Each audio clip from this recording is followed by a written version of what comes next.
Oh my God. I guess the big thing to consider is the fact that he will most likely be emboldened by the attention since you got a pretty big following. Catch 22 though. I mean, this shit is gonna go viral beyond me. Let's be real. I just caught it on the front end. That story is like designed for social media. It is a product of social media. It would not exist without social media, and it is perfectly designed for social media. Fun community centers, dude. I don't know if anything can save us. Okay, I don't know if anything can save us. I don't know. I don't know. I've lost it. I've lost it. I feel like it's a perfect time to get into a 5-hour debate, which we're not going to watch all 5 hours of. I will be skipping through it, but the Israel Palestine debate commenced on the Lex Fridman show. It is literally almost it's 5 hours long. We're not going to watch obviously all 5 hours, and I'm going to be hitting the 1.75 playback speed. But I think that in spite of some of the, or at least one individual that is a part of this debate that kind of sticks out like a sore thumb, Rabbani, Morris, and Finkelstein are, even if you don't agree with them, important figures in this discourse, important figures that have literally put forward work that has changed our understanding of the history of Israel. And I mean, literally, like, I'm talking about Benny Morris, who I don't agree with, right? Well, I do agree with his earlier work, but I don't agree with his ideology. I don't agree with the things that he says, but still, I'm not going to discount his work, which was very important in the New Historians in uncovering some of the some of the aspects of the inception of the Israeli state that was basically kept a secret, even though it wasn't really kept a secret. It was more so just not, I guess, openly discussed as much in the Israeli side of scholarly work. But yeah. First question is about 1948. For Israelis, 1948 is the establishment of the State of Israel and the War of Independence. For Palestinians, 1948 is the Nakba, which means catastrophe, or the displacement of 700,000 Palestinians from their homes as a consequence of the war. What to you is important to understand about the events of 1948 and the period around there, 47, 49, that helps us understand what's going on today, and maybe helps us understand the roots of all of this that started even before 1948. I was hoping that Norm can speak first, then Benny, then Wayne, and then Norm. After World War II, the British decided that they didn't want to deal with the Palestine question anymore, and the ball was thrown into the court of the United Nations. Now, as I read the record, the UN was not attempting to arbitrate or adjudicate rights and wrongs. It was confronting a very practical problem. There were two national communities in Palestine, and there were irreconcilable differences on fundamental questions. Is Benny Morris the one that said they did the Nakba but thought it was poggers? Benny Morris's earlier work, very important, which Norm will get to in a second. He's going to bring it up because it's impossible not to. Very openly details, alongside Ilan Pape's work, which was originally considered controversial, but he was vindicated afterwards. I'm not going to get into that. I'm not going to relitigate this. I've talked about it quite a bit. But Benny Morris's early work basically detailed out a planned attempt of ethnic displacement, which is the Nakba. It is true, at a time when like other Israeli scholars had never considered this or outright denied it. Benny Morris later on in his career took this weird turn where he could not obviously disparage his previous work, which was very important for Israeli history, right? And and basically started saying, yeah, sure, it was forcible ethnic displacement, it was deliberate, but it was a good thing. So in the simplest terms, yes, he was one of the people who uncovered some of the atrocities in the Nakba, or like the deliberacy of the atrocities in the Nakba, and then turned around and was like, but it was actually kind of chill because there was nothing else we could have done as Israel. You know what I mean? a sad change of affairs, a sad change of pace, yes, but still, his work is important regardless. He said the Nakba was a product of Zionism. Exactly. This is like very important to understand, especially considering that he's making a point that it was just the response to the Arab attack, therefore justified.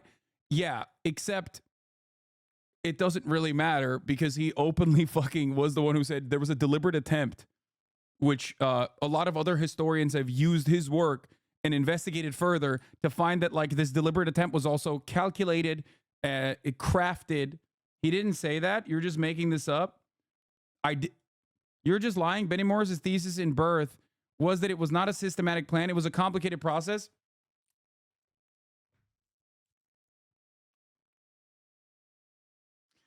You know what? I'll just let Benny and Norm discuss it. They're there. They're in front of you. You'll see in a second. Questions, most importantly, looking at the historic record on the question of immigration and associated with the question of immigration, the question of... Dudes who defend Israel love saying complicated, okay? It's their favorite fucking word. It's not that complicated, brother. It's actually not complicated at all. As a matter of fact, it was complicated in the way that we understood it, but thankfully, due to his work and many others in the new historians, it's no longer as complicated. You can do the smug laugh thing, but you clearly haven't read his books if you're claiming that. Land. Let's continue. The UN Special Committee on Palestine, which came into being before the UN 181 partition resolution, the UN Special Committee, it recommended 2 states in Palestine. There was a minority position represented by Iran, India, Yugoslavia. They supported 1 state, but they believed that if forced to, the 2 communities would figure out some sort of modus vivendi and live together. The United Nations General Assembly supported partition between what it called a Jewish state and an Arab state.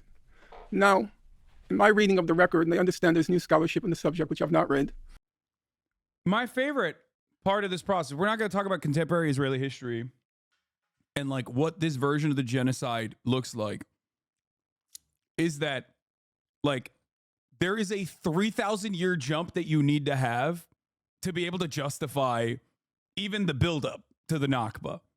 Okay? Like it is a settler colonial operation through and through. Like objectively, that is what it was, right? Planned and designed by the British Empire. Are there good justifications for obviously a lot of Jewish people escaping Europe? Certainly, right? Especially with the Holocaust. Having said that, however, there were people there. That is the major point. And those people understandably were like, what the fuck are you doing, British Empire? Stop doing settler colonialism, British Empire. That's it. That's it. That is like, it's so simple. So because of that reason, it wasn't planned and designed. Again, there's zero evidence of that. Yes, it was, dude. Planned Dalit is exactly that. And that comes from Ilan Pappé's work, which originally was considered controversial and maybe even false. One of his actual research associates was the one who then went and fucking interviewed the people. And now we know because the people that did plan Dalit were there. They were alive. They're still alive. So no, it is not fucking wrong at all. What I'm explaining to you is not wrong at all. You just want it to be wrong. You act like this is a contentious conversation when all you're doing is just trying to wash away atrocity. No, Plan D was a military operation that called for the expulsion of villages used in military bases along major routes and border regions. It was a military plan. Yes! Yes! And these were not villages being used as military bases. You're fucking lying. And the very same original Zionist brigades that used that basically did the atrocities at Deir Yassin, okay, and many of these other Palestinian villages openly admit that it is a fucking lie, that they were basically spying on villages with no military in them. So all you're doing right now is the worst Hasbara troll on the planet with the same exact fucking username that you use on Reddit, where you post in the fucking Destiny subreddit, is to try and minimize the atrocities. I gave you one of the villages. Deir Yassin is a village that was in the original inception of the Nakba, a village where atrocities occurred in the hands of Irgun and in the hands of Lihi.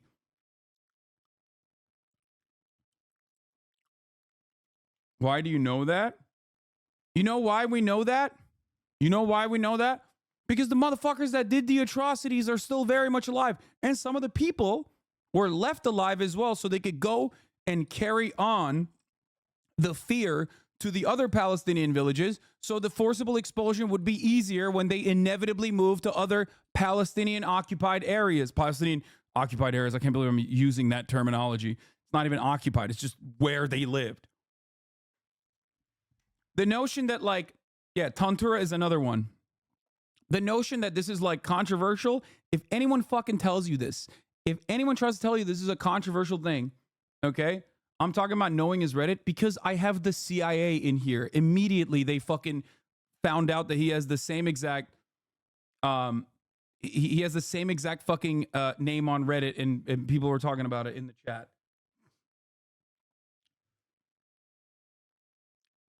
500 villages were destroyed. This is not up for debate. Lamont Palestinians were ethnically cleansed by explicit design. I know. Wow, amazing. I'm aware of Deir Yassin, which was an atrocity. You made a claim about systematic policy. Yes, the systematic policy under Plan Dalit was to forcibly expel and do atrocities in certain villages that they were spying on, villages that had no military usage whatsoever. You can claim that there was military usage for the villages, but there were no militants in those villages. There were just villagers. As a matter of fact, Deir Yassin, famously, the one that you know about as well, and the one that you have to admit was a massive atrocity, famously had a peace agreement with the surrounding Jewish villages. That is why they were so easily slaughtered by the two militia groups that I just described to you. One of those two militia groups, as a matter of fact, openly called themselves terrorists, Stern Gang.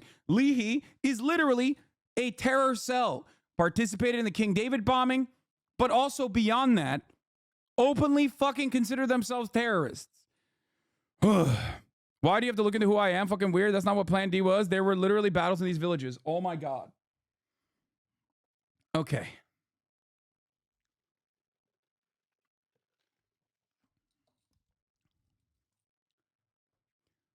The Israeli plan was pretty obvious. Everyone understood that forcible expulsion must occur. How do we get everyone to be forcibly expelled from the villages without actually killing all of them? Well, we do some atrocities in 2 of the villages, 3 of the villages, 4 of the villages, maybe 10 villages.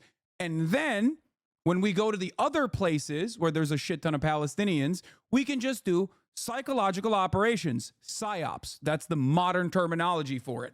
What are some of these psyops? Like going in and blasting machine gun fire in these surrounding cities, basically fucking kettling and corralling the Palestinian civilian population that you are openly telling they must leave if they do not want to face the same atrocities. That's exactly what happened. That is exactly what they did. They would shut off access to all parts of cities, with the exception of like one area where they can funnel every single citizen, every single civilian. Why did that work? Why was it effective? Benny Morris will say, well, it's because the Arab leaders told them to leave and even like forced them to leave. Okay? The Arab leaders told them to leave and forced them to leave, and that's why they left.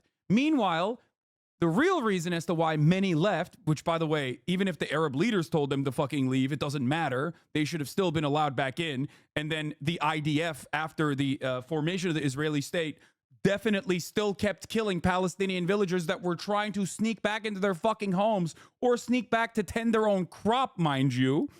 More atrocities that are open and very easy to find. Okay, so that's just another thing that you need to remember. Benny Morris explicitly said the Arab leader leaving stuff was way, way overblown. You're lying about him again.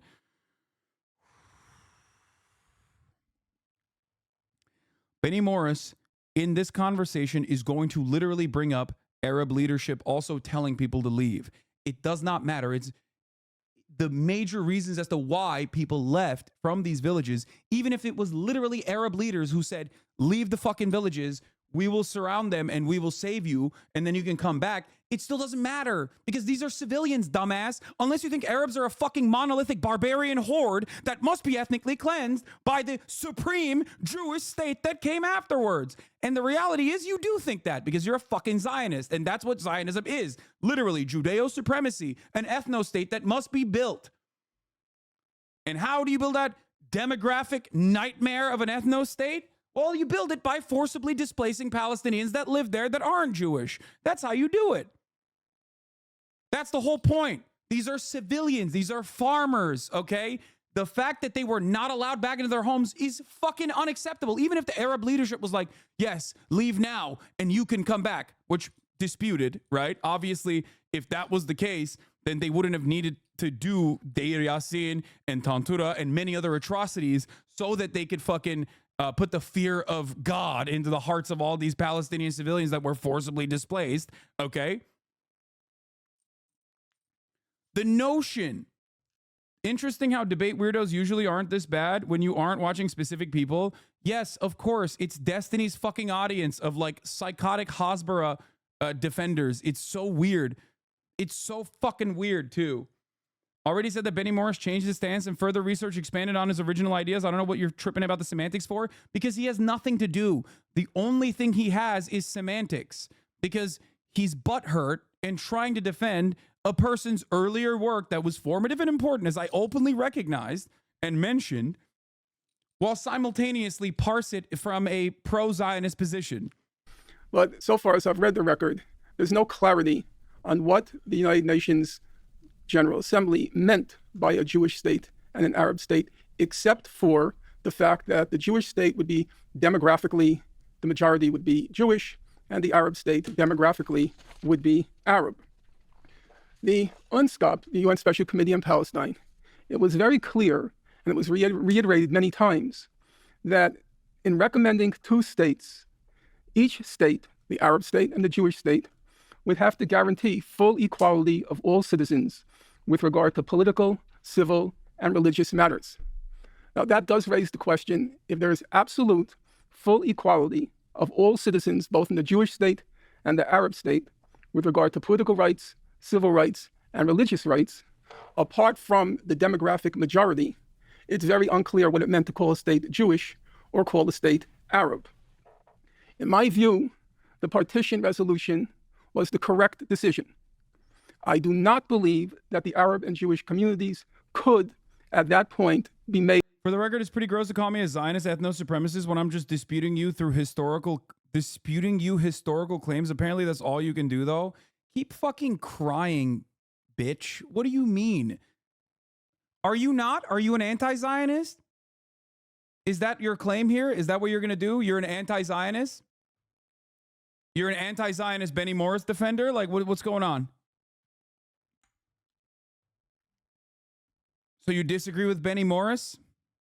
What do you mean? Because the moment that you say the Nakba is a complex event, you've already conceded. You've already told me what your position is.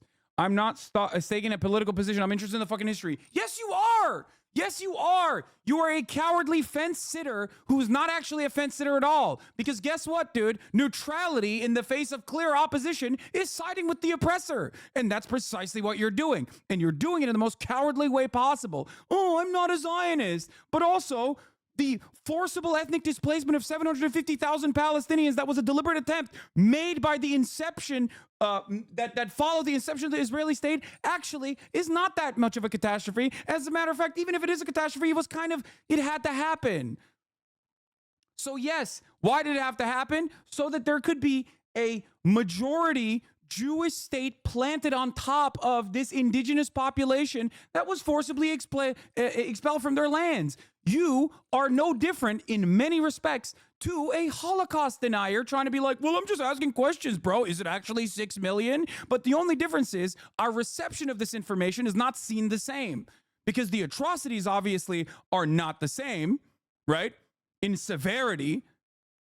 But one is not even up for debate. If someone comes in here, I ban them immediately.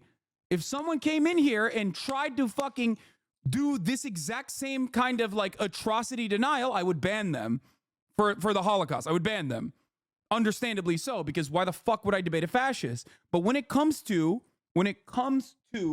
talking about Israel, that same kind of atrocity denial is so perfectly permissible, it seems. It's ridiculous.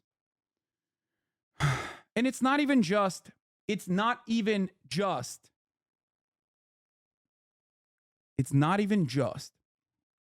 fact that 750,000 people had to be forcibly displaced, right? It's also the fact that they were not allowed to come back. That's it. Not allowing 750,000 farmers, civilians, doctors, teachers to go back to their fucking homes that their families have had for multiple generations is a disgusting atrocity. Okay? It is disgusting. And any kind of defense of this kind of behavior is gross. It's inhumane.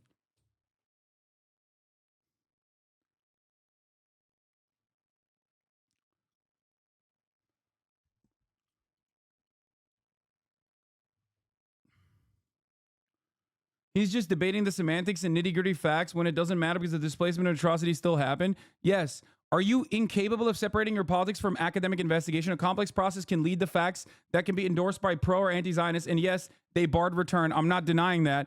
I'm saying that you're lying about the systematic pre-planned policy part. Brother, you are trying to dispute the inception of these actions without addressing the consequences, okay? The intent, in my opinion, from where I'm standing after everything I have read, especially when you compare it to what came after, is pretty obvious. If you look at early Zionists, which, by the way, it's so funny. Why am I debating this guy? This is everything that Norm Finkelstein is going to lay out right now. It is so fucking stupid to have this conversation. Oh, it just kind of happened like that. 750,000 Palestinians just kind of happened to leave their homes and then kind of could not come back. It just happened on accident. What a beautiful accident. What a beautiful accident it was. Okay, what about now? What about all these fucking civilians now? Can they not be a part of like a singular state? No, we can't have that. Why? Because of demographic concerns. Why is this a demographic concern, mind you? Why is this a demographic concern? Why should we concern ourselves with what ethno-nationalist fascists are concerning themselves with? Unimaginable. Unimaginable. No other world in which this is like a genuine perspective, okay? So smug. To live together. I disagree with the minority position of India, Iran, and Yugoslavia, and that not being a practical option, 2 states was the only other option. In this regard, I would want to pay tribute to what was probably the most moving speech at the UN General Assembly proceedings by the Soviet Foreign Minister Gromyko. I was very tempted to quote it at length, but I recognized that would be taking too much time. So I asked a young friend, Jamie Stern-Weiner, to edit it and just get the essence of what Foreign Minister Gromyko. Didn't it just kind of happen? There was a war that had many factors involved. Okay, brother, I love your interest in continuing this derailment, but you are literally taken away from a 5-hour conversation of dudes, with the exception of Destiny, that know a shit ton more about this issue than yourself or myself, including the very guy whose work we are currently disputing for no fucking particular reason. I'm going to give you an hour off. You'll probably be back by the time because I'll probably still be watching this, but like, go write your manifesto, talk about how I'm fraudulent or whatever the fuck, And maybe that will help you sleep comfortably and soundly at night, like that you're simply defending the academic principles behind Benny Morris's work. Yeah, it's complicated. It was just a war. It was just a war. Yeah, they're going to address all of that, dumb fuck, okay? It wasn't just a war. There is no, it was just a war when it comes to 750,000 fucking civilians being ethnically displaced from their ancestral homes.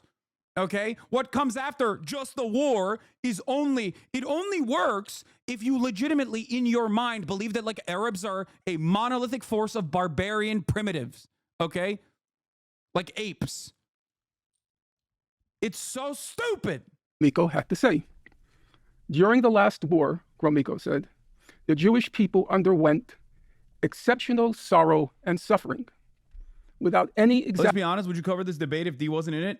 Fuck yes. 1,000,000%. Norm Finkelstein versus Benny Morris, I would absolutely cover. Norm Finkelstein is one of the most obsessive freak lords on the planet when it comes to going through each individual minutia of the work of other academics, okay? He literally destroyed Alan Dershowitz over his very obvious plagiarism. After Alan Dershowitz plagiarized another work from another scholar who Norm Finkelstein had fucking eviscerated beforehand. This is not just some random fucking old guy who's an asshole, okay? Many people don't understand, I don't think. He's written so many fucking books on the matter. Come on. Exaggeration, this sorrow and suffering are indescribable. Hundreds of thousands of Jews are wandering about in various countries of Europe in search of means of existence and in search of shelter. The United Nations cannot and must not regard this situation with indifference. Past experience, particularly during the Second World War, shows that no Western European state was able to provide adequate assistance for the Jewish people in defending its rights and its very existence from the violence of the Hitlerites and their allies. This is an unpleasant fact, but unfortunately, like all other facts, it must be admitted. Gromyko went on to say, in principle, he supports one state, or the Soviet Union supports one state. But, he said, if relations between the Jewish and Arab populations of Palestine proved to be so bad that it would be impossible to reconcile them and to ensure the peaceful coexistence of the Arabs and the Jews, the Soviet Union would support two states. I personally am not convinced that the two states would have been unsustainable in the long term if, and this is a big if, the Zionist movement had been faithful to the position it proclaimed during the UNSCOP public hearings. At the time, Ben Gurion testified, quote, I want to express what we mean by a Jewish state. We mean by a Jewish state simply a state where the majority of the people are Jews, not a state where a Jew has in any way, any privilege more than anyone else. A Jewish state means a state based on absolute equality of all her citizens and on democracy. Alas, this was not to be. As Professor Morris has written, quote, Zionist ideology and practice were necessarily and elementally expansionist. And then he wrote in another book, transfer, the euphemism for expulsion, transfer was inevitable and inbuilt into Zionism because it sought to transform a land These are Benny's own words he's saying. He's was reading back. Arab into a Jewish state. And a Jewish state could not have arisen without a major displacement of Arab population. And because this aim automatically produced resistance among the Arabs, which in turn persuaded the Yeshuv's leaders, the Yeshuv being the Jewish community, the Yeshuv's leaders that a hostile Arab majority or large minority could not remain in place if a Jewish state was to arise or safely endure. Or, as Professor Morris retrospectively put it, quote, a removing of a population was needed. Without a population expulsion, a Jewish state would not have been established, unquote. The Arab side rejected outright the partition resolution. I won't play games with that. I know a lot of people try to prove it's not true. It clearly, in my view, is true. The Arab side rejected outright the partition resolution, while Israeli leaders, acting under compulsions inevitable and inbuilt into Zionism, found the pretext in the course of the first Arab-Israeli war to expel the indigenous population and expand its borders. I therefore conclude that neither side was committed to the letter of the partition resolution, and both sides aborted it. Thank you, Norm. Norm asked that you make a lengthy statement in the beginning. Norman only quoting stuff. Lamau, you guys are delusional if you don't think this looks bad on him. Using your interlocutor's formative work in talking about the deliberate nature of the ethnic displacement campaigns is crazy. See, Pan Stan, he literally is a historian confirming everything he says, though. That is like, you are the most baby brain person I've ever fucking encountered. If you literally are looking at a situation where he is describing the source material directly to the person in front of him that wrote the source material as evidence of his position. What more can you do in this circumstance? Like, what? Motherfucker, I know that if your favorite debate lord did the using your own words against you technique, you would love that. He's basically doing that in an academic setting, as close to an academic setting as you can get. You know what I mean? That's crazy. But once again, betraying the ultimate the ultimate position supposedly being about arriving at the truth. You care about the aesthetics. You care about the aesthetics of justifying ethnic cleansing in this circumstance. Okay? This is the problem with simply liking debate for the debate aspect of it. You can try to moralize it. You can try to moralize it by saying, no, debates are how you arrive at the truth. But you very openly recognize how superficial your interest is in debating when you go, well, the optics of this look really bad. Not only are you wrong because the optics of it are not bad, as a matter of fact, but you're also demonstrating that you don't give a fuck about the truth at all. Please. Benny, I hope it's okay to call everybody by their first name in the name of camaraderie. Norm has quoted several things you said. Perhaps you can comment broadly on the question of 1948 and maybe respond to the things that Norm said. Yeah.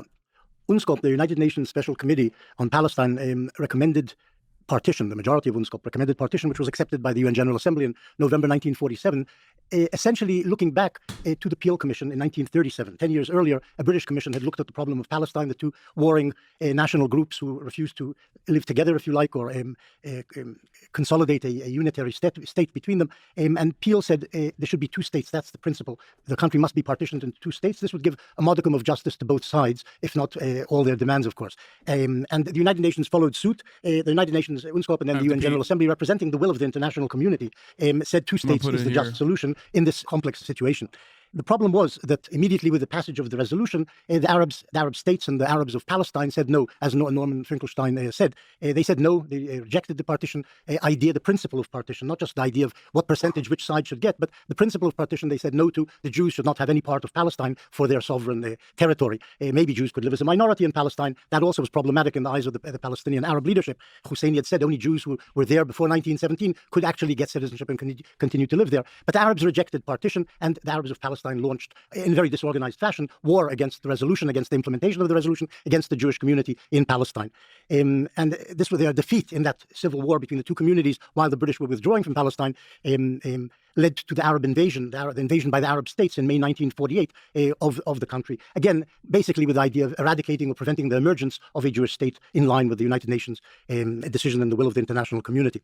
Norman said that the Zionist enterprise, and he quoted me, meant from the beginning to transfer or expel the Arabs of Palestine or some of the Arabs of Palestine. And I think he's sort of quoting out of context. The context in which the statements were made that the Jewish state could only emerge if there was a transfer of Arab population was preceded, in the way I wrote it and the way it actually happened, by Arab resistance and hostilities towards the Jewish community. Had the Arabs accepted partition, there would have been a large Arab minority in the Jewish state, which emerged in 47. And in fact, Jewish economists and state builders took into account that there would be a large Arab minority and its needs would be cared for, etc. But this was not to be because the Arabs attacked. And had they not attacked, perhaps a Jewish state with a large Arab minority could have emerged, but this didn't happen. They went to war. Yeah. It happened because the Arab states attacked, or the Arab state attacked, but it simultaneously didn't exist, which he also recognizes. basically saying that this was an inevitability. You just oopsied your way into doing settler colonialism, even though you definitely did do settler colonialism, which is never done through pure happenstance. Okay, it's not done through pure happenstance. It doesn't happen over an oopsie. So no matter what happens, you will always get back to obviously the Balfour Declaration, and everything beyond that is going to turn into, well, 3,000 years ago, Jews were expelled from this land. Okay, there's like a massive period of time that you cannot account for to justify, which is why Ben Shapiro and others, who are way worse at doing this, by the way, than Benny Morris, of course, will consistently just like talk about that aspect of it to establish a moral foundation as to why Zionism actually is like biblically backed. Okay, both historically and biblically backed. Because ultimately, when you just simply leave it at, well, there was a partition, without talking about like why this was completely unacceptable, because it was a settler colonial project that the Arabs were understandably not fond of, considering that they were losing their ancestral lands, okay, to a empire that was voluntarily bringing up new settlers, like consistently bringing in new settlers into historic Palestine. Like, if you don't mention this part, if you don't frame it as what it is, then yeah, you can try to engage with it, but you can try to justify it, but it's still silly. Jews resisted, and in the course of that war, Arab populations were driven out. Some were expelled, some left because Arab leaders advised them to leave or ordered them to leave. And at the end of the war, Israel said they can't return because they just tried to destroy the Jewish state. And that's the basic reality of what happened in 48. The Jews created a state. The Palestinian Arabs never bothered to even try to create a state before 48 and in the course of the 1948 war. And for that reason, they have no state to this day. The Jews do have a state because they prepared to establish a state. Yeah. Yeah, it's kind of hard to establish a state when you're like 750,000 people are just like removed from their homes. You know what I mean? Yeah. As a victim of colonial occupation, my oh my, how did that not happen? It's crazy. State fought for it and established it, hopefully lastingly. When you say hostility, in case people are not familiar, there was a full-on war where Arab states invaded, and Israel won that war. Let me just add to the reason why I'm doing this is because, like, obviously there's rules around this, but there's a banned streamer on screen. I'm not trying to bring attention to it, but he is not the focal point of this otherwise debate between academics on the subject matter, which is why it's allowed. So I'm just trying to, do my very best. Clarify, the war had two parts to it. The first part was the Arab community in Palestine, its militiamen, attacked the Jews from November 1947. In other words, from the day after the UN partition resolution was passed, Arab gunmen were busy shooting up Jews, and that snowballed into a full-scale civil war between the two communities in Palestine. In May 1948, a second stage began in the war in which the Arab states invaded the new state, attacked the new state, and they too were defeated, and thus the state of Israel emerged. In the course of this two-stage war, a vast Palestinian refugee problem occurred. And so after that, the transfer, the expulsion, the thing that people call the Nakba happened. Ian, could you speak to 1948 and the historical significance of it? Sure. There's a lot to unpack here. I'll try to limit myself to... Benny just almost bar for bar repeated what you just said he would say. Yes, because I'm very familiar with his work. I know what his perspective is, and I know how his perspective, I know what he's saying.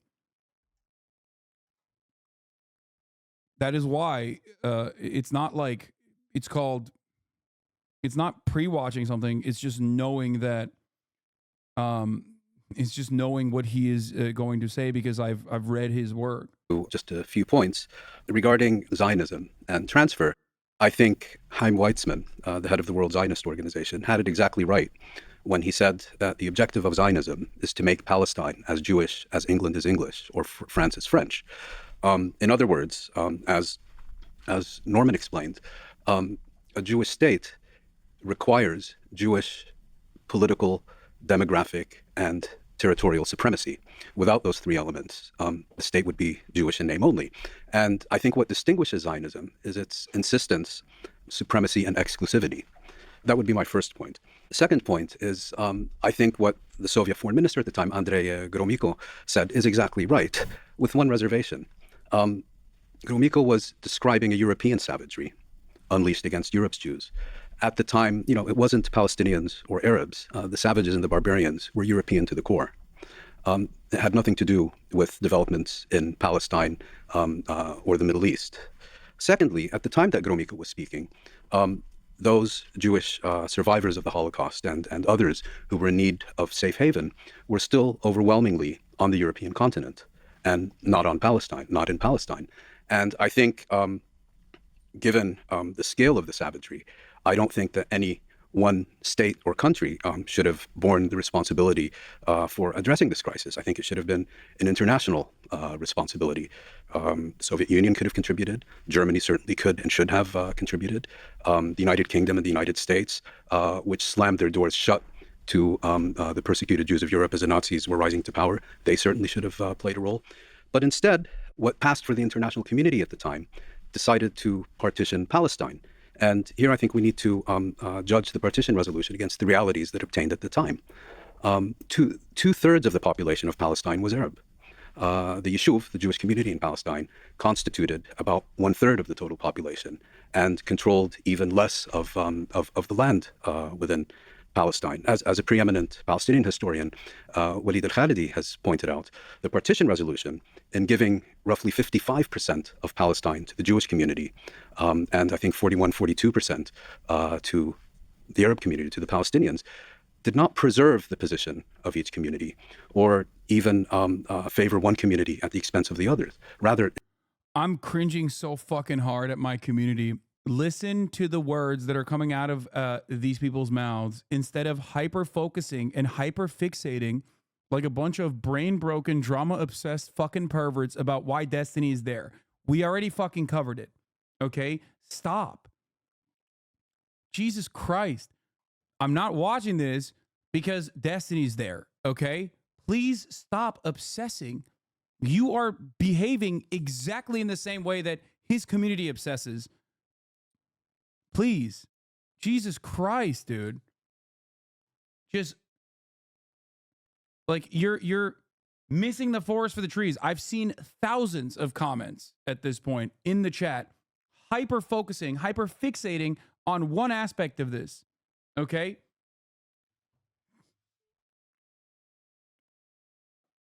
it thoroughly inverted and revolutionized the relationship between the two communities. And as many have written, the Nakba was the inevitable consequence of partition, given the nature of Zionism, given the territorial disposition, given the weakness of the Palestinian community, whose leadership had been largely decimated during a major revolt at the end of the 1930s, given that the Arab states were still very much under French and British influence. The Nakba was inevitable, the inevitable product of the partition resolution. And one last point also about the UN's partition resolution is, yes, formally that is what the international community decided on the 29th of November 1947. It's not a resolution that could ever have gotten through the UN General Assembly today for a very simple reason. It was a very different General Assembly. Most African, most Asian states were not yet independent. Were the resolution to be placed before the international community today, and I find it telling that the minority opinion was led by India, Iran, and Yugoslavia, I think they would have represented the clear majority. So partition, given what we know about Zionism, given that it was entirely predictable what would happen, given the realities on the ground in Palestine, was deeply unjust. And the idea that either the Palestinians or the Arab states could have accepted such a resolution is I think, an illusion. That was in 1947. We saw what happened in 48 and 49. Palestinian society was essentially destroyed. Over 80%, I believe, of Palestinians resident in the territory that became the State of Israel were either expelled or fled, and ultimately were ethnically cleansed, because ethnic cleansing consists of two components. It's not just forcing people into refuge or expelling them. It's just as importantly preventing their return. And here, and Benny Morris has written, I think, an article about Yosefites and the transfer committees.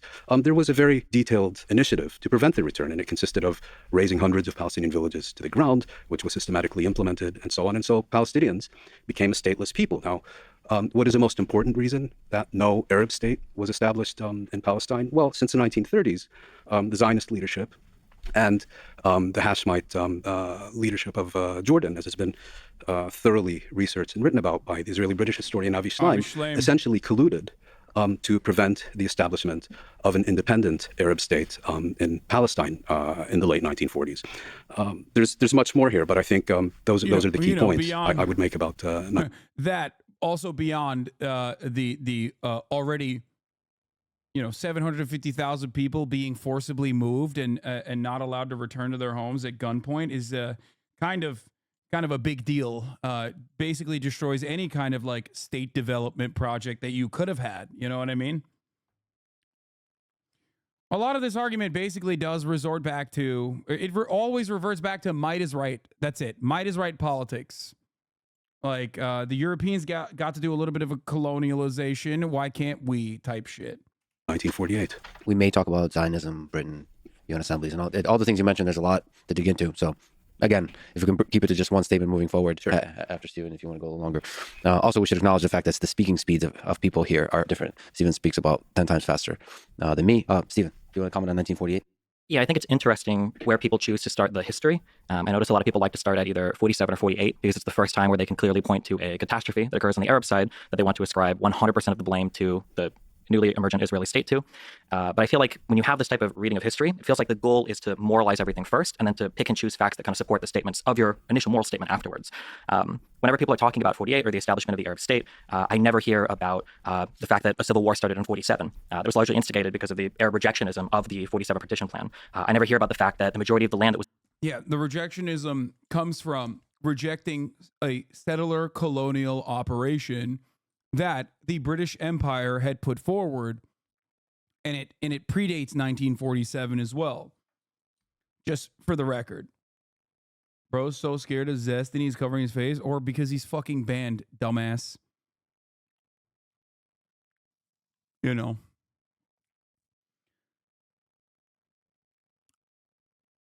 was acquired happened by purchases from Jewish organizations of Palestinian Arabs of the Ottoman Empire before the mandatory period in 1920 even started. Funnily enough, King Abdullah of Jordan was quoted as saying the Arabs are as prodigal in selling their land as they are in weeping about it.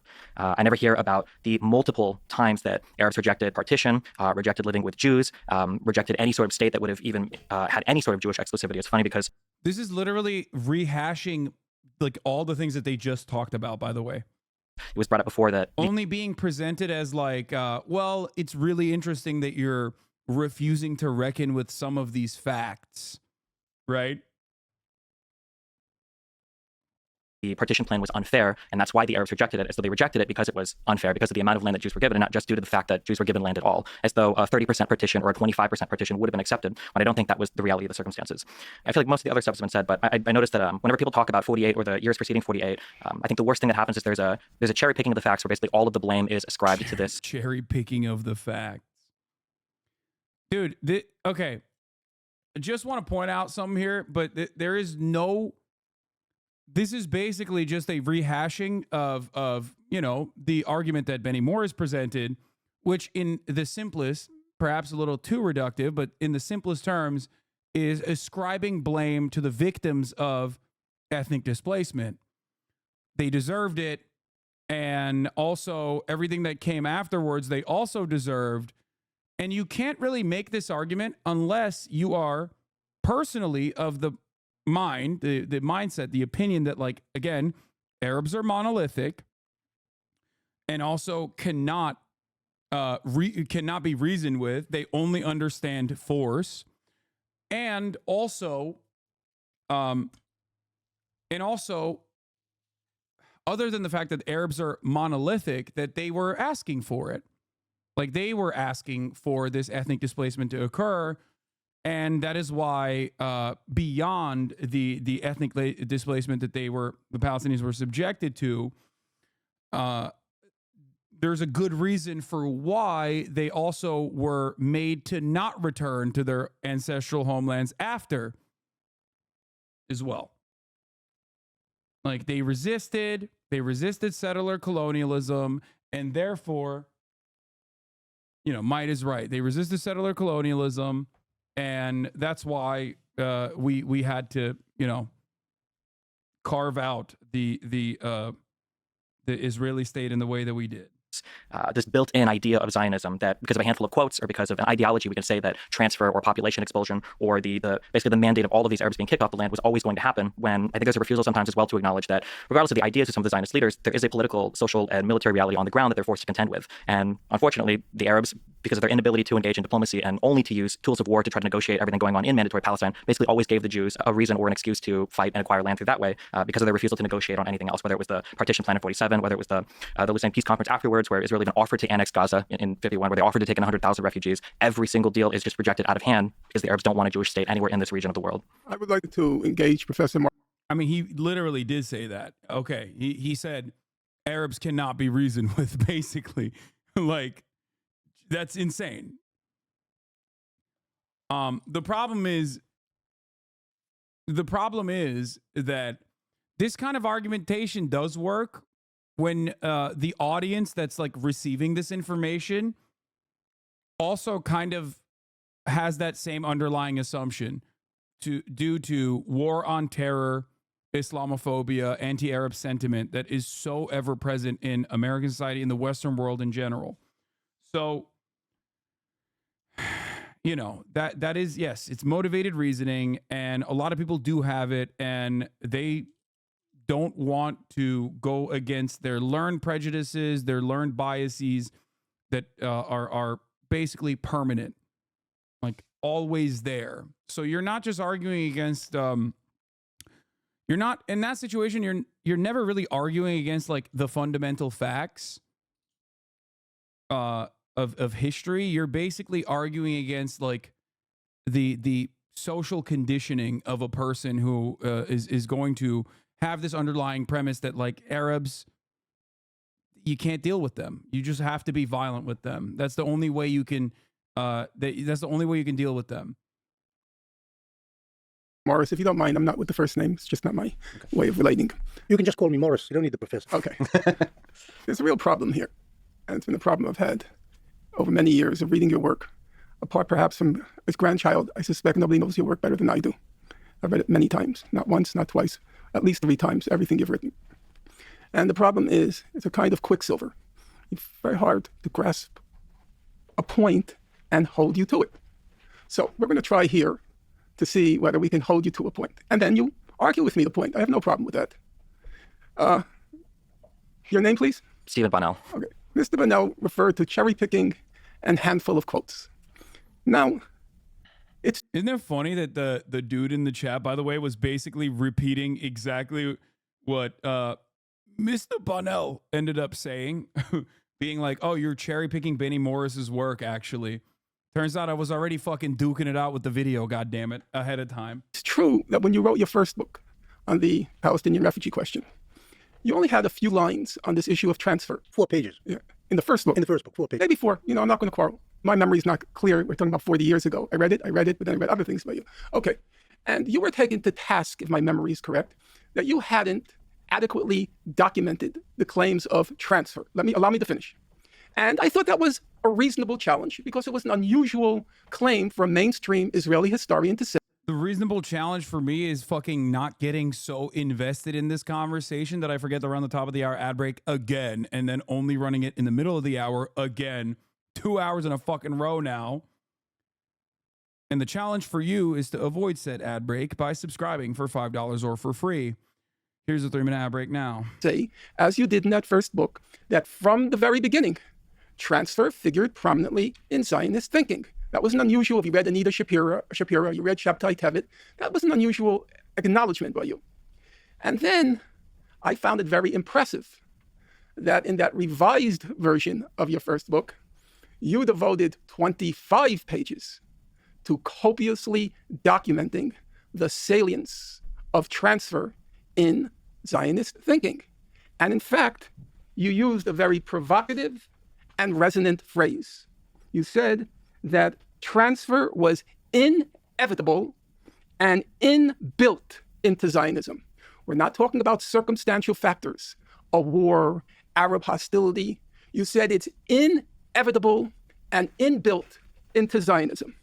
Now, as I said, so we won't be accused of cherry picking, those were 25 very densely argued pages. And then in an interview, and I could cite several quotes, but I'll choose one, you said, removing a population was needed. Let's look at the words. Without a population expulsion, a Jewish state would not have been established. Now, you're the one, again, I was very surprised when I read your book. Here I'm referring to Righteous Victims. I was very surprised when I came to that page 37, where you wrote that territorial displacement and dispossession was the chief motor of Arab resistance to Zionism. Territorial displacement and dispossession were the chief motor of Arab resistance to Zionism. So you then went on to say, because the Arab population rationally Minor F, minor F, minor F, mini F, Wheezy F, baby. It's fine. fear, you then went on to say, I'm going back to the point if you missed it. A little bit of turbulence. because the Arab population rationally feared territorial displacement and dispossession, it of course opposed Zionism. That's as normal as Native Americans opposing the Euro-American manifest destiny in the history of our own country, because they understood it would be at their expense. It was inbuilt and inevitable. And so now, for you to come along and say that it all happened just because of the war, that otherwise the Zionists made all these plans for a happy minority to live there, that simply does not gel. It does not cohere. It is not reconcilable with what you yourself have written. It was inevitable and inbuilt. Now, in other situations you've said, that's true, but I think it was a greater good to establish a Jewish state at the expense of the indigenous population. That's another kind of argument. That was Theodore Roosevelt's argument in our own country. He said, we don't want the whole of North America to remain a squalid refuge for these wigwams and teepees. We have to get rid of them and make this a great country. But he didn't deny that it was inbuilt and inevitable. I think you've made your point there. First, I'll take up something that Muin said. He said that the Nakba was inevitable. As have you. And predictable. No, I've never said that. It was inevitable and predictable only because the Arabs assaulted the Jewish community and state in 1947-48. Had there been no assault, there probably wouldn't have been a refugee problem. There's no reason for a refugee problem to have occurred, expulsions to have occurred, a dispossession, massive dispossession to occur. These occurred as a result of war. Now, Norman has said that I said that transfer was inbuilt into Zionism in one way or another. And this is certainly true. In order to buy land, they had the Jews bought tracts of land on which some Arabs sometimes lived. Sometimes they bought tracts of land on which there weren't Arab villages, but sometimes they bought land on which there were Arabs. And according to Ottoman law and the British, at least in the initial years of the British mandate, the law said that the people who bought the land could do what they liked with the people who didn't own the land, who were basically squatting on the land, which is the Arab tenant farmers, which is, we're talking about a very small number actually of Arabs who were displaced as a result of land purchases in the Ottoman period or the Mandate period. But there was dispossession in one way. They didn't possess the land, they didn't own it, but they were removed from the land. And this did happen in Zionism. And there's, if you like, an inevitability. Yeah, no, he was just talking about. He was talking about like the peaceful ways in which dispossession occurred, you know, through land ownership. It's just real odd that like the land ownership did not pertain to like historically Arab villages, right? Because nobody disputes that like there was definitely land ownership that occurred. Okay. By the way, the very same argument that Benny Morris is presenting here, literally right now, is disputed in Israeli courts when we talk about Sheikh Jarrah, okay? The land and the homes that are owned by Palestinians under the Ottoman era are still owned by those families to this day, and yet the Israeli courts, for some reason, refuse to acknowledge that as they consistently try to expel the Palestinian population in that area. just something to consider. This whole like, oh, well, you know, people just came in and they bought the land. Yes, they did. This part is true. There are definitely villages and houses and whatnot that were actually purchased. Okay. I agree. This is a historic fact. Having said that, however, it went far beyond those territorial boundaries. Even the UN partition goes far beyond the purchased land that was bought by the original settlers that were brought there with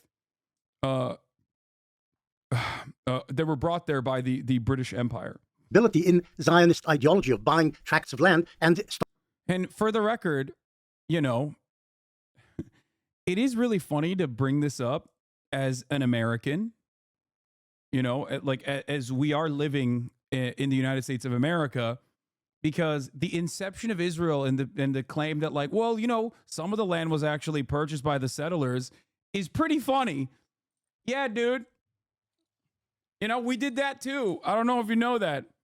But I don't think he would deny the indigenous genocide, right? I didn't see an F on my end, by the way.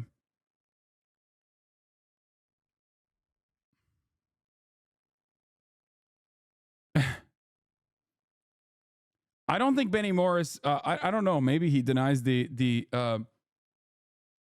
Benny Morris denies the indigenous genocide. I don't know, but be real odd. Starting to work it yourself and settle it with your own people and so on. That made sense. But what we're really talking about is what happened in 47, 48. And in 47, 48, the Arabs started a war. And actually, people pay for their mistakes. And the Palestinians have never actually agreed to pay for their mistakes. They make mistakes, they attack, they suffer as a result. And we see something similar going on today in the Gaza Strip. They do something terrible. They kill 1,200 Jews. They abduct 250 women and children and babies and old people and whatever. And then they start screaming, please save us from what we did, because the Jews are counterattacking. And this is what happened then. And this is what's happening now. There's something fairly similar in the situation. You know, what happened then is happening again, but I don't think this argument favors Benny's position. That's all I'm going to say. Yeah, no, he's not wrong, technically. Technically, he's not wrong. What happened in the Nakba is continuous. It's still happening. Okay? It's still happening. Except it's not exactly a favorable position for Benny, in my opinion. A huge majority of Palestinians were ethnically cleansed before Arab armies attacked. He is wrong. Well, that too. But again, here. Expulsion, and this is important, Norman, you should pay attention to this. You didn't raise that. Expulsion, transfer were never policy of the Zionist movement before 47. It doesn't exist in Zionist platforms of the various political parties, of the Zionist organization, of the Israeli state, of the Jewish agency. Nobody would have actually made it into policy because it was always a large minority. If there were people who wanted it, always a large minority of Jewish politicians and leaders would have said, no, this is immoral. We cannot start a state on the basis of an expulsion. So it was never adopted, and actually was never adopted as policy even in 48, even though Ben Gurion wanted as few Arabs in the course of the war staying in the Jewish state after they attacked it. He didn't want disloyal citizens staying there because they wouldn't have been loyal citizens. But this made sense in the war itself. But the movement itself and its political parties never accepted it. It's true that in 1937, when the British, as part of the proposal by the Peel Commission to divide the country into two states, one Arab, one Jewish, which the Arabs, of course, rejected, Peel also recommended that the Arabs, most of the Arabs in the Jewish state to be, should be transferred, because otherwise, if they stayed and were disloyal to the emergent Jewish state, this would cause endless disturbances, warfare, killing, and so on. So Ben Gurion and Weizmann latched onto this proposal by the most famous democracy in the world, the British democracy, when they proposed the idea of transfer side by side with the idea of partition, because it made sense. And they said, well, if the British say so, we should also advocate it. But they never actually tried to pass it as Zionist policy. And they fairly quickly stopped even talking about transfer after 1938. So just to clarify, what you're saying is that 47 was an offensive war, not a defensive war. By the Arabs, yes. By the Arabs. Yeah. And you're also saying that there was never a top-down policy of expulsion. Yes. Just to clarify the point. If I understood you correctly, you're making the claim that transfer, expulsion, and so on was in fact a very localized phenomenon, resulting from individual land purchases, and that, if I understand you correctly, you're also making the claim that the idea that a Jewish state requires a removal or overwhelming reduction of the non-Jewish population was. If the Arabs are attacking you, yes. But that, let's say prior to 1947, it would be your claim that the idea that a significant reduction or wholesale removal of the Arab population was not part of Zionist thinking. Well, I think there's two problems with that. I think what you're saying about localized disputes is correct, but I also think that there is a whole literature that demonstrates that transfer was envisioned by Zionist leaders on a much broader scale than simply individual land purchases. In other words, it went way beyond, we need to remove these tenants so that we can farm this land. The idea. I love the concept of like, well, it's just a few bad apples that were doing the, you know, the bad stuff, including like the ethnic displacement. But ultimately it's silly because like, okay, well, originally Zionism in its inception also wasn't even like consistently or wasn't already agreed upon that Israel would be settled on historic Palestine either. You know what I mean? It doesn't matter if there were like arguments, right? Einstein himself would be considered a labor Zionist originally in the inception of the Israeli state. And right now, his sentiment would be considered anti-Zionist. Like everything that Einstein said would be seen as anti-Zionist. There were plenty of people in the inception of the Israeli state that had opinions that that talked about like, well, we got to put all these refugees somewhere, right?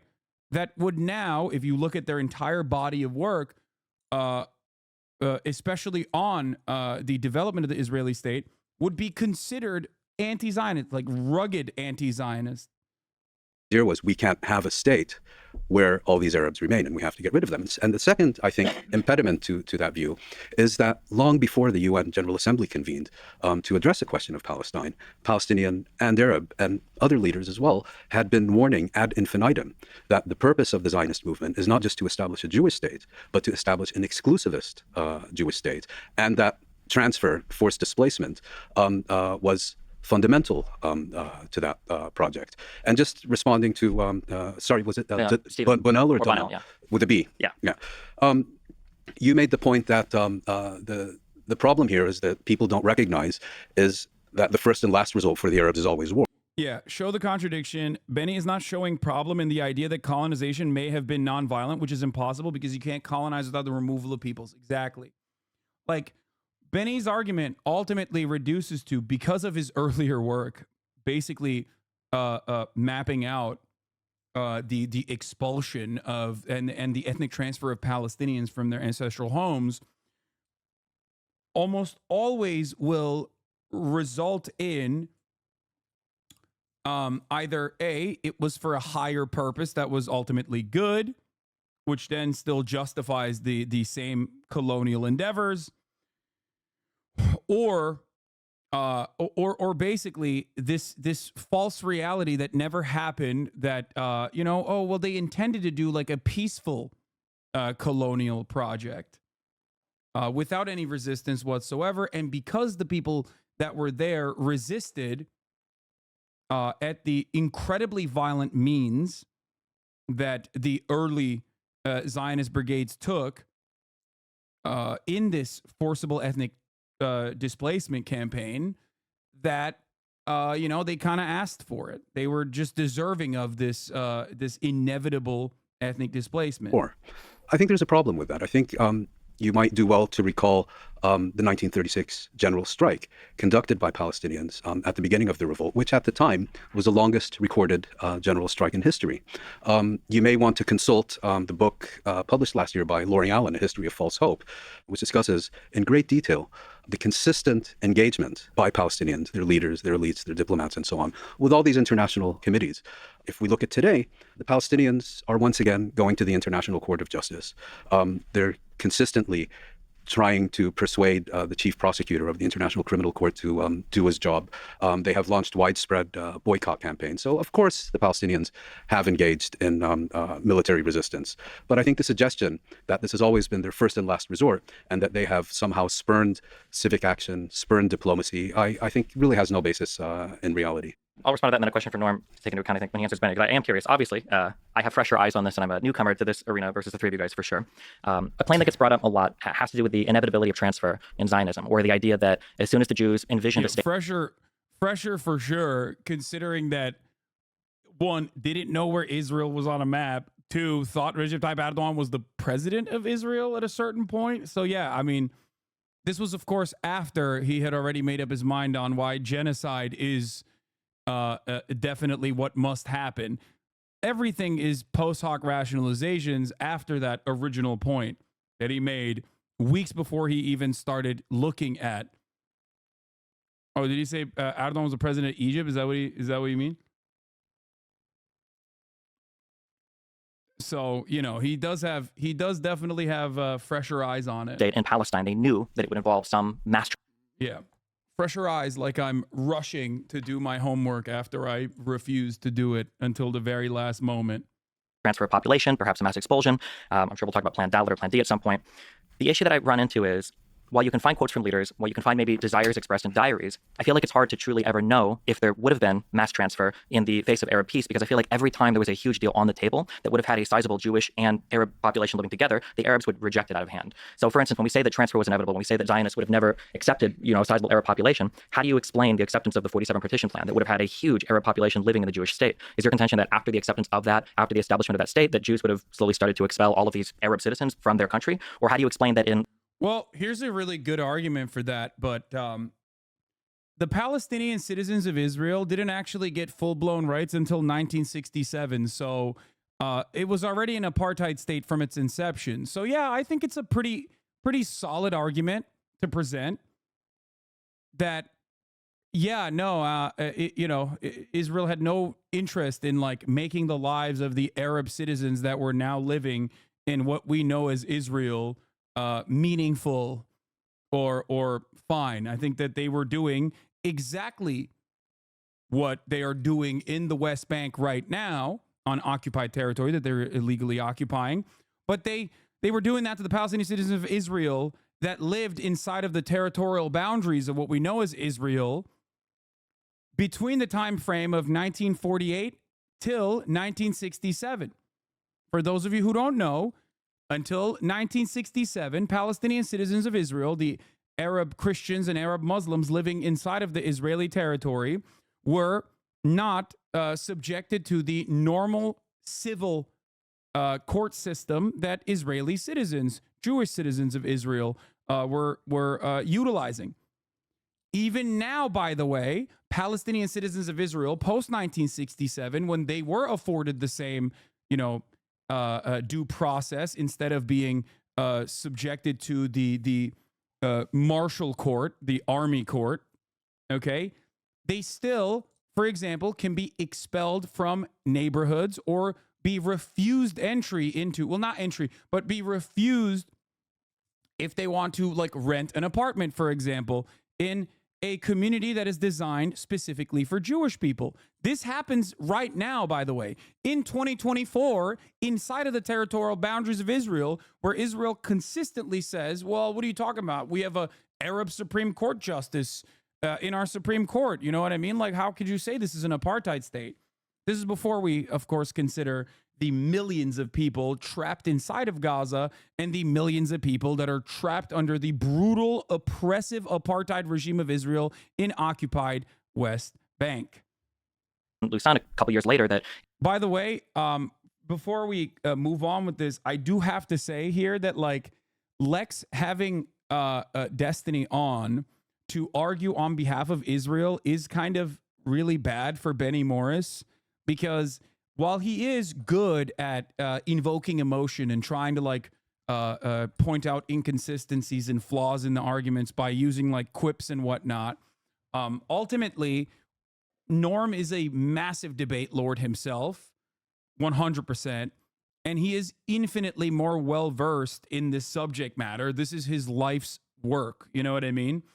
And all Lex did in this circumstance is basically fucking put ankle weights, as someone pointed out in the chat, on Benny Morris. Like he's literally going. It turns into like a 3v1 at points, I suspect. He's fucking bronze in a diamond lobby? Yes. Israel was willing to formally annex the Gaza Strip and make 200,000 or so people those citizens. But I'm just curious, how do we get this idea of Zionism always means mass transfer when there were times, at least early on in the history of Israel and a little bit before it, where Israel would have accepted a state that would have had a massive Arab population in it? Is your idea that they would have just slowly expelled them afterwards, or is that question to me or Norm? Or to either one? I'm just curious for the incorporation of the answer. Yeah.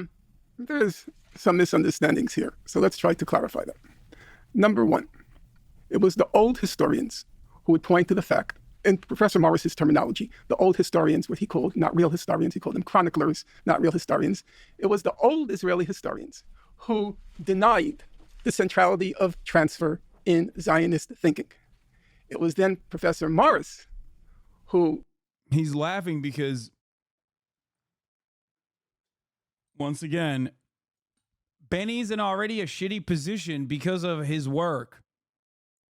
He has spent like the past decade basically trying to justify all of the research that he did in the matter. And so he's already in a shitty position to have to defend his like work while simultaneously justify the morality behind it. The morality behind like the actions that he uncovered, I guess. So having Destiny there makes it even harder for him to do that. Contrary to Israel's historian establishment, who said, now you remind me it's 4 pages, but it came at the end of the book. It was No, it's at the beginning of the book. transfer. Yeah, Yeah, transfer is dealt with in 4 pages at the beginning Okay. of my first book on the Palestinian refugee problem. it's a fault of my memory, but the point still stands. It was Professor Morris who introduced this idea in what you might call a big way. Yeah, but I didn't say ever okay. it's central to the Okay, Zionist allow me- experiment. okay, or experience. allow me- You're saying centrality. Okay. I never said it was central. I said it was there, Okay. the idea. By the way, it's okay to respond back and forth. This is great. And also, just a quick question, if I may. You're using quotes from Benny, from Professor Morris. It's also okay to say those quotes do not reflect the That full would be context fine. of the. That- So, like, if we go back, to quotes we've said in the past, and you've both here have written, the 3 of you have written on this topic a lot, is we should be careful and just admit, like, that's Just real quick, just to be clear, the contention is that Norm is quoting a part and saying that this was the entire reason for this, whereas Benny's saying it's a part of the. I'm not quoting a part. I'm quoting 25 pages where Professor Morris was at great pains to document the claim that appeared in those early 4 pages of his book. Now, you say it never became part of the official Zionist platform. It never became part of policy. Fine. Yeah, Fine. it wasn't policy. We're also asked, well, this is true. Why did that happen? Why did that happen? It's because it's a very simple fact, which everybody understands. Ideology doesn't operate in a vacuum. There are real world practical problems. You can't just take an ideology and superimpose it on a political reality and turn it into a fact. It was the British mandate. There was significant Arab resistance to Zionism. And that resistance was based on the fact, as you said, the fear of territorial displacement and dispossession. So you couldn't very well expect the Zionist movement to come out in neon lights and announce, hey, we're going to be expelling you the first chance we get. That's not realistic. Okay, Now, let me respond. Look, you've said it a number of times that the Arabs, from fairly early on in the conflict, from the 1890s or the early 1900s, said the Jews intend to expel us. This doesn't mean that it's true. It means that some Arabs said this, maybe believing it was true, maybe using it as a political instrument to gain support to mobilize Arabs against the Zionist experiment. But the fact is, transfer did not occur before 1947. It's just funny because like history absolved them. So it's like odd to still make this position. I guess it goes back to like, well, I guess some of the early Zionists wanted to do expulsion. And, I guess because it's a settler colonial operation that like some of the natives understood the assignment and recognized what was happening and resisted. But ultimately it's like, maybe they just got lucky and knew that it was going to happen, but like not everyone knew, and they were just being anti-Semitic. So many of the most rugged, like the most fundamentalist dudes have openly said time and time again, like the fucking guy that wrote the 1988 charter himself personally was like, and there is a shit ton, the 1988 Hamas charter, there's a shit ton of anti-Semitism baked into that thing, okay, into that document. And even he has time and time again Even he has time and time again said, like, listen, the reason why we hate these people is because they are the ones who took our land. Not the Balfour Declaration. I'm talking about 1988. What was it? The fucking blind sheik or whatever his name is. Not the blind sheik. I'm forgetting his name right now. He's like, if it was Christians, we would hate fucking Christians. Like, it's that simple. Yassin, I think. No, is that his name? I don't remember. Ahmed Yassin. But yeah, he's like, it's that simple.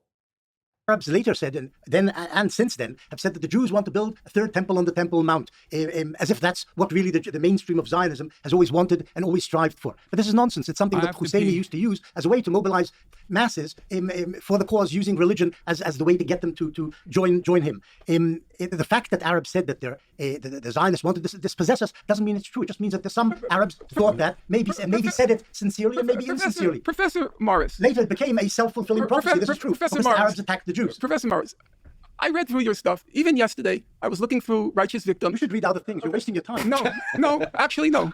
I do read other things, but I don't consider it a waste of time to read you. Not at all. You say that this wasn't inherent in Zionism. Now, would you all agree that David Ben-Gurion was a Zionist? A major Zionist leader. Right. Would you agree Chaim Weizmann was a Zionist? Yeah. Okay. I believe they were. I believe they took their ideology seriously. It was the first generation. Just like with the Bolsheviks, the first generation was committed to an idea. By the 1930s, it was just pure realpolitik. The ideology went out the window. The first generation, I have no doubt about their convictions. Okay? They were Zionists. Transfer was inevitable and inbuilt in Zionism. You keep repeating the same thing. Because I have, as I said, Benny, Mr. Morris, I have a problem reconciling what you're saying. It either was incidental or it was deeply entrenched. Here I read, it's deeply entrenched. Two very resonant words, inevitable and inbuilt. Deeply entrenched, I never wrote. Well, I'm not sure. It's something you just invented. Okay. But Inevitable and inbuilt. The idea, okay. let me concede Fine. something. No. The idea of transfer was there. Israel Zangwill, a British Zionist, talked about it early on in the century. Even Herzl, in some way, talked about transferring population. According to your 25 pages, everybody talked about it. We keep bringing up this line from the 25 pages and the 4 pages. We're lucky to have Benny in front of us right now. We don't need to go to the quotes. We can legitimately ask how. I mean, it is. I'm glad that he's stepping in, but it is important because, like, it is inconsistent with the. It is inconsistent with what he is saying now, I guess, or unless he's openly saying that it was good, which I think he is. How central is expulsion to Zionism? In its early version of Zionism, in whatever Zionism is today. By the way, the thing that Lex has in front of him, I have here as well. Influence does Zionism and ideology have in Israel, and influence the philosophy, the ideology I think Zionism it's like have a on humidity Israel today. and the Zionist movement up to 1948. Zionist ideology was central to the whole Zionist experience, the whole enterprise up to 1948. And I think Zionist ideology was also important in the first decades of Israel's existence. Slowly, the whole... Yeah, he's not rebutting the inconsistency. He's just avoiding the justification. Exactly. Zionism, if you like Bolshevism, held the Soviet Union, gradually faded. And a lot of Israelis today think in terms of individual success and then the capitalism and all sorts of things which have nothing to do with Zionism. But Zionism was very important. But what I'm saying is that the idea of transfer wasn't the core of Zionism. The idea of Zionism was to save the Jews who had been vastly persecuted in Eastern Europe and, incidentally, in the Arab world, the Muslim world, for centuries, and eventually ending up with the Holocaust. The idea of Zionism was to save the Jewish people by establishing a state or re-establishing a Jewish state on the ancient Jewish homeland, which is... For the record, this is also not disputed. The problem is that there were people there. That's it. There were people there. You can't do that. You just can't fucking expel these people that were there. Hello, Kaya. Come here. Kaya, come here. Hello, my baby. Oh my God. You're so cute. Oh.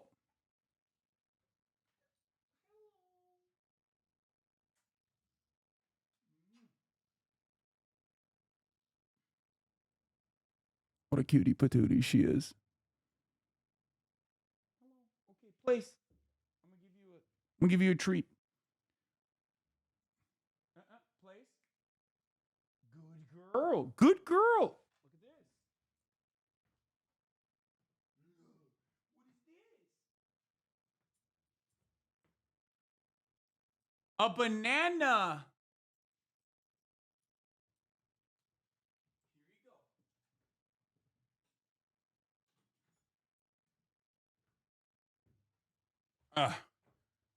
Let's see how fast she just rips through that.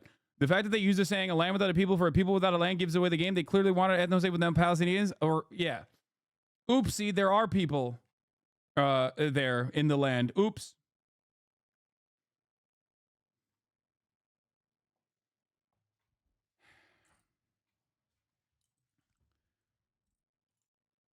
Anyway. They're cooking. I think they're cooking Benny here. Maybe I'm too biased, but it does feel like he's getting cooked a little bit. Which is something the Arabs today even deny, that there were Jews in Palestine or the land of Israel 2,000 years ago. Arafat famously said, what temple was there on Temple Mount? Maybe it was in Nablus, which of course is nonsense. But they had a strong connection for thousands of years to the land to which they wanted to return, and returned there. They found that on the land lived hundreds of thousands of Arabs, and the question was how to accommodate the vision of a Jewish state in Palestine alongside the existence of these Arab masses living on, who were indigenous, in fact, to the land by that stage. And the idea of partition, because they couldn't live together, because the Arabs didn't want to live together with the Jews, and I think the Jews also didn't want to live together in one state with Arabs in general. The idea of partition was the thing which the Zionists accepted. Okay, we can only get a small part of Palestine. The Arabs will get in 37 most of Palestine. In 1947, the ratios were changed, but we can live side by side with each other in a partitioned Palestine. And this was the essence of it. The idea of transfer was there, but it was never adopted as policy. But in 1947-48, the Arabs attacked, trying to destroy essentially the Zionist enterprise and the emergent Jewish state. And the reaction was transfer in some way. Not as policy, but this is what happened on the battlefield, and this is also what Ben Gurion at some point began to want as well. Right. Well, one of the first books on this issue. Yeah, I mean, it's like this is once again. I'll use an example that is similar to the inception of the American state, stating that, well, the indigenous populations that lived here started resisting once they started getting fucking murked, and once they started recognizing that like they were losing their ancestral territorial land. And then for that reason, it was totally justified to do manifest destiny. It was totally justified to basically forcibly expel them and kill them.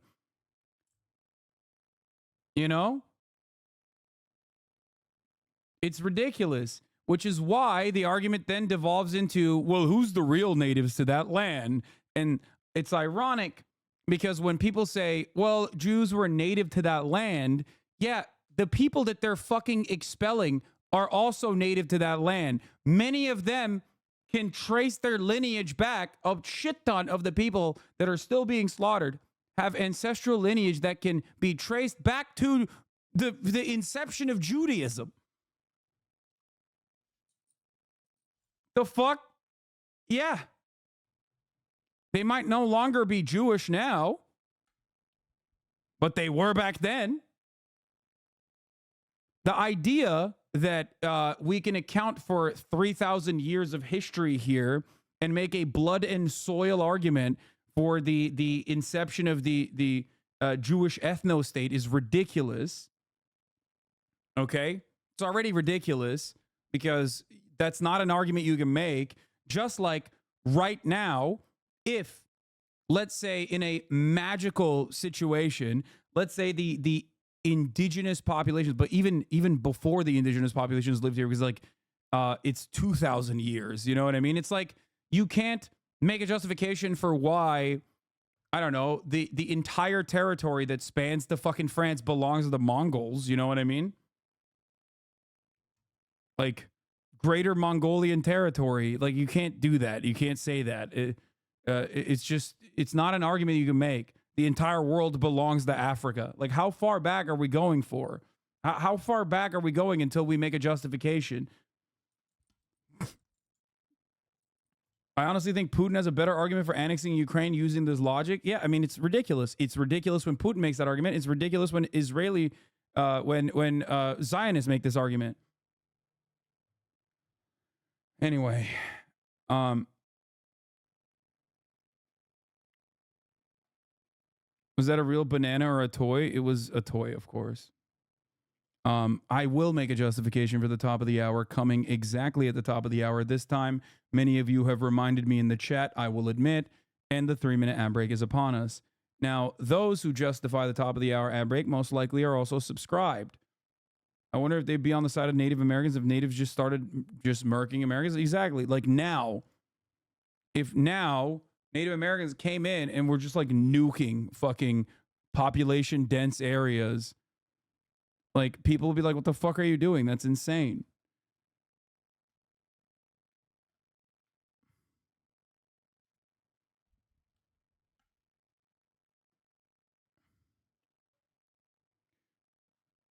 All right, here's the 3-minute ad break now. I read when I was still in high school, because my late father had it, was the Diaries of Theodore Herzl. And I think, Theodore Herzl, of course, was the founder of the contemporary Zionist movement. And I think if you read that, it's very clear. For Herzl, the model upon which the Zionist movement would proceed, his model was Cecil Rhodes. I think, Rhodes, from what I recall, correct me if I'm wrong, has quite a prominent place in Herzl's diaries. I think Herzl was also corresponding with him and seeking his support. Cecil Rhodes, of course, was the British colonialist after whom the former white minority regime in Rhodesia was named. And Herzl also says explicitly in his diaries that it is essential to remove the existing population from Palestine. Can I respond to this? In a moment, please. He says we shall have to spirit the penniless population across the borders and procure employment for them elsewhere, or something. And Israel Zangwill, who you mentioned, a land without a people for a people without a land. They knew damn well it wasn't a land without a people. I'll continue, but please go ahead. Just to this, there is one small diary entry in Herzl's vast. It's 5 volumes. Yeah, 5 volumes. There's one paragraph which actually mentions the idea of transfer. There are people who think that Herzl was actually pointing to South America when he was talking about that. The Jews were going to move to Argentina, and then they would try and buy out or buy off or spirit the. Wait a minute. Doesn't that literally also still say that, like, no matter where the Zionist project was going to be incepted, that the transfer was going to occur regardless? What the fuck? Bro, it happened. Like, it already happened. Why is he acting like it didn't happen when he recognizes that it happened? It's just the same argument.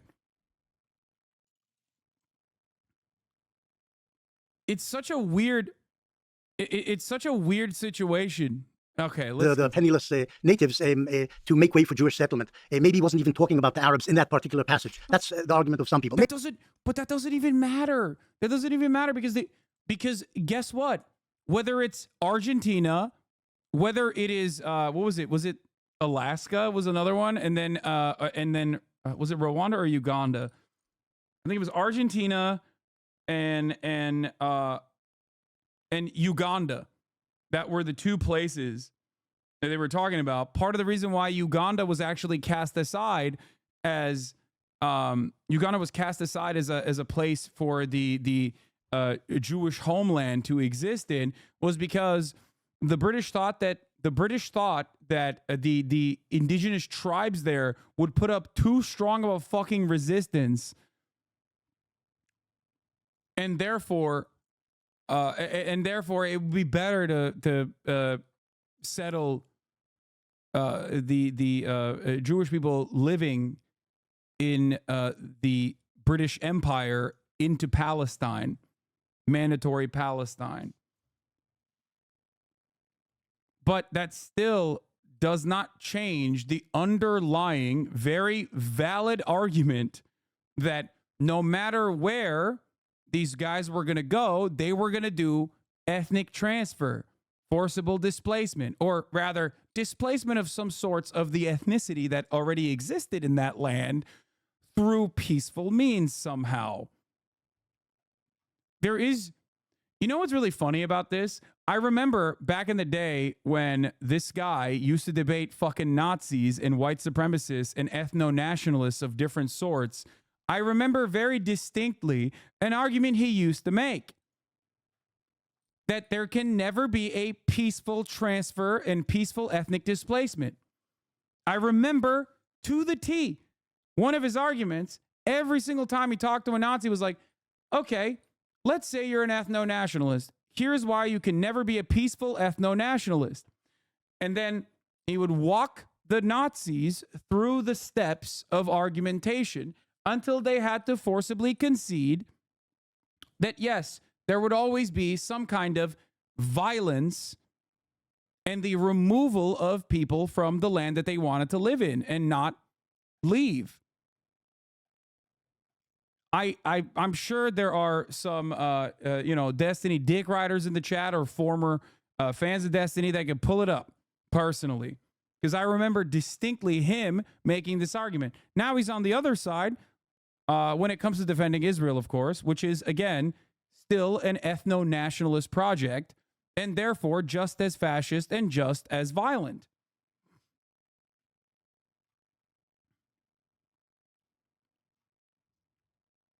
Maybe he was, but the point is, it has only a 1/100th of a 1% of the diary which is devoted to the subject. It's not a central idea in Herzl's thinking. What Herzl wanted, and this is what's important, not Rhodes, I don't think he was the model. Herzl wanted to create a liberal, democratic, Western state in Palestine for the Jews. That was the idea. Not some imperial enterprise serving some imperial master, which is what Rhodes was about, but to have a Jewish state which was modeled on the Western democracies in Palestine. And this, incidentally, was more or less what Weizmann and Ben-Gurion wanted. Ben-Gurion was more of a socialist, Weizmann was more of a liberal a Westerner, but they wanted to establish a social democratic or liberal state in Palestine. And they both envisioned through most of the years of their activity that there would be an Arab minority in that Jewish state. It's true that Ben-Gurion strived to have as small as possible an Arab minority in the Jewish state because he knew.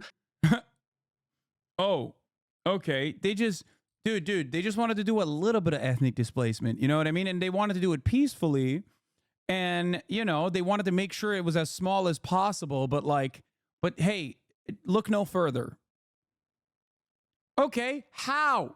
How do you make it as small as possible? No, this is an old one. This is like when he used to... and residential buildings.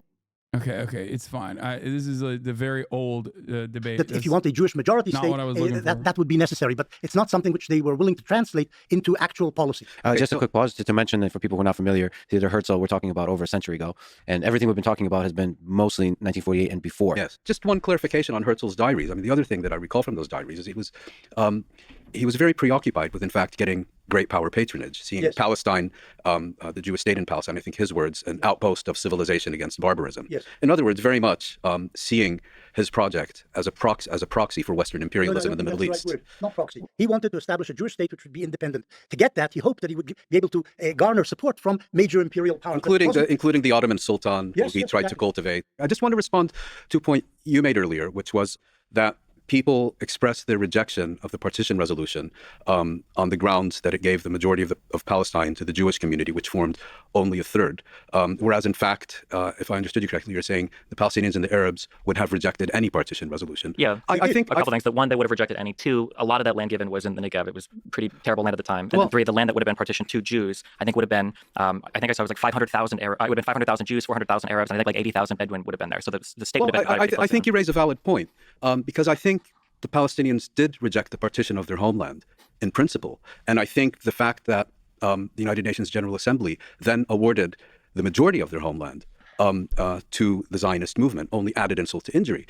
I mean, one doesn't have to sympathize with the Palestinians to recognize that they have now been a stateless people for 75 years. Can you name any country, yours, for example, or yours, that would be prepared to give 55%, 25%, 10% of your country to the Palestinians?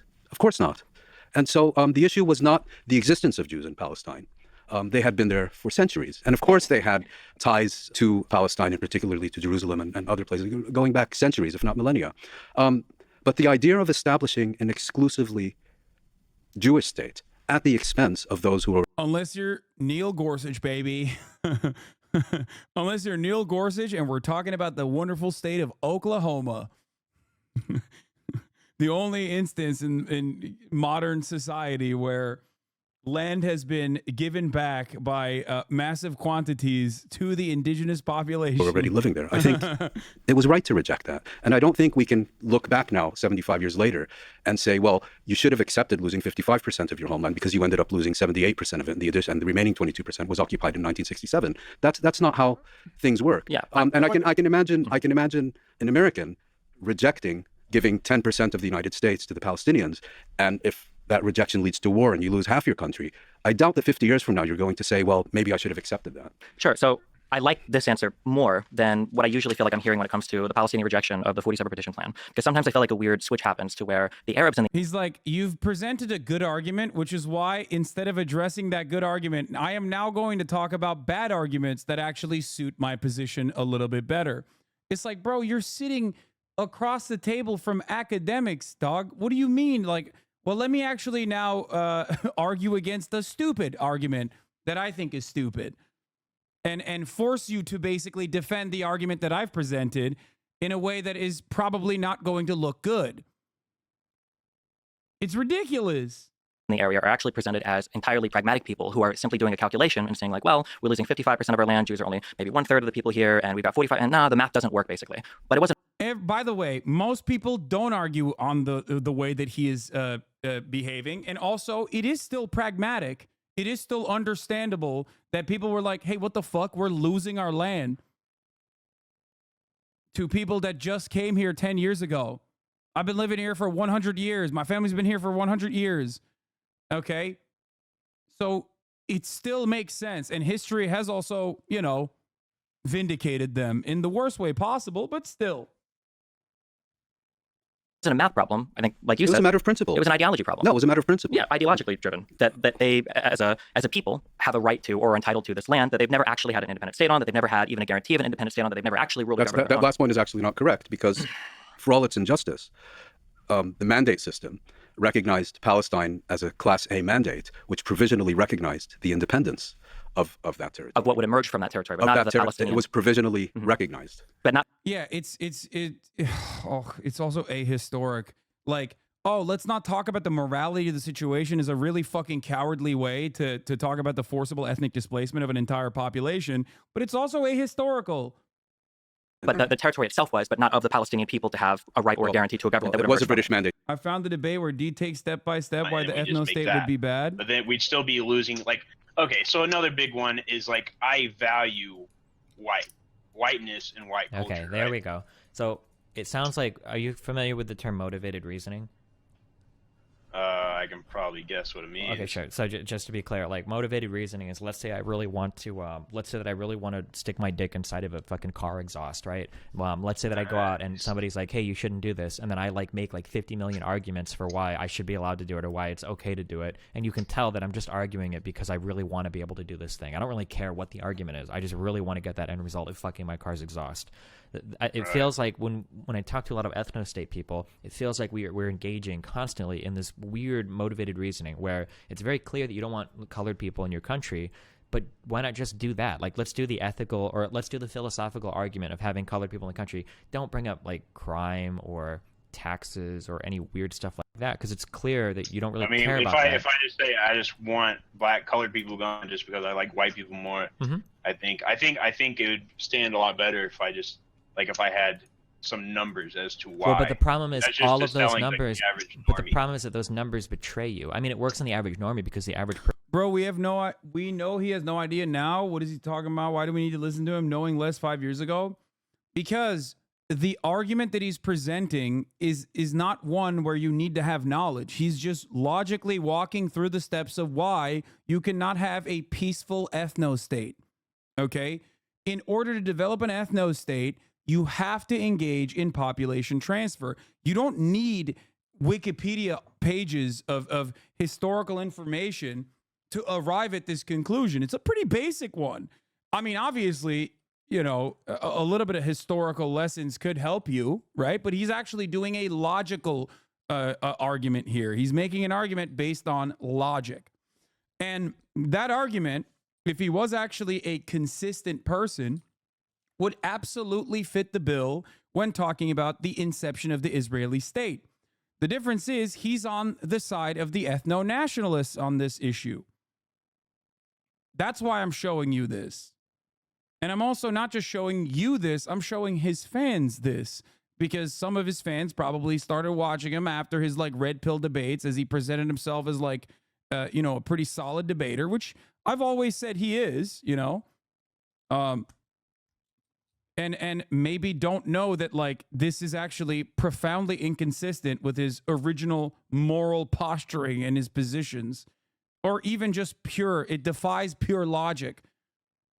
Person's a fucking moron. But if you really want to have like a solid, good argument, right? You can't like if somebody says I want to get rid of all the colors, you're like, okay, well, why? Well, because of crime. Well, why not get rid of all criminals? Okay, well, because of taxes. Well, why not get rid of everybody that takes more in taxes? Okay, well, IQ. Well, why not just get rid of all the low IQ people, right? But it always comes back to, well, I would want to keep the white ones and get rid of the black ones. So let's just go to the. Yeah, you're right. I think I am engaging in your motivated reasoning. Sure. And so, I probably couldn't tell you why, and like all the stuff I've given you today is just like my confirmation bias and just like trying to sell you on why I want these things.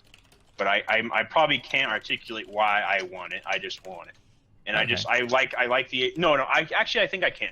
So like, do you think culture? Well, here, wait, real quick. Okay, so we're moving away from all of the hard empirical stuff. So things like crime attack, right? And we're going to move into more softer things. I just want to make sure so that, or I'm understanding, right? We're moving into like culture and whatnot now. Sure. Okay, cool. All right, okay, go for it. Now we're on to culture and stuff. Okay, so do you think culture would be like intertwined with race in any way? I would say it is in a correlated way. Like people of certain races probably tend to do certain things a certain way, but that's just because of geographically where they live and the type of stuff they participate in. Do you think like a certain race could share certain values just yeah, for sure. Like, yeah, I think so, yeah. Okay. All right, fair enough. Okay, from there, I'd like to say I value whiteness and white culture in that, like, we could just look around and see all the countries that, like all the prospering ones. Like, well, if I was going to do that, I could just do it by IQ, since, like, all, like, the prospering countries are above the IQ threshold. I don't know if this is relevant, but I just wanted to say I'm kind of shocked that this guy's a platform on any of these respective outlets with the level of hate he spewed lately. Even your most controversial quotes aren't a fraction of what he said. Yes, because he positions himself as a progressive, or rather a liberal who is a defender of Joe Biden, and then he can like hide under that umbrella fairly well. It doesn't really, he can just present himself as a liberal, and then people will go, oh, well, he's just a liberal who's like a little edgy. No one fucking basically has the same dedicated audience that he has to have entire pace bins dedicated to all the shit that he has said, not even out of context, like in context, in the same way that like I have a dedicated audience of haters that are probably in here right now that have an entire pace bin full of data that they can point to be like, he's a piece of shit for this, and this reason. So most people don't even know all of the weird, horrifying, awful things that he said. Damn, Kaya has already fucking destroyed the banana peel. He does not have obsessed haters. He has some, I think. But they are nowhere near as obsessed as his community is. And therefore, most people are unaware of his like quotes because no one is like as permanently brain broken and as permanently online as we are or as his community is. So they just probably don't know. No one has like really made like a big stink about it. You know what I mean?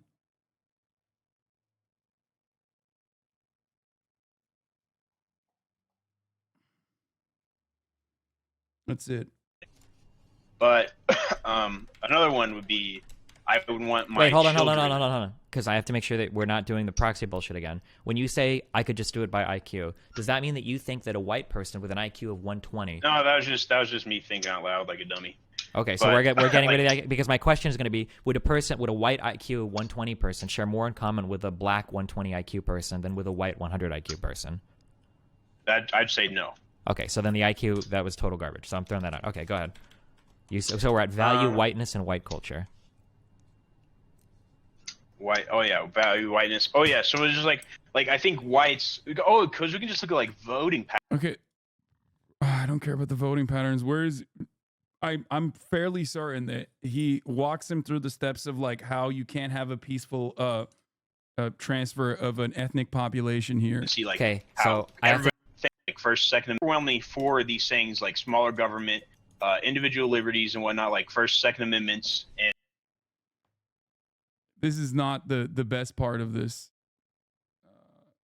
Bro, just turn on a Hitler speech. Okay, chill. It's Let's Palestine, not the British Mandate of Israel. The word exclusive, which As an Israeli, I recognize that settling in a land that you are not wanted is intrinsically violent, no matter your intentions or ways. But the Zionist idea was that we would settle a state whether people want it or not, because Jews can't trust other people's states to keep them safe. Zionism is about making your existence a fact. It doesn't make it right, but you seem to think Zionism tries to be purely driven by rationale. No, I think that's a really good way to describe it. I know. That's why I think like pogroms and the Holocaust play a really. No, I don't think this guy is wrong at all. I don't think Zionism is purely driven by rationale. I think it is driven by the understandable fear in shared Jewish history due to pogroms and the Holocaust. So I bring this up regularly. It is a very important part of Zionism in general. I just don't think it's a justifiable proposition.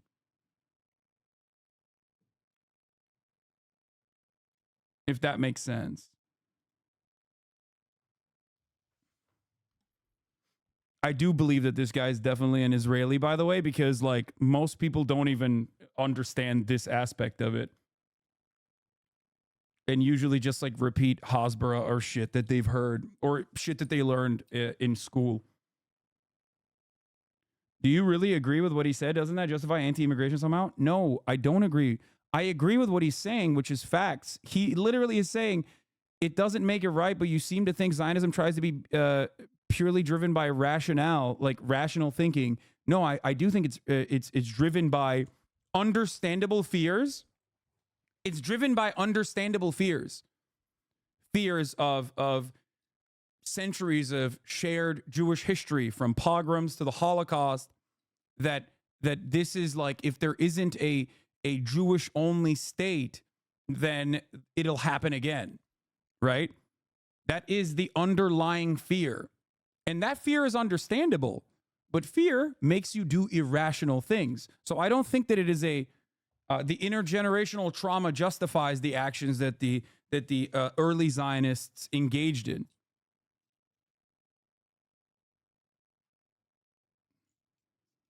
Every single person that is important in this conversation, all three of the people that are having this conversation right now would agree to everything that you said.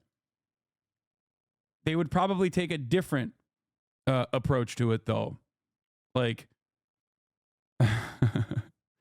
all three of the significant people in this conversation would agree with that. I agree with that as well. I'm talking about the idea that settling in a land that you are not wanted is violent. Yes. Yes, settling in a land that you are not wanted is almost always going to be violent. This is at the foundation of settler colonialism. Do you really agree with what he said? Doesn't that justify anti-immigration somehow? No, because immigration under normal circumstances is voluntary and is done with consent. That's the difference. Even the most aggressive, like right-wing reactionaries, still recognize the role that immigrants play in this country. Only the most delusional racist people don't. The difference between immigration, however, in the way that it occurs currently in the United States of America, is not that it is not guided or directed by a state with a deliberate attempt to displace the local population. Like, even asylum seekers themselves currently that come into this country, one, are not actually like being directed by their host nation to go and like invade the country in the same way that settler colonialism exists, right? And two, they're actually abiding by the rules that we created. When they touch base, when they touch American land, they are literally doing what they are legally and morally, but certainly legally within their rights to do.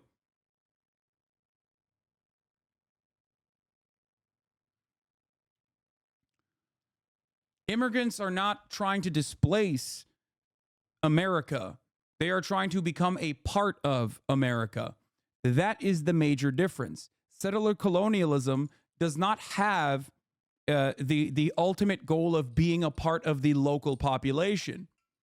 Settler colonialism has the express purpose of erasing the local population, which is precisely what the Zionist project did.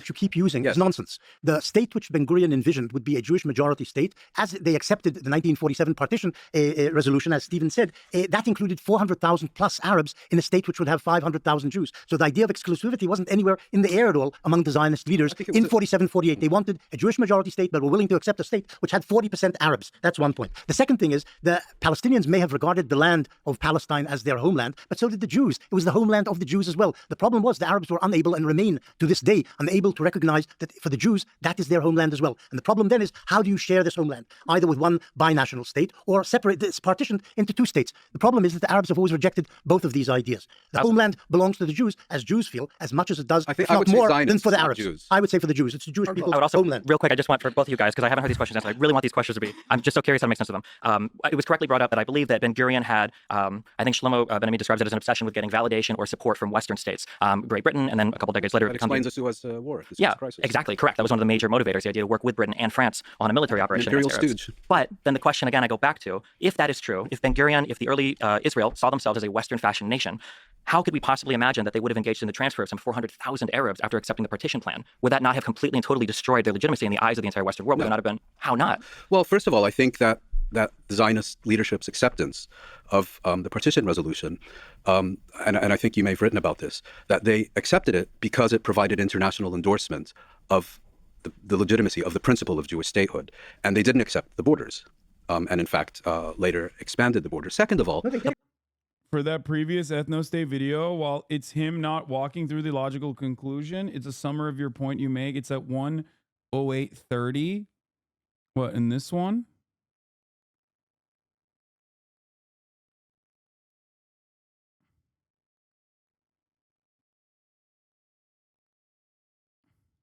Dude, What? I enjoy, dude, you know how much time I spend in here? All these people disagree with me. I enjoy talking to, like, outsiders. Like, I'm being friendly with you in a conversation, but I think that it would be morally permissible for, like, people of color to murder people like you in society. Like, I think that your moral views are actually fucking atrocious. Ooh, Like, I don't Okay, that's all right. We're moving away from that. But the borders They were didn't accept the expanded in borders. war. They accepted the UN partition resolution, borders and all. They That's how they accepted You can say that some of the Zionists, deep in their hearts, had the idea that I think that in and of itself probably helps people understand, though, that that why many people were duped early on back in the day about Destiny's ideology. maybe at some point including they their would be able to get more. including But their they most senior accepted- leaders who said yes, so, but and they I think you've accepted- quoted them But they saying so. grudgingly accepted what the United Nations, Yes. the world community, had Yes. said. This is what you're Yes. going to get. And second of all, I mean, removing darker people, it's Jews are as dark. it's In intrinsic. Israel, It's in Israel, Jews intrinsic. are as dark as It's Arabs. it's intrinsic to nonsense. Western history. So the idea that Also, his argument here in this circumstance is also fucking stupid. It's like, oh, how could they ever be accepted if they have Arabs in their ranks? Okay. The fucking majority of the Jewish population in Israel now is Arab Jews. What? Like, what do you mean? Clearly, the concept of like building a Western society, I think you're missing the point. Yeah, no, the argument I think he's trying to make here is that like Ben-Gurion wanted to be accepted by the Western world. If Ben-Gurion wanted to be accepted by the Western world, like, maybe I am missing the point, actually. Did I misunderstand what you were saying? I was the running leaders it. who said so, and I think you've quoted them saying so. The UN And in fact, the legitimacy To work with Britain and France on a military operation. Imperial against Arabs. stooge. But then the question again I go back to, if that is true, if Ben-Gurion, if the early Israel saw themselves as a Western fashion nation, how could we possibly imagine? Yeah, he's not saying he's Israel. He's trying to argue that Israel didn't fancy itself as a Western fashion nation, and basically, am I wrong? He's saying Israel did not actually see itself as like a nation that was going to be accepted by the West, and instead was actually genuinely interested in having Arab population. Imagine that they would have engaged in the transfer of some 400,000 Arabs after accepting the partition plan. Would that not have completely and totally destroyed their legitimacy in the eyes of the entire Western world? No. Would it not have been? How not? Well, first of all, I think that Zionist leadership's acceptance of the partition resolution. Oh, yeah. He's saying that if they really planned on expelling the natives, then why would the Western world accept them? I wonder why. Well, they did, and they have. So that's such a weird thing to say, because they did do that, and the Western world did accept them, because the Western world, I mean, here, you want to know why? He's saying the West wouldn't accept the transfer of Arabs. Yeah, which is so funny because, like, we know that they did. And secondly, here is why. This is it. You want to know why? Here's the answer. Obviously, not everyone is going to have their not everyone is going to have their Churchill quotes ready to go, locked in, okay? In the way that I do. Where is it? Hold on.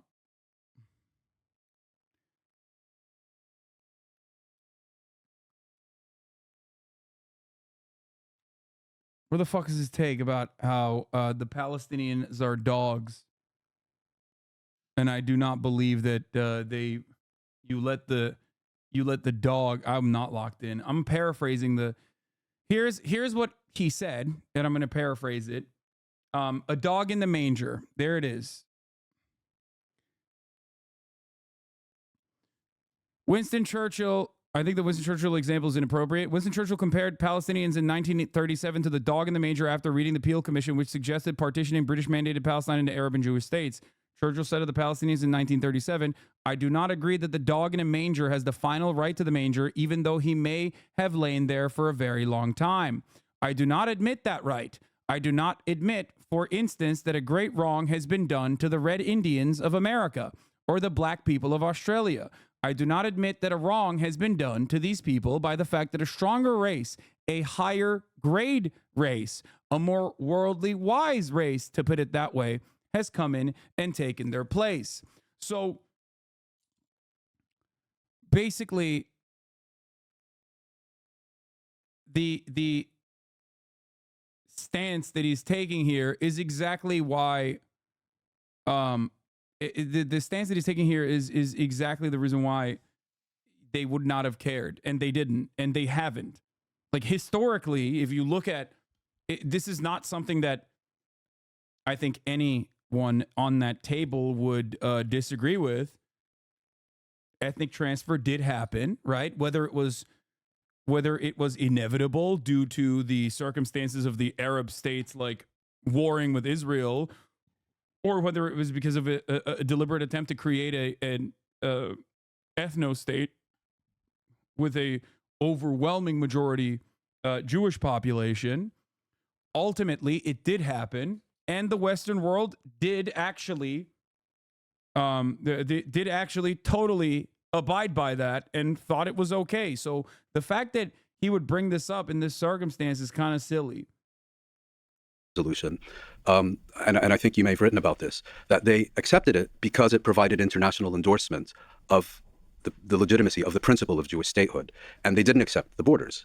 And in fact, later expanded the borders. Second of all, the borders were expanded in war. They accepted the UN partition resolution, borders and all. They accepted. You can say that some of the Zionists, deep in their hearts, had the idea that maybe at some point they would be able to get more. Including their most senior leaders who said so, and I think you've quoted them but saying they grudgingly accepted what the United Nations, Yes. the world community, had said, this is what you're going to get. And second of all, I mean, removing darker people, it's Jews are as dark. it's In intrinsic. Israel, It's in Israel, intrinsic. Jews are as dark as It's Arabs. intrinsic to Nonsense. Western history. So the idea that Americans or Brits or the French would have an issue with, I mean, French had been doing.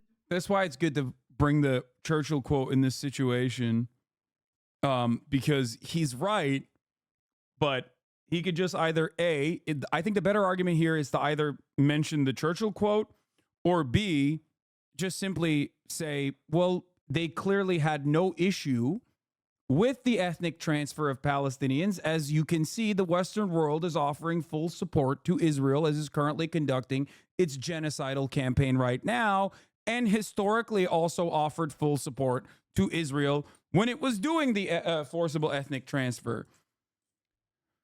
So it's like odd to have this conversation as though the past 75 years does not exist and is not like ongoing. Doing it in Algeria for decades. The Americans have been doing it in North America for centuries. So how would Israel forcibly displacing Palestinians somehow besmirch Israel in the eyes of the West? Even in the 1944 resolution of the Labor Party, and at the time even Bertrand Russell was a member of the Labor Party, it endorsed transfer of Arabs out of Palestine. As Muin's pointed out, that was a deeply entrenched idea in Western thinking, that there was nothing, it doesn't in any way contradict or violate or breach any moral values to displace the Palestinian population. Yeah, that operational thinking there is like still ascribing some kind of like morality to the Western world that has never been demonstrated throughout history. Okay, it's in a way it literally reaffirms the position that Israel wanted to be and successfully did become, like a West adjacent state, because you are abiding by these like Western supremacist principles in an effort to defend this state. It's so funny. Now, I do believe there's a legitimate question. Had it been the case, as you said, Professor Morris, that the Zionists wanted to create a happy state with a Jewish majority, but a large Jewish minority, and if by virtue of immigration, like in our own country, given the current trajectories, non-whites will become the majority population in our United States quite soon. And according to democratic principles, we have to accept that. So if that were the case, I would say maybe... Is it me, or does Steven seem massively outclassed by the other three? Listen, dude, most people who are very knowledgeable on the subject matter would be massively outclassed by the other three. For the record, like it's just, there is no, like, my man is a YouTuber whose interest on the subject matter was revitalized after he said something about how, like, yeah, Israel's doing a genocide and it has to. And then he spent like the next couple of weeks trying to fucking fish for quotes as he was doing his research streams, literally trying to engage in post hoc rationalizations as he openly demonstrated his lack of knowledge on the subject matter. Okay? Motivated reasoning, as he would call out. So, to be fair, most people would be outclassed in this situation, but he's extra outclassed as well.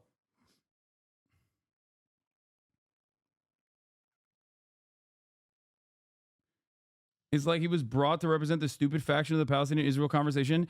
I mean, he's good at throwing out talking points in a way where it seems like, I mean, he's speaking from a position of like confidence that invokes knowledge in the eyes of the people that are watching.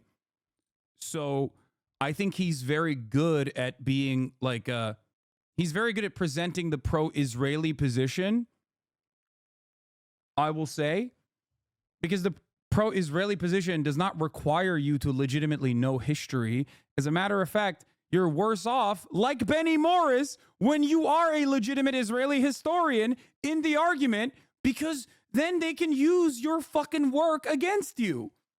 Do you understand? There is no pro-Israeli position that is actually, there is no pro-Israeli position that is like deeply invested in the truth and historical facts. Okay?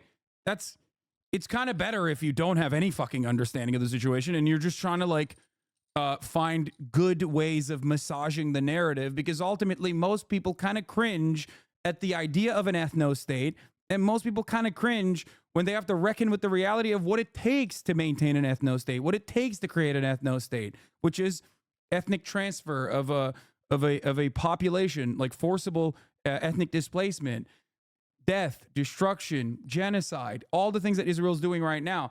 So, you kind of really, I guess this is the reason why, and I've pointed this out before, like on the one side, the people who are not ultra-Zionists, right? You have genocide scholars, both Israeli and also Jewish in the Western world, right? And then on the other side, you have people like Rabbi Shmuley defending the Israeli position and the Michael Rappaports of the world.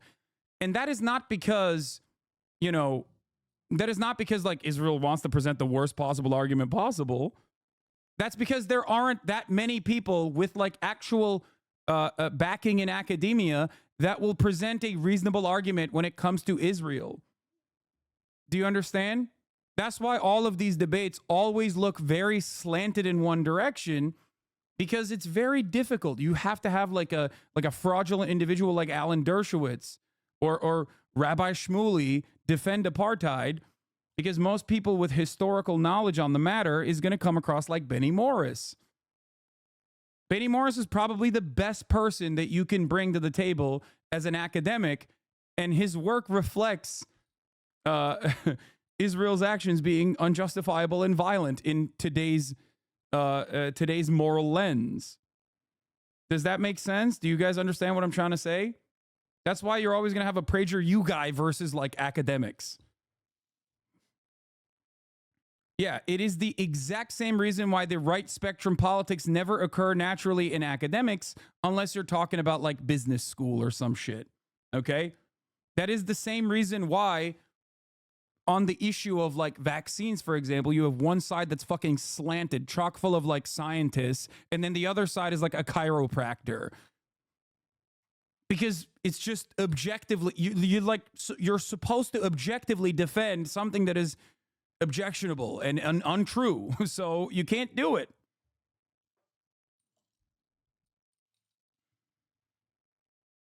Maybe there's an argument that had there been mass Jewish immigration, changed the demographic balance in Palestine, and therefore... D is literally just a liberal answer, Ben Shapiro. He fucking owns dumbasses who don't know nothing about a certain topic, just like he does, but once he goes against someone who knows a shred of something about the topic, he gets fucking cooked. Like Ben, he's seen as smart because he talks fast and knows talking points. Yeah. And also, like Ben, he's oftentimes on the wrong side of arguments, unless he's like arguing with red-pilled fucking idiots who are literally talking about how like you should be able to beat the shit out of your wife. You know what I mean? Jews became the majority. You can make an argument in the abstract that the indigenous Arab population should have been accepting of that, just as whites in the United States, quote unquote whites, have to be accepting of the fact that the demographic majority is shifting to non-whites in our own country. But that's not what Zionism was about. I did write my doctoral dissertation on Zionism, and I don't want to get now bogged down in abstract ideas. But as I suspect you know, most theorists of nationalism say there are two kinds of nationalism. One is like, it just blows my mind. Like, we're talking about a dude who wrote his doctoral thesis on the concept that we're talking about literally before the other YouTuber was born. Okay? Like, that's how insane this conversation is. It's so slanted academically and intellectually on one side. Oh my fucking God. nationalism based on citizenship. You become a citizen, you're integral to the country. That's sometimes called political nationalism. And then there's another kind of nationalism, and that says the state should not belong to its citizens, it should belong to an ethnic group. Each ethnic group should have its own state. It's usually called the German Romantic idea of nationalism. Zionism is squarely in the German Romantic idea. That was the whole point of Zionism. We don't want to be Bundists and be one more ethnic minority in Russia. We don't want to become citizens and just become a Jewish people in England or France. We want our own state. Like the Arab 23 states. No, wait. Before we get to the Arabs, let's stick to the Jews for a moment, or the Zionists. We want our own state, and in that concept of wanting your own state, the minority at best lives on sufferance, and at worst gets expelled. That's the logic of the German Romantic Zionist idea of a state. That's why they're Zionists. Now, I personally have shied away from using the word Zionism ever since I finished my doctoral dissertation. Because that's painful. Because as I said, I don't believe it's the operative ideology today. It's like talking about Bolshevism and referring to Khrushchev. I doubt Khrushchev could have spelled Bolshevik. But for the period we're talking about, They were Zionists. They were committed to their exclusive state with a minority living on sufferance or, at worst, expelled. That was their ideology. And I really feel there's a problem with your happy vision of these Western Democrats like Weizmann, and they wanted to live peacefully with the Arabs. Weizmann described the expulsion in 1948 as, quote, the miraculous clearing of the land. That doesn't sound like somebody shedding too many tears at the loss of the indigenous population. Let me respond to the word Let him unsufferance. respond. The unsufferance I don't agree with. I think that's wrong. The Jewish state came into being in 1948. It had a population which was 20% Arab when it came into being. After Arab refugees, many of them had become refugees, but 20% remained in the country. 20% of Israel's population at inception in 1949 was Arab. 80% went missing. No. We're talking about what remained in Palestine, Israel, after it was created. The 20% who lived in Israel received citizenship and all the rights of Israelis, except, of course, the right to serve in the army, which they didn't want to. They have Supreme Court justices, they have Knesset members. They enjoy lived under emergency laws until 1966. For a period, sure. They lived under. So they didn't immediately have citizenship. No, wait a second. At the beginning, fantasy. it's not fantasy. At the beginning, they received citizenship, could vote in elections for their own people, and they were put into parliament. But in the first years, the Israeli, the Jewish majority suspected that maybe the Arabs would be disloyal because they had just tried to destroy the Jewish state. Then they dropped the military government and they became fully equal citizens. So if the whole idea was they must have a state without Arabs, this didn't happen in 49, and it didn't happen in the Why did you? Awesome. He's literally, dude. You can't just justify an incredibly racist position like this. I'm sorry. That is insane. That is actually fucking insane, dude. It's just, again, motivated reasoning. Well, guess what, dude? They just thought the Arabs were disloyal. Oh, okay, never mind. Yeah, guess what, dude? Well, the whites thought blacks were subhuman and deserved and wanted to be servile because of their skulls. So I guess chattel slavery is kind of justifiable too. What the fuck do you mean?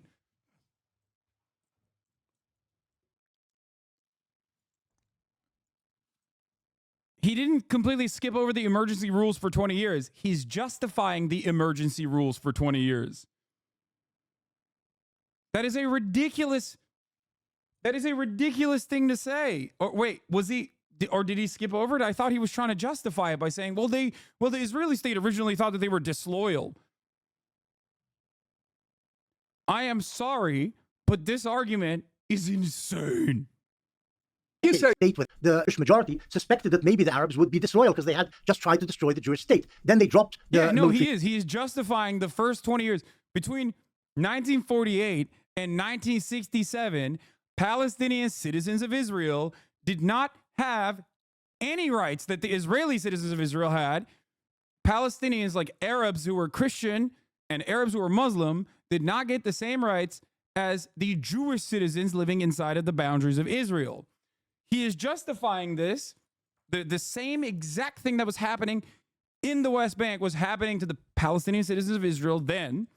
And he's saying that he's basically saying that, like, in that first, military court, military mandate where they lived under martial law, well, it was because they were suspected of being, of being fucking disloyal to the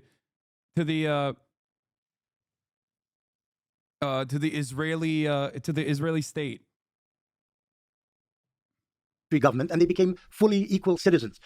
So if the whole idea was they must have a state without Arabs, this didn't happen in 49, and it didn't happen. Bad take. This is bullshit and ahistorical, and Arabs didn't immediately get citizenship inside Israel. No, he said immediately. Top of the hour. Oh, fuck you. 2:53 again? God damn it, dude. What's happening today? Before the boundaries of 2:55, you can't hit me with the top of the hour ad break, but I'll fucking do it this time. Fuck you, okay? At the top of the hour, there's a 3-minute ad break. If you no longer want to see those ads, all you need to do is subscribe for $5 or for free with a Twitch Prime by connecting your Amazon Prime account to your Twitch account. You get 1 free Prime subscription a month. Oh my God, she was hiding more of the fluffy stuff underneath her. I just realized. It's cold in here. He is justifying due to the 47 war by saying it happened in 1949. Here's a 3-minute ad break now. You can avoid those ads by subscribing for $5 or for free. Then why did you say Professor Morris, Yes. then why did you say without a population expulsion, a Jewish state would not have been established? Because you're missing the first section of that paragraph, which was that they were being assaulted by the Arabs. And as a result, a Jewish state could not have come into being unless there had also been an expulsion of the population which was trying to kill them. Norm, I'm officially forbidding you referencing that. Again, I think... Hold on a second, wait. We responded to it. So the main point you're making, we have to take Benny at his word, is like there was a war, and that's the reason why he made that statement. I think that just one last point on this. I remember reading your book when it first came out, and reading, one incident after the other, and one example after the other, and then getting to the conclusion where you said the Nakba was a product of war, not design. I think we were, and I remember reacting almost in shock to that I felt you had mobilized overwhelming evidence that it was a product of design, not war. And I think our discussion today very much reflects, let's say, the dissonance between the evidence and the conclusion. You don't feel that the research that you have conducted and published demonstrates that it was in fact inherent and inbuilt and inevitable. And I think the point that Norm and I are making is that I'm not gonna lie. I think Lex's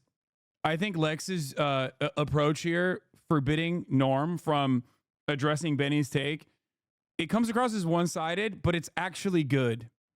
Okay, I'm serious. Here's why. Because Norm, this is a 5-hour conversation. Norm will absolutely go back to that point and hammer it into the fucking ground and never move away from it because, and this is why he is a phenomenal scholar, he's a profoundly stubborn man to a fault. That stubbornness actually makes him one of the GOATs, okay? For sure. But when we're doing a 5-hour conversation of back and forth, you kind of got to move on and cook the dude in other angles. Okay? He does get tunnel vision, I think. And I think it's admirable because he has like been that stubborn about issues that matter his whole life. He's staked his whole fucking reputation on this. But I do think it's good to move on from this. Hasan, you are an idiot. Thank you. I agree. I'm not a very smart person. I do, however, read and listen to a lot of much smarter people than me. So when I, tell you their positions, I guess, maybe people mistake me as being smart. Your own historical research, together with that of others, indisputably demonstrates that it does. I think that's a fundamental disagreement we're having here. Can I actually respond to that? Because this is actually, I think this is emblematic of the entire conversation. I watched a lot of Norm's interviews and conversations in preparation for this, and I hear Norm will say this all over and over and over again. I only deal in facts. I don't deal in hypotheticals. I only deal in facts. I only deal in facts. And that seems to be the case, except for when the facts are completely and totally contrary to the particular point you're trying to push. The idea that Jews would have out of hand rejected any state that had Arabs on it or always had a plan of expulsion is just betrayed by the acceptance of the 47 partition I don't think you understand politics. Did I just say that there is a chasm that separates your ideology from the limits and constraints imposed by politics and reality? Now, Professor Morris, I suspect, would agree that the Zionist movement from fairly early on was committed to the idea of a Jewish state. I am aware. He's right, though. Norm is right because he doesn't understand politics because he's a liberal. And liberalism dictates that, politics is not fucking real. Liberalism inherently, in a liberal world at least, because of its hegemonic status, implies that you can get away with acting like you're not talking about politics at all, when in fact politics is about the distribution of power and resources. That's all politics is, but historically, okay? Liberalism, on the other hand, makes it seem like it's anything but that. And it can only do that because it's the default state of society nowadays. Obviously, in pre-industrial revolution times or before, in the feudal era, liberalism was very political, right?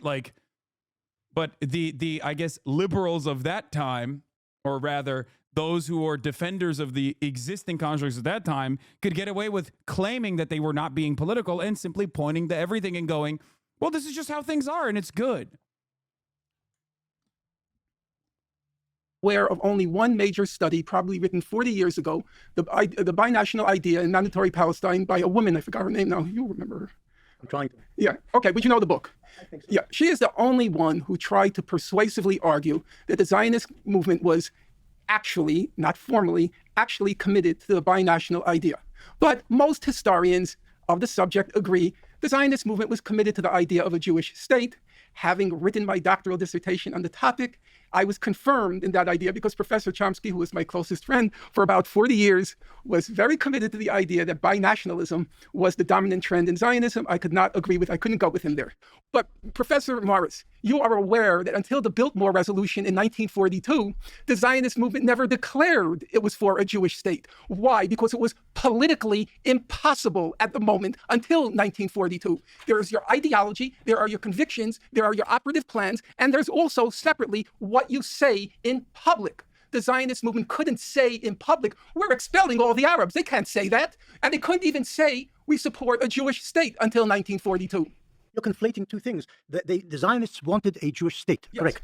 That didn't mean expulsion of the Arabs. It's not the same thing. They wanted a Jewish state with a Jewish majority, but they were willing. Dude, this literally, I'm telling you, this is, yo, that's why I pointed to this debate. I know for a fact that somewhere along the transcript, someone can find it, there is the underlying argument that he made 5 years ago against a fucking ethno-nationalist that there's no concept of a peaceful ethnic displacement. It cannot happen. People are not going to want to fucking leave. You cannot advocate for the ideology, the ideological underpinnings of the Zionist movement being like inherently peaceful without reckoning with that reality. It's just not a thing that existed in history, and it will never exist. It's also ironic because, yes, like you also pointed out, Chatter, he said expulsion is needed like multiple times throughout this conversation and also in his work.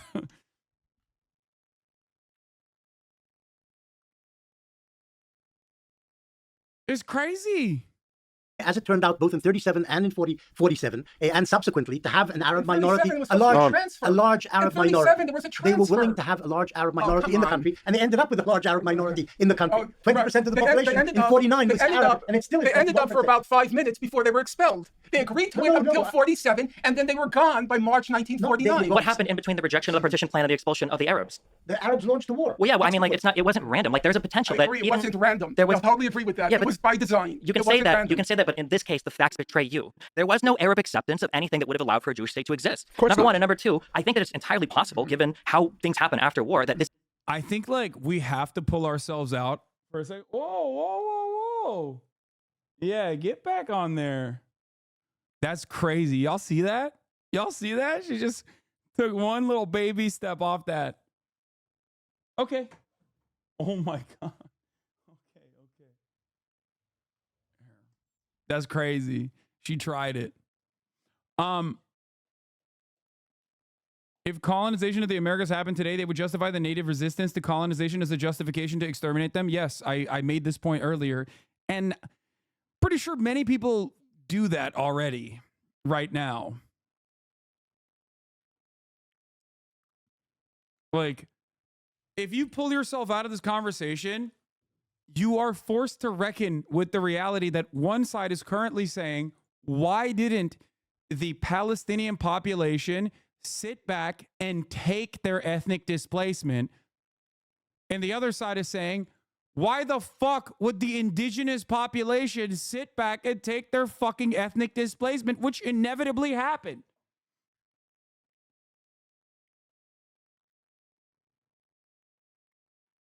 It's so odd. this exact same conflict could have played out, and an expulsion would have happened without any ideology at play. That there was a people that disagreed on who had territorial rights to a land. There was a massive war afterwards, and then a bunch of their friends invaded after to reinforce the idea that the Jewish people in this case couldn't have a state. There could have been a transfer regardless. Anything could have been. But that's not what history is about. History is about Palestinian yeah, rejection to okay. any peace deal As I over said, and over and as over I again. said, when the ball was thrown into the court of the United Nations, they were faced with a practical problem. And I, for one, am not going to try to adjudicate the rights and wrongs from the beginning. I do not believe that if territorial displacement and dispossession was inherent in the Zionist project, I do not believe it can be a legitimate political enterprise. Now, you might say that's speaking from 2022 or 2024 now. I think. Okay, but we have to recognize that from nearly the beginning, for perfectly obvious reasons, having nothing to do with anti-Semitism, anti-Westernism, anti-Europeanism, but because no people that I am aware of would volunteer. He's absolutely right on this, by the way. The justifications always go back to a historical approach is like, oh, well, they were always like anti-Semitic. It's like, no, man, no, they weren't. They fucking were not. If it was a Christian population that came in and did this, if it was the Catholics, if it was the Zoroastrians, they would be the fucking anti-Zoroastrian. Voluntarily cede its country. You can perfectly understand Native American resistance to Euro-colonialism. You can perfectly well understand it without any anti-Europeanism, anti-whiteism, anti-Christianism. They didn't want to cede their country to invaders. That's completely understandable. You're minimizing the anti-Semitic element in Arab nationalism. In all your books, you minimized. No. Husseini was an anti-Semite. The leader of the Palestinian national movement in the 30s and 40s was an anti-Semite. This was one of the things which drove him, and also drove him in the end to work in Berlin for Hitler for 4 years, with giving Nazi propaganda to the Arab world, calling on the Arabs to... Dude, come on. You're a historian. You can't do this fucking Palestinian Grand Mufti shit, dude. Come on. No. Like... It's crazy. No, he is a historian. Like, he knows. Come on, dude. Like, you know better. That's ridiculous. This is the first time in this conversation, beyond, like, obviously the... Okay. Benny Morris is an ideologue. Benny Morris is a propagandist. Benny Morris is a Zionist. Okay? This is true. But Benny Morris is also a scholar. So... for him to do propaganda is one thing, which is, you know, it's his ideological positioning. But for him to also do propaganda by going to this length of like Hasbara shit is something that I expect from Benjamin Netanyahu, not from Benny fucking Morris. You know what I mean?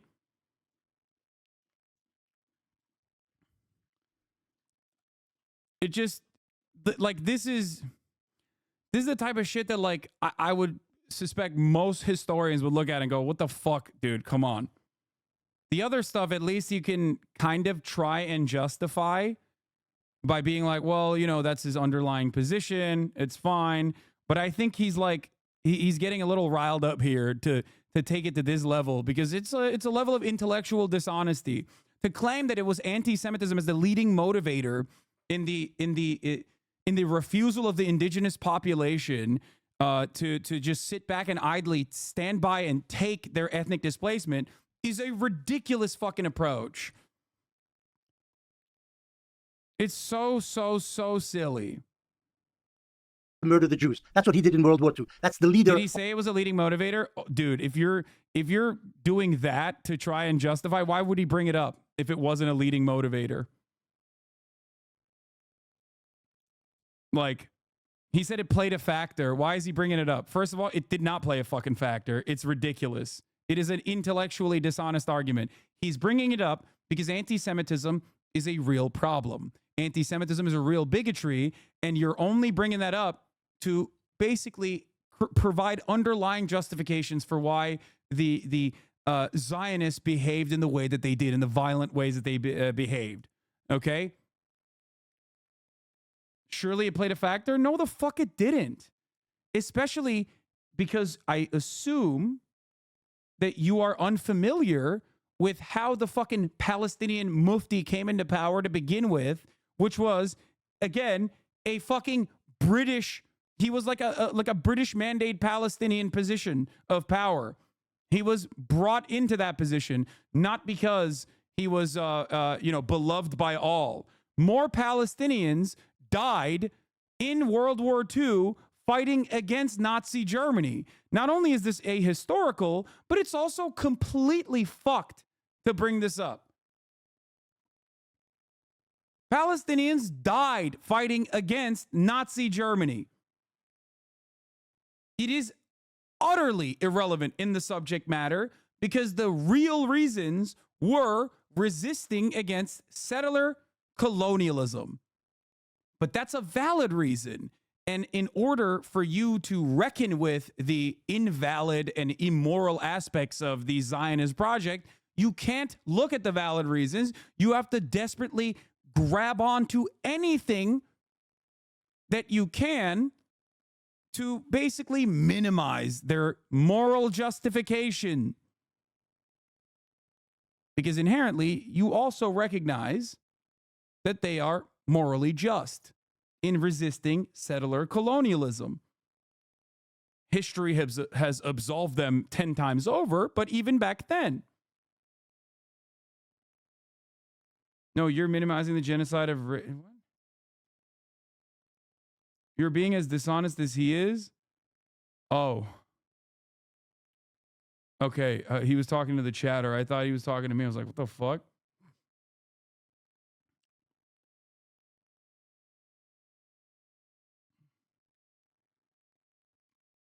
Anyway.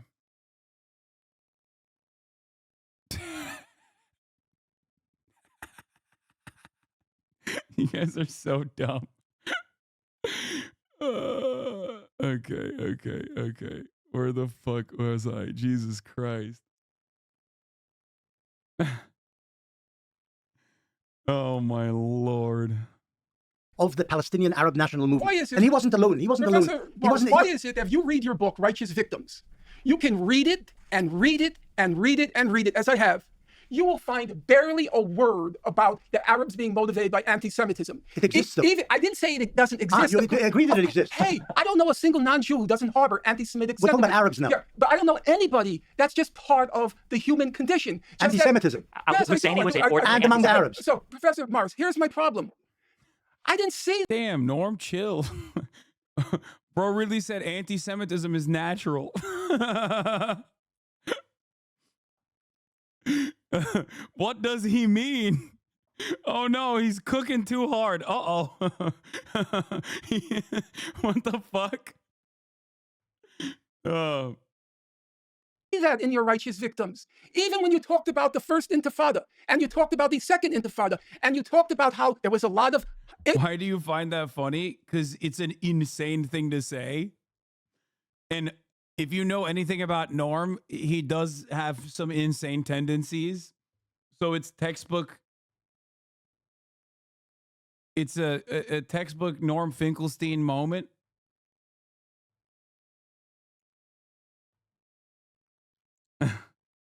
Influenced by Hamas, the Islamic movement. You even stated that he's saying that, by the way, to basically concede that, like, yes, of course, there's going to be motivating principles of bigotry amongst every person. You can find every person that has like some level of anti-Semitic tendencies or something like that. It's inherent in us all, which I don't agree with, because I do think that bigotry is taught. It's learned behavior, and you can unlearn it. But having said that, yeah, he's saying prejudice is a part of the human condition. Exactly. But he worded it in a weird way. Regardless, his larger point here is to basically say that, like, regardless of the prejudice that people have, their cause across the board was not motivated by anti-Semitism, but instead motivated by a completely understandable motivation to not be victims to a settler colonial state. there was a lot of anti-Semitism in those movements. But then you went on to say, but of course, at bottom, it was about the occupation. It wasn't about, and I've read it. Yeah, but you're moving from different No, I'm not moving. ages, across I'm the ages. about your whole book. The Your occupation whole book. began in 67. I think this is a fair assessment too, by the way. He's saying, if anti-Semitism played any role whatsoever, why didn't you fucking bring it up in your book? I looked and looked and looked for evidence of this anti-Semitism as being a chief motor of Arab resistance to Zionism. I didn't see it. Did he make that claim? I don't remember the word chief. Yeah, it's one of the elements. Very binary. It's one of the thinking. elements. I'm sorry. Binary. Yes, binary. Please don't give me this postmodernism binary. You're the No, but one. you are thinking Oh God. Oh no. Oh no. Oh no, Norm, don't do it. So it's not binary thinking. Why would you bring it up then? I'm sure some Palestinians were also bad guys. I'm sure some Palestinians, like, for example, did murders. I'm sure some Palestinians stole. Would you ever bring that up as an argument, as a justification?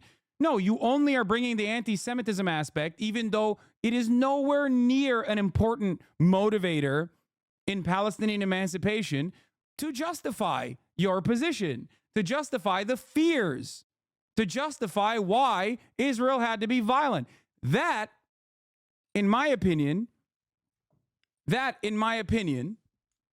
is basically that gives a revelation to the listener, to the careful listener. Okay? The revelation is, yes, Israel's actions are unjustifiable, but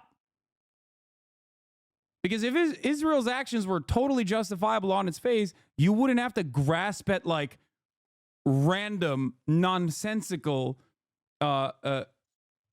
bigotries that you think are motivators that you didn't really think were primary motivators at all.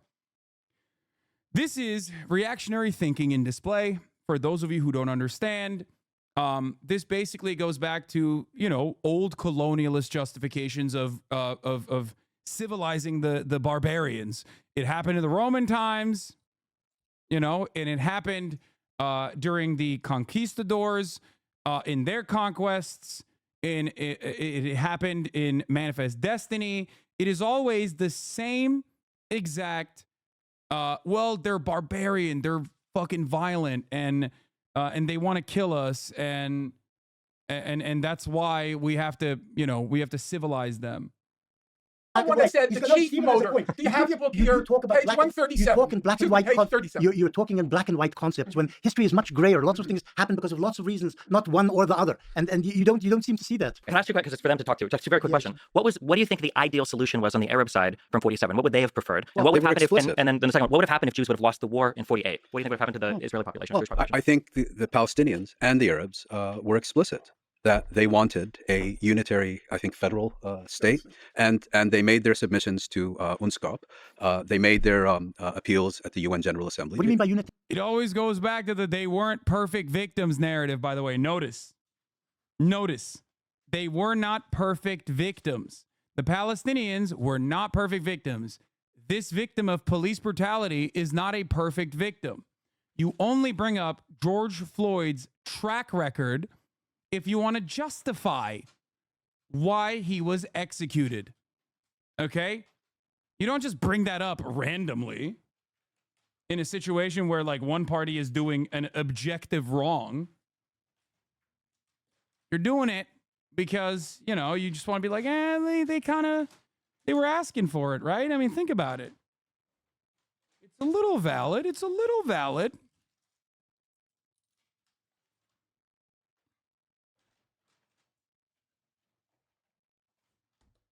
Especially when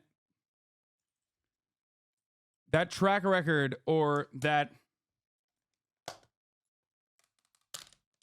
argument does not make any sense because it plays no role in the motivations of the people at the time. It is a post hoc rationalization. The audit gives the Palestinians an A- in their genocide and ethnic cleansing. Yeah. Exactly.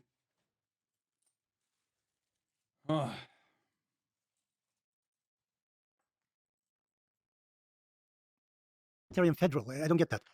They wanted an Arab state. They wanted Palestine to be an Arab state. Yes. Put it simply. But I think, word, unitary, federal. They wanted Palestine Yes, but as I an think- Arab and exclusively Arab state. No, it wasn't an exclusively Arab state. I think we have to distinguish. That's another good ethno-nationalist argument.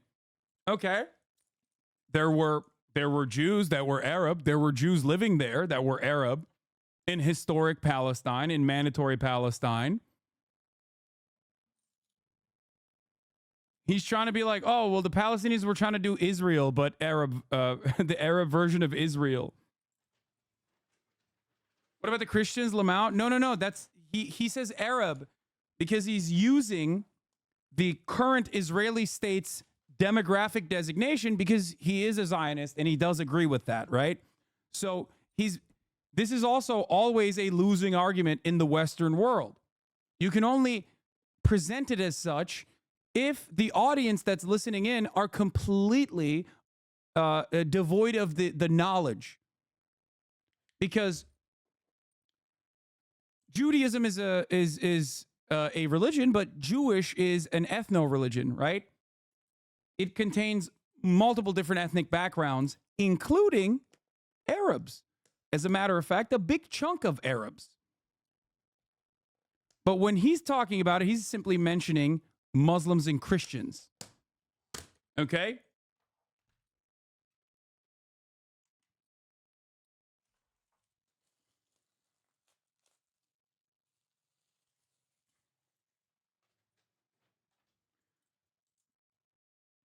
Yet another reason why it's a very difficult journey for Zionists to justify their project in the face of like actual knowledgeable opposition. It's hard. Between Palestinian and Arab opposition to a Jewish state in Palestine on the one hand, and Palestinian and Arab attitudes to Jewish existence in Palestine. There's a fundamental Well, difference. Husseini, the leader of the movement, said that all the Jews who had come since 1917, and that's the majority of the Jews in Palestine in 1947, Yeah. shouldn't be there. Well, he They did say shouldn't be that. citizens and they shouldn't be there. He did say that. Yes, they I'm said not the same. denying Yes, it. the Of PLO course, also said it's that. true. I can understand the sentiment, but I think it's wrong. But also, I you guys are the understand- ones. we agree You on guys, this. I also I want to answer your you guys question. because you used the words earlier that it was supremacy and exclusivity that the Well, Zionist I want to state was answer your built on, question. As you, Husseini did say that, and I'm sure there was a very substantial body of Palestinian Arab public opinion that endorsed that. But by the same token, I think a unitary Arab state, as you call it, or a Palestinian state, could have been established with arrangements, with guarantees to ensure the security and rights of both communities. How that would work in detail had been discussed and proposed, but never resolved. And again, I think Jewish fears about what would A have second happened. Holocaust. That's what we're Well, talking no, about. I think that was the Jewish fear. A second that, Holocaust. That may well have been the Jewish fear. Yeah. It was an unfounded Jewish fear. It was unfounded? Of course, it was unfounded. What about like in But 48 and 56? You really think that the Palestinians, had they won the war, were going to import ovens and crematoria I don't know, from it would have been Germany that bad, and but there were burn pogroms those? across in almost every single Arab state where there were Jews living after 48, after 56, after 67. There were always pogroms. There were always flights from Jews from those countries to Israel afterwards. I don't think it would be. I wouldn't say there were always pogroms in every Arab state. I think there was flight of Arab Jews for multiple reasons. In some cases, for precisely the reasons you say. If you look at the Jewish community in Algeria, for example, Yes, their he's flight had right. virtually nothing to do with the Arab-Israeli conflict. The issue of Algerian Jews was that the French gave them citizenship during their colonial rule of Algeria, and they increasingly became identified with French rule. And when Algeria became independent, and all the French ended up leaving out of fear or out of disappointment or out of whatever, the Jews were identified as French rather than Algerian. This is a bit of a red herring. There were pogroms in the Arab countries, in Bahrain even, where there's almost no Jews. There was a pogrom in 1947. There was a pogrom in Aleppo in 1947. I'm not denying There any of were, that history. Killings of Jews in Iraq and Egypt in 1948-49. I'm not so, denying any. but the Jews basically fled the Arab states, not for multiple reasons. They fled because they No, felt that the governments there and the societies amid which they had lived for hundreds of years no longer wanted them. Look, without getting into the details, I think we can both agree that ultimately a clear majority of Arab Jews who believe that after having lived in these countries for centuries, if not millennia, came to the unfortunate conclusion that their situation had become untenable. Yes.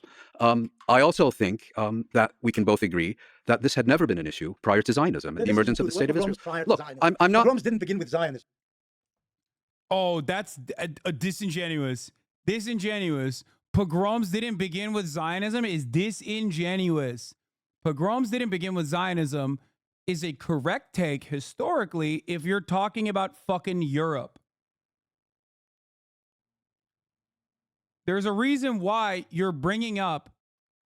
There is a reason why you are bringing up pogroms as a statement, because you are trying to invoke the historic pogroms that occurred against the Jewish population in Russia and all around Europe, when anyone who is knowledgeable on the issue, including Benny Morris, knows that at least under the Ottoman Empire, Jews found safe haven, according to historical record. This does not mean Worthwhile to note that pogrom is not an Arabic word. Exactly. Worthwhile also to mention that this doesn't mean that there were no issues for Jews in the Arab world, but the majority issues for Arab Jews in the Arab world came after Zionism, or if it predated Zionism, it usually was a byproduct of Arab nationalism.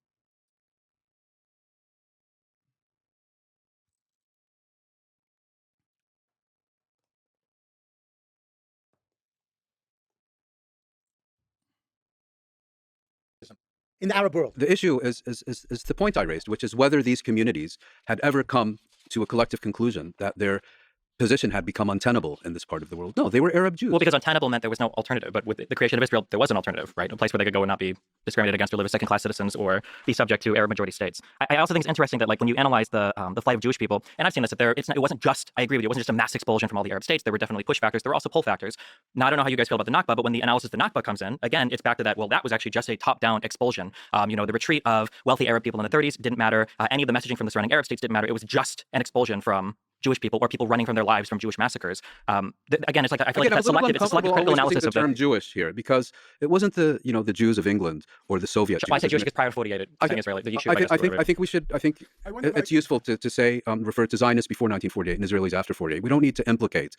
Well, sure, but Jews the Jewish people that were being attacked in Arab states weren't Zionists. They were just Jews living there, right? Just comment on that. I was rereading Shlomo Ben Ami's last book, and he does, at the end, discuss at some length the whole issue of the refugee question bearing on the so-called peace process. And on the question of 48 and the Arab emigration, if you allow me, let me just quote him. Israel is particularly fond of the awkwardly false symmetry she makes between the Palestinian refugee crisis and the forced emigration of 600,000 Jews from Arab countries following the creation of the State of Israel, as if it were, quote, an unplanned exchange of populations, unquote. And then Mr. Ben Ami, for those of you who are listening, he was Israel's former foreign minister, and he's an influential historian in his own right. He says, in fact, envoys from the Mossad and the Jewish Agency worked underground in Arab countries and Iran to encourage Jews to go to Israel. More importantly, for many Jews in Arab states, the very possibility of emigrating to Israel was the culmination of millennial aspirations. It represented the consummation of a dream to take part in Israel's resurgence as a nation. So this idea that they were all expelled after 1948, it's... Again, D highlights he is founded on rhetoric, not information, not an academic scrutiny. Here's an orator. Yes. But the reality is that most people are not fucking academically inclined. Okay? Hasan is wrong. Look it up. In Libya, 130 Jews were killed and 260 injured. In December 1947, 13 Jews were killed in Damascus, including 8 children, and 26 were injured. What about blood libel spread throughout the Middle East and North Africa? Aleppo, Damascus, Beirut, Dar al-Kamar, Jerusalem, Cairo, Mansoura, Alexandria, Port Said, and Damanhur. This is a very common retort to the things that I said by people who don't listen to the words I am using. I used very specific language. Okay? I used very specific language. You also kept the Wikipedia citation number in your fucking argument. I did not say that there were no problems for Jewish people. I said, in comparison to the systemic annihilation that Jewish people faced in Europe and in Russia in general, okay, Jews regarded at least the Ottoman Empire, okay, as a safe haven because it was a safe haven. The Ottoman Empire, despite being Muslim, gave Jewish people the opportunity to have full-blown rights that the Christians also had. Throughout the Ottoman Empire, throughout the history of the Ottoman Empire, this does not mean that there were no problems for Jewish people, of course. In comparison to the mass expulsion and ethnic cleansing, I'll use Wikipedia unless you can tell me why the data is wrong. No, the data that you are using is incomplete because you're using it against an argument that I am not making. Okay? That's the issue here. Following since 10/17/23, weird fucking timing. I'm not saying that the Wikipedia copy pasting operation that you engaged in is showing false information. I'm simply stating that I already addressed that. Okay? My dude, you literally pulled you care to claim about you claim that you care about Jewish people? Name all of the pogroms. And you didn't even name them yourself. You just copied and pasted it off the fucking Wikipedia bracket.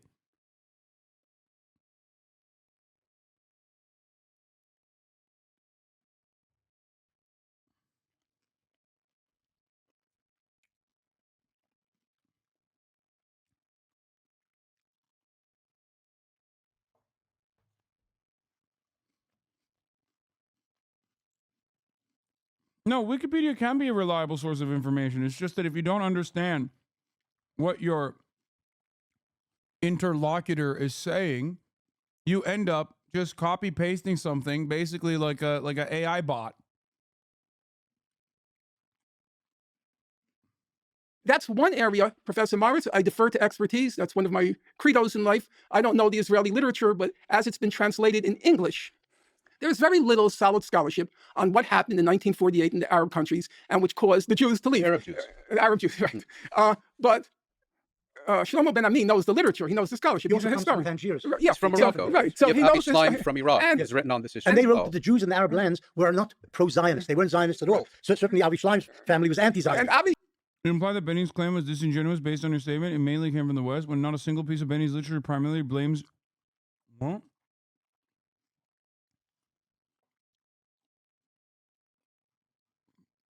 I don't even know who you're arguing with at this point. I don't think you're arguing with me. I think you're arguing with what you think I've said. I don't even know what you just. Schleim, when he was interviewed by Meron Rappaport on this question, he said, you simply cannot say that the Iraqi Jews were expelled. It's just not true. Wow, it shouted with balls, better ban them, dude. My favorite is like the guy who personally thinks like it's heroic to get banned on a Twitch stream. I'm not going to ban you, and I didn't ban any of those other guys either, but it's so funny that you think that this is like a heroic posturing. You're engaging in a battle. And like the battle of wits was won because your cowardly opposer took your freedoms away. It's like, dude, are you okay? Is this praxis, dude? Are you doing praxis? God damn. Is this how you guys operate when you feel like your debate Lord Hero Daddy is getting genuinely outmatched by people who are infinitely more knowledgeable than he is on a subject matter that he has a lot of reading to do on? Is that what's going on? So you just come in here and you just fucking try to derail? Please don't watch this. Listen to me instead. True. And he was speaking as an Iraqi Jew who left with his father and family in 1948. They were pushed out. They weren't expelled. Well, that's probably the right phrase. I think it's more complex than that. I think it was. Sorry, I interrupted no, you. you're not interrupting me because I only know what's been translated into English, and the English literature on the subject is very small and not scholarly. Now, there may be a Hebrew literature, I don't know. But I was surprised that even Shlomo Ben Ami, a stalwart of his state, fair enough, on this particular point, he called it false symmetry. No, Stephen is right. There was a pull and a push mechanism in the departure of the Jews from the Arab lands post-48. But there was also a lot of push. That's indisputable. Okay, There was. so that's- And on the Stephen point of was saying- agreement, on this one brief light of agreement, let us wrap up with this topic of history and move on to modern day. But before that, I'm wondering if we could just say a couple of last words on this topic. Stephen? Yeah, I think that when you look at the behaviors of both parties in the time period around 48, or especially 48 and earlier, there's this assumption that there was this huge built-in mechanism of Zionism and that it was going to be inevitable from the inception of the first Zionist thought, I guess, that appeared in Herzl's mind, that there would be a mass violent population transfer of Arab Palestinians out of what would become the Israeli state. Yeah, I can't argue my position, so I'm just going to make up your position instead. Very cool. Thank you. I like that at least Benny Morris is like trying to present like a comprehensible thought instead of just spear dicking points that the other person did not make. Yeah, dude, that's what Norm was arguing for. He was saying that, like, from the very moment, actually, Theodore Herzl was simply motivated by a mass expulsion of Arabs. Dude, it's so embarrassing. It's such a fucking... Why is it that dudes who talk about how important debate is oftentimes bastardize that very same thing that they're claiming they're engaging in? It's like all of his personal, like everything he's done so far is basically either A, well, you guys made a good argument, but here's an argument that I think is really bad. Okay? Or B, going into the subject matter and being like, well, guess what? Here's what I think you actually said. Here's what I'm claiming you said in the most disingenuous way possible. You have a real opportunity here to just, you know, present your argument in a solid way. You don't have to resort to these like silly tactics. I understand that there are some quotes that we can find that maybe seem to possibly support an idea that looks close to that. But I think when you actually consult the record of what happened, when you look at the populations, the massive populations that Israel was willing to accept within what would become their state borders, their nation borders, I just don't think that the historical record agrees with the idea that Zionists would have just never been okay living alongside Arab Palestinians.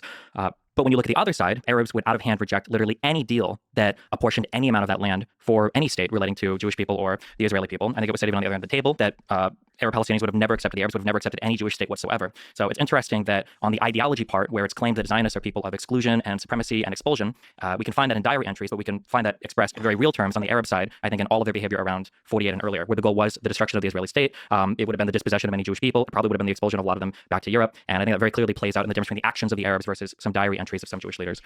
Benny? Well, one thing which stood out, and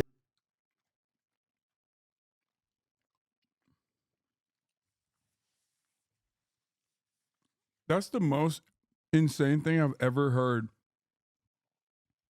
Brother, 750,000 Palestinians were ethnically displaced at the inception of the Israeli state. What the fuck do you mean it was just a diary entry?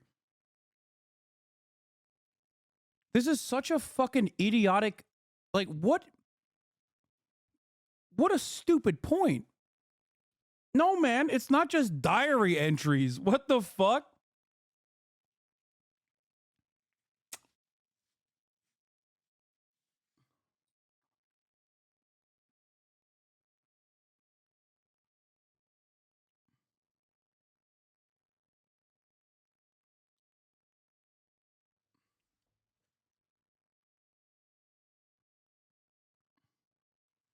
This argument is so fucking brain dead. If someone walks into your house and says, this is mine now, but I'm willing to generally give you half of it, you'd be like, oh no, fuck off. Imagine 80 years later, some YouTube asshole being like, I can't believe they didn't accept the generous offer to give them half.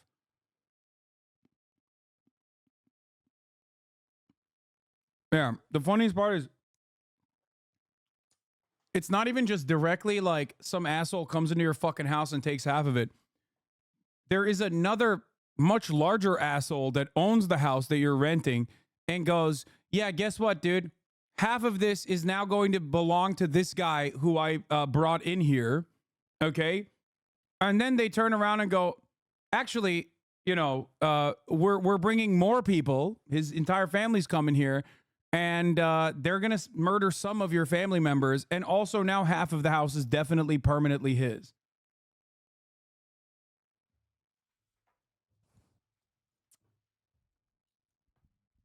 I think Muin made this point, is that the Arabs had nothing to do with the Holocaust, but then the world community forced the Arabs to pay the price for the Holocaust. That's the traditional Arab argument. This is slightly distorting the reality. The Arabs in the 1930s did their utmost to prevent Jewish immigration from Europe and reaching Palestine, which was the only safe haven available, because America, Britain, France, nobody wanted Jews anywhere, and they were being persecuted in Central Europe and eventually would be massacred in large numbers. So the Arab effort to pressure the British to prevent Jews reaching Palestine's safe shores contributed indirectly to the slaughter of many Jews in Europe, because they couldn't get anywhere and they couldn't get to Palestine. Wait a minute. Once again, Another incredibly idiotic take from Benny Morris. Shocking. The last fraction of respect I have for him has diminished completely. Brother, by this very same metric, don't you think Hasan covering D law with a child? I'm doing it because he is banned. Okay, I'm trying to do my very best to maintain terms of service. Trust me, it is stupid to do this. I understand. He is not the focal point of this 5-hour video, so it's still allowed, but I'm still also taking extra precautions. Okay. The argument that he made is fucking so dumb because, like, then Americans are infinitely more responsible. The British are infinitely more responsible. It is also kind of funny that I'm doing it, sure, because his fans can, like, come up with fabulous reasons for it. The fuck? Like, what is this? It is not and never has been the responsibility of the Palestinian people that were defending their ancestral homeland to sit back and take a colonial power, England, forcibly moving settler colonialist populations into their fucking homes. Like, that's crazy. Because the Arabs were busy attacking Jews in Palestine and attacking the British to make sure they didn't allow Jews to... Like, you think some fucking random Palestinian farmer was like, oh man, Jews are really getting fucked up over there in Germany, but we really shouldn't let them come here. Like, do you think that was what was going on in the minds of the fucking Palestinian population? Americans did know that Jews were getting fucked up in Europe. British people did know that Jews were getting pogromed and we're in a horrifying situation, and they voluntarily refused to admit them. The Palestinian population, by and large, did not know that, and they still were made to be victims in this situation.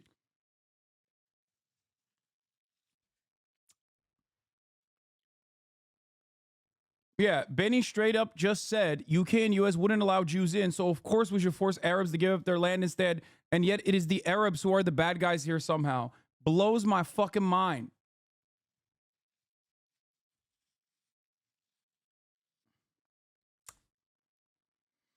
Oh. Reach this safe haven. That's important. The second thing is, of course, there's no point in belittling the fact that the Palestinian Arab National Movement's leader, Husseini, worked for the Nazis in the 1940s. He got a salary from the German Foreign Ministry. He raised troops among Muslims in Bosnia for the SS, and he broadcast to the Arab world calling for the murder of the Jews in the Middle East. This is what he did. And the Arabs since then have been trying to whitewash Husseini's role. I'm not saying he was the instigator of the Holocaust, but he helped the Germans along in doing what they were doing, and they supported them. Once again, very fucked up that he's bringing this up, considering that Palestinians died fighting Germany, Nazi Germany. Like, tens of thousands of Palestinians died fighting against Nazi Germany. He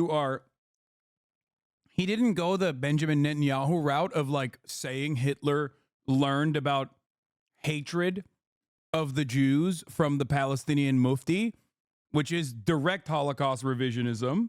But he got right there, right up until the point, only to be like, well, I'm not saying that was like a big reason.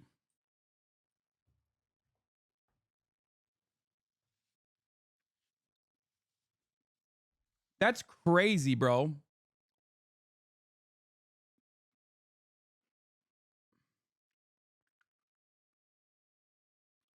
Is he trying to say Palestinian resistance is partially a fault for Jews dying to European pogroms? Yes. No, he literally is saying that. He directly is saying that. He's not even implying it. He said that. He said those words. He said, well, England and America didn't want the Jews, So Palestinians indirectly contributed to Jews dying in the Holocaust, is what he said.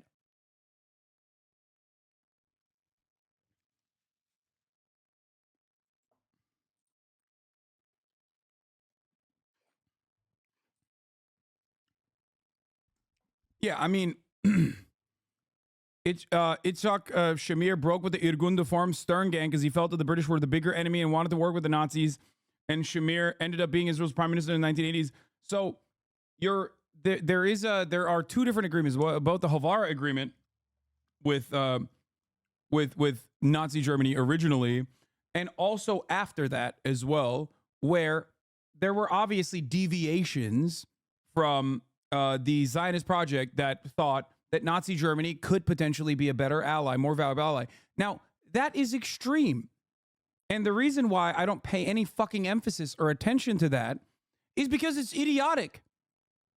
Okay? Of course, in this role reversal, Benny will do exactly that, but on the Arab side, because he has no additional facts to defend him. I have brought up what you just mentioned, Chatter, before, only to talk about how irrelevant it is in the grand scheme of things. Okay?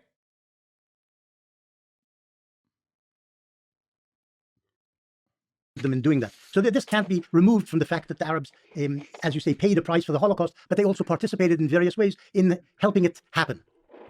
Right. I'll make 2 points. The first is you mentioned Haj Amin al-Husseini and his collaboration with the Nazis. Entirely legitimate point to raise, but I think one can also say definitively, had Haj Amin al-Husseini never existed, the Holocaust would have played out precisely as it did. Certainly. As far as Palestinian opposition to Jewish immigration to Palestine during the 1930s is concerned, it was of a different character than, for example, British and American rejection of Jewish immigration. They just didn't want Jews on their soil. Yeah, objectively, it helped the Germans kill the Jews. In the Palestinian case, their opposition to Jewish immigration was to prevent the transformation of their homeland into a Jewish state that would dispossess them. And I think that's an important distinction to make. 100%. Great fucking take. America and other countries not taking Jewish refugees during the Holocaust 100% resulted in mass Jewish deaths, just to be fair. Yes, it did. But Benny here is almost making it more of the legal responsibility of the Palestinians rather than pure anti-Semitism from the American government and the English government that fucking knew what was going on. Does that make sense? That's what's really fucked up about it. Imagine turning a ship back around full of Jewish refugees, knowing full well what the fuck is happening. That's crazy. That is what is incredibly fucked up about this argument. Because when you look at the intent of certain actions, the Palestinian motivation here is to resist against settler colonialism. The American motivation to reject Jewish refugees from coming in to the United States is pure anti-Semitism with full-blown knowledge of what fucking Adolf Hitler is capable of doing and what he's doing. To make a parallel here as though these are two of the same cases is insane. You are directly taking away responsibility from the much more responsible party, America and the UK, and shifting it over to the responsibility of the Palestinians, which had an entirely different motivation. The other point I wanted to make is we've spent the past several hours talking about the Zionism transfer and so on, but I think there's a more fundamental aspect to this, which is that Zionism, I think, would have emerged and... There was a chatter in here earlier that made a really interesting point, actually, that I never really thought about.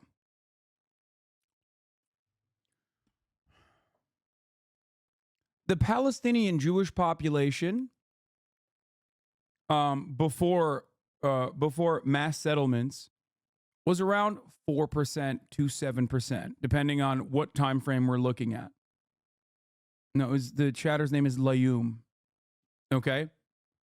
The American Jewish population percentage was not even 2%. And the American Jewish population was not even 2%. They had full knowledge of what's going on with respect to, Hitler's Germany. And yet they refused like thousands of Jews from entering the country as refugees. 7% of Palestinians before 1920 were Jewish. The U.S. today, which is considered a haven for Jews, is 2%. That tells you all you need to know about the arguments around the Palestinians deserving ethnic cleansing.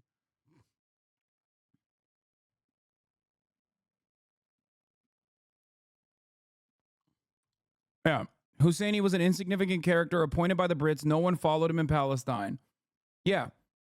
It is objectionable and ahistorical to give any fucking breathing room to the conversation surrounding Husseini. Colonial enterprise always demands one local person, who is often the most corrupt, to be put in positions of power so you can fucking dominate the subjects of your colonial occupation. That was a British op.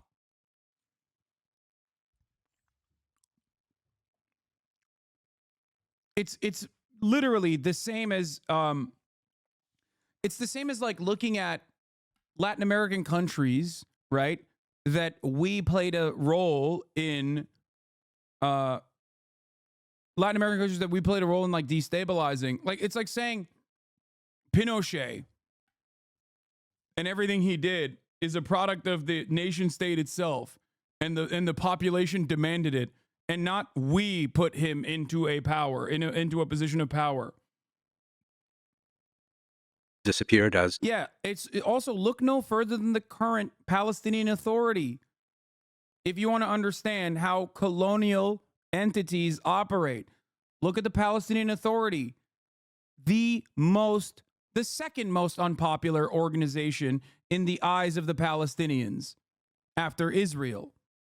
Okay? Why? Because they are not actually interested in Palestinian emancipation and are simply there to behave like the Israeli security apparatus, but with a Palestinian face. That's it.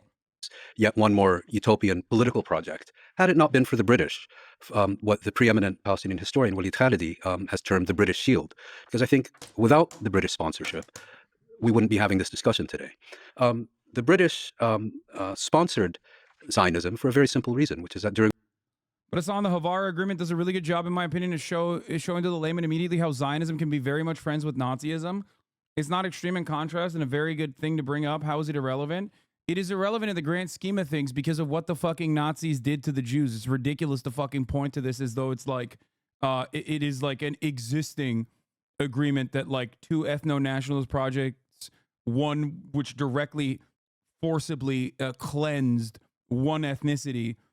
I feel like the Holocaust is a little bit more significant than the fucking Havara Agreement. That's why I don't bring it up. A better analog for the average person, the everyman, is someone like Viktor Orban, who is anti-Semitic, who Benjamin Netanyahu loves, okay? Fascists nowadays who are anti-Semitic in their domestic affairs and who will regularly utilize anti-Semitic arguments, like literally the entirety of the Christian evangelical movement, evangelical Zionists, are also completely in favor of Israel being a Jewish ethno-state. Use a more modern example, in my opinion, if you want to make that argument, because it does. During World War I, the Ottoman armies attempted to march on the Suez Canal. Suez Canal was the jugular vein of the British Empire, between Europe and India. And the British came to the conclusion that they needed to secure the Suez Canal from any threat. And as the British have done so often in so many places, how do you deal with this? Well, you bring in a foreign minority, implant them amongst a hostile population, and establish a protectorate over them. I don't think a Jewish state in Palestine had been part of British intentions. And the Balfour Declaration very specifically speaks about a Jewish national home in Palestine. In other words, a British protectorate. Things ended up taking a different course. And I think the most important development was World War II. And I think this had maybe less to do with the Holocaust and more to do with the effective bankruptcy of the United Kingdom during that war and its inability to sustain its global empire. It ended up giving up India, ended up giving up Palestine. And it's in that context, I think, that we need to see the emergence of a Jewish state in Palestine. And again, a Jewish state means a state in which the Jewish community enjoys not only a demographic majority, but an uncontestable demographic majority, an uncontestable territorial hegemony, and an uncontestable political supremacy. And that is also why, after 1948, the nascent Israeli state confiscated, I believe, up to 90% of lands that had been previously owned by Palestinians who became citizens of Israel. It is why the new Israeli state imposed a military government on its population of Palestinian citizens between 1948 and 1966. It is why the Israeli state effectively reduced the Palestinians living within the Israeli state as citizens of the Israeli state to second-class citizens, on the one hand promoting Jewish nationalism and Jewish nationalist parties, on the other hand doing everything within its power to suppress and eliminate Palestinian or Arab nationalist movements. And that's why today there's a consensus among all major human rights organizations that Israel is an apartheid state. With the Israeli Human Rights Organization, B'Tselem describes a regime of Jewish supremacy between the river and the sea. You're really tempting a response from the other side on the last few sentences. And we'll talk about the claims of apartheid and so on. It's a fascinating discussion. We need to have it. Norm. Fuck you mean claims of apartheid, big dog?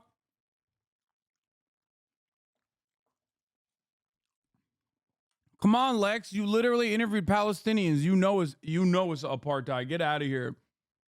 It's like thinking that there is no apartheid between the unsubscribed and the subscribed at the top of the hour. There is one, okay?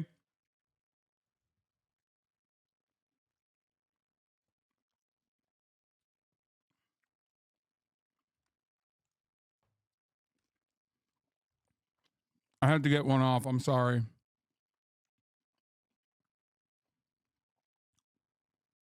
It's been a while since I got one today. You can elevate your status in the stream by subscribing. I'm just going to say. I'm not sorry. I lied. Question of the responsibility of the Palestinian Arabs for the Nazi Holocaust, direct or indirect, I consider that an absurd claim. It is. As Bomiko said, and I quoted him, the entire Western world turned its back on the Jews. To somehow focus on the Palestinians strikes me as completely ridiculous. Number two, as Moeen said, there's a perfectly understandable reason why Palestinian Arabs wouldn't want Jews, because in their minds, and not irrationally, these Jews intended to create a Jewish state, which would quite likely have resulted in their expulsion. I'm a very generous person. I've actually taken in a homeless person for 2.5 years. But if I knew in advance that that homeless person was going to try to turn me out of my apartment, I would think 10,000 times before I took him in. Okay? As far as the actual complicity of the Palestinian Arabs, if you look at Raoul Hilberg's 3-volume classic work, The Destruction of the European Jewry, he has in those 1,000+ pages one sentence on the role of the Mufti of Jerusalem. And that, I think, is probably an overstatement, but we'll leave it aside. The only 2 points I would make aside from the Holocaust point is, number one, I do think the transfer discussion is useful because it indicates that there was a rational reason behind the Arab resistance to Jewish or Zionist immigration to Palestine, the fear of territorial displacement and dispossession. And number two, there are 2 issues. One is the history, and the second is being responsible for your words. Now, some people accuse me of speaking very slowly. Dude, he's so fucking good, man.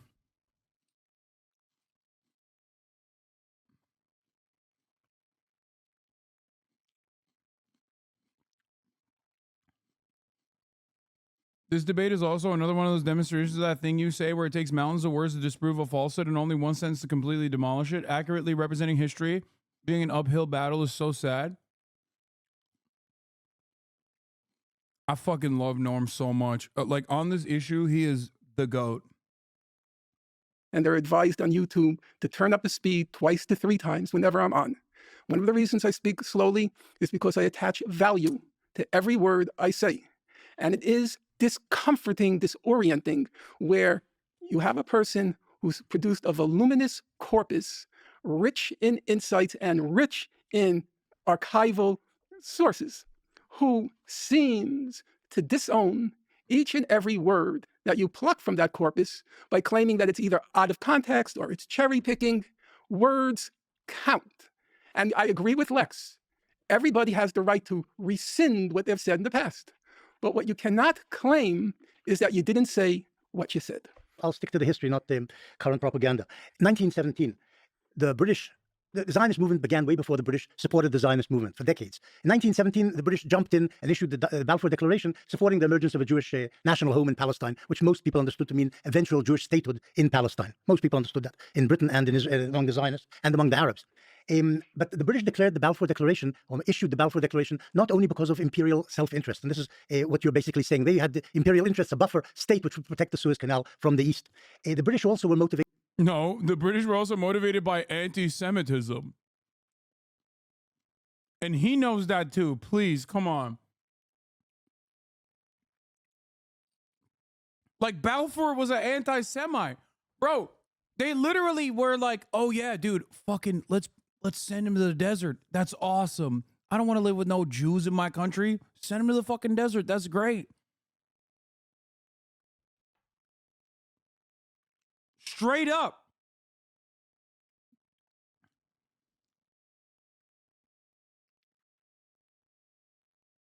It was such a perfect win-win.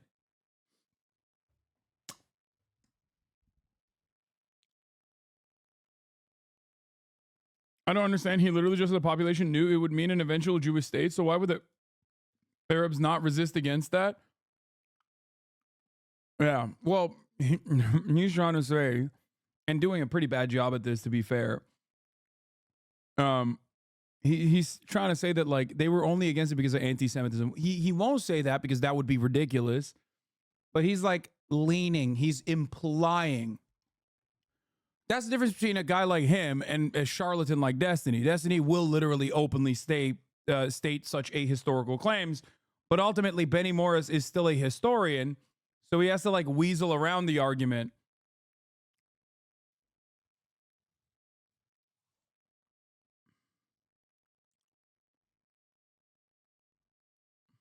By idealism. And this, incidentally, is how Balfour described the reasoning behind issuing the declaration. And he said the Western world, Western Christendom, owes the Jews a great debt, both for giving the world and the West, if you like, values, social values as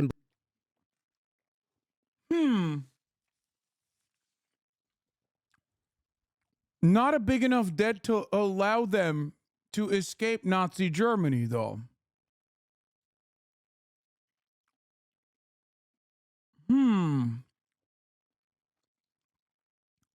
Like they basically were saying like, oh yeah, no. We owe them a big debt, which is why we want to ship their asses off into the fucking desert, okay? Into one of our colonies at the time. Dude is saying that the British people wanted to help the Jewish population and that's why he did it. What a joke. He wouldn't openly say that. He would basically just imply it. That's the difference. Because openly stating that would be stupid. Balfour wrote in 1919 his introduction to Nahum Sokolov's History of Zionism. The Zionist movement would mitigate the age-long miseries created for Western civilization by the presence in its midst of a body which it too long regarded as alien and even hostile, but which it was equally unable to expel or absorb. It's time to admit that Arthur Balfour was a white supremacist and an anti-Semite too. Yeah. Listen, guys. Let me tell you something, okay? For a lot of these people, it was a win-win, okay? You give people that you don't want in your midst, in your vicinity, a colony that you settle them into. They suppress the local population with your help. No more Jews inside of England. They're all in Israel. It's win-win. Now you get to control the area with your settlers that are still connected to England in some shape.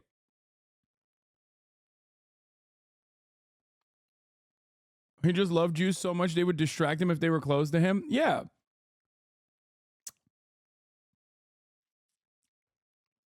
Yeah, he may be most known for aiding the Zionist cause in 1917. It's crucial to remember that Arthur Balfour was a white supremacist. He made that much clear in his own words. In 1906, the British House of Commons was engaged in a debate about the native blacks in South Africa. Nearly all the members of the parliament agreed that the disenfranchisement of the blacks was evil. Not so Balfour, who almost alone argued against it. We have to face the facts, Lord Balfour said. Men are not born equal. The white and black races are not born with equal capacities. They are born with different capacities, which education cannot and will not change. But Balfour's troubling views were not limited to Africa. In fact, despite his now iconic support for Zionism, he was not exactly a friend of the Jews. In the late 19th century, pogroms targeting the Jews in the Pale of Settlement had led the waves of Jewish flight westward to England and the United States. This influx of refugees led to an increase in British anti-immigrant racism and outright anti-Semitism. Themes not unfamiliar to us today. Support for political action against immigrants grew as the English public demanded immigration control to keep certain immigrants, particularly Jews, out of the country. Just so you understand, okay? When Jews fled westward, they faced anti-Semitism. Historically, at least, that's why I was yelling at that chatter earlier, at least in the Ottoman Empire, when they fled to the Ottoman Empire, they were welcomed. It is so ridiculous, ahistorical, and gross to ascribe the vitriolic anti-Semitism of Western powers to, by and large, Muslim populations.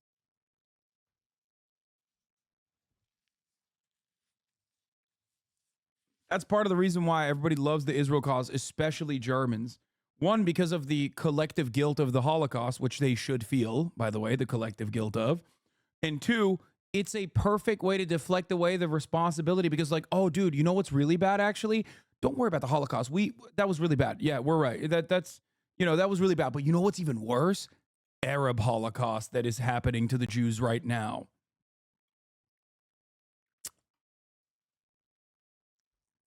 Yup. It is a way for the Western world to abdicate the responsibility of the pogroms that they engaged in. That's it. The public found a sympathetic ear in Balfour in 1905. Oh, wait, hold on. Influx of refugees, particularly Jews. The public found a sympathetic ear in Balfour in 1905 while serving as Prime Minister. Balfour presided over the passage of the Aliens Act. This legislation put the first restrictions on immigration in Great Britain, and it was primarily aimed at restricting Jewish immigration. According to historians, Balfour had personally delivered passionate speeches about the imperative to restrict the wave of Jews fleeing the Russian Empire, entering Britain. For the record, very different than Balfour and the British Empire sending Jews en masse to a colony with the express purpose of settling and creating a settler colonial outpost. Refugees, in the way that Jews were refugees under the Ottoman Empire, were welcomed. They were not in England. Making this comparison is false. It is a historical falsehood.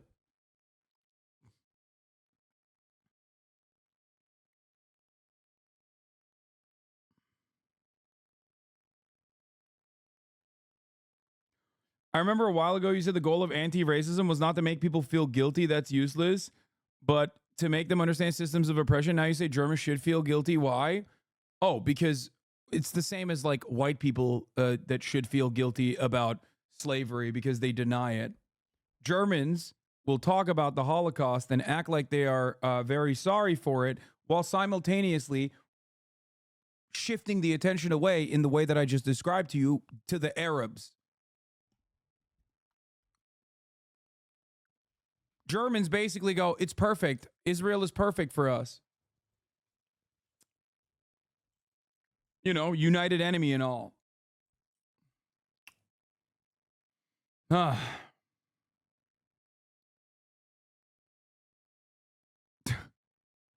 dumb.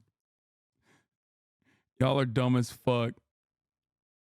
Okay. Embodied in the Bible, social justice and all sorts of other things. And the Christian world owes the Jews because it persecuted them for 2,000 years.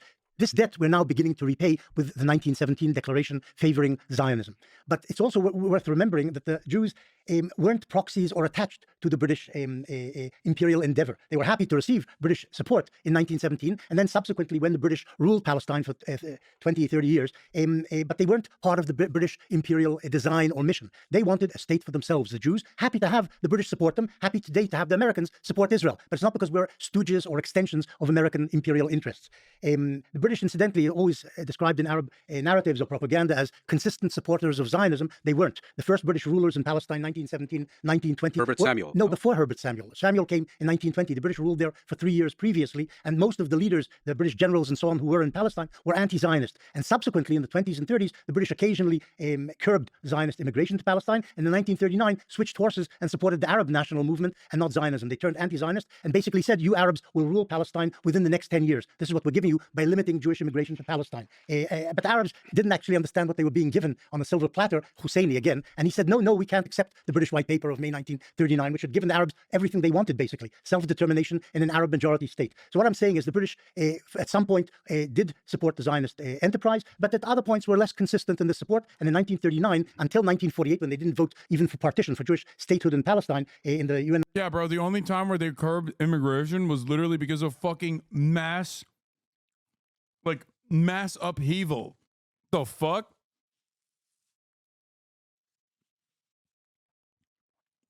That's crazy. I can't believe the Arabs didn't trust the British after the British Empire originally told the Arab population to basically fucking cut it with this like Ottoman support and move in their direction in the same way that British and French powers did during World War I against the Ottoman Empire.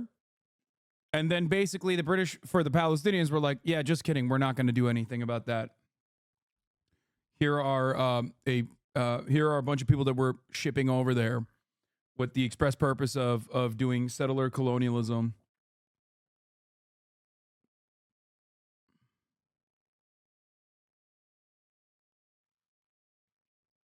Just saying. Resolution, they didn't support Zionism during the last decade of the mandate. It's worth remembering that. I'd like to respond to that. I mean, speaking of propaganda, I find it simply impossible to accept that Balfour, who, as British Prime Minister in 1905, was a chief sponsor of the Aliens Act, which was specifically He changed his mind. which was specifically designed to keep out keep Jews. persecuted Eastern European Jews out of the streets But he of changed the his UK, and who was denounced as an anti-Semite by the entire British Jewish establishment. A decade later, all of a sudden, Changed his mind. people change their minds. But when Bro said he did a growth.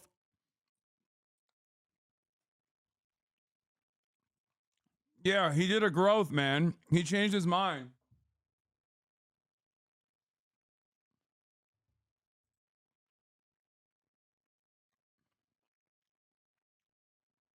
It's so crazy because he just very openly said, win-win, boys. I mean, we get the Jews out of here and we ship them off to a colony.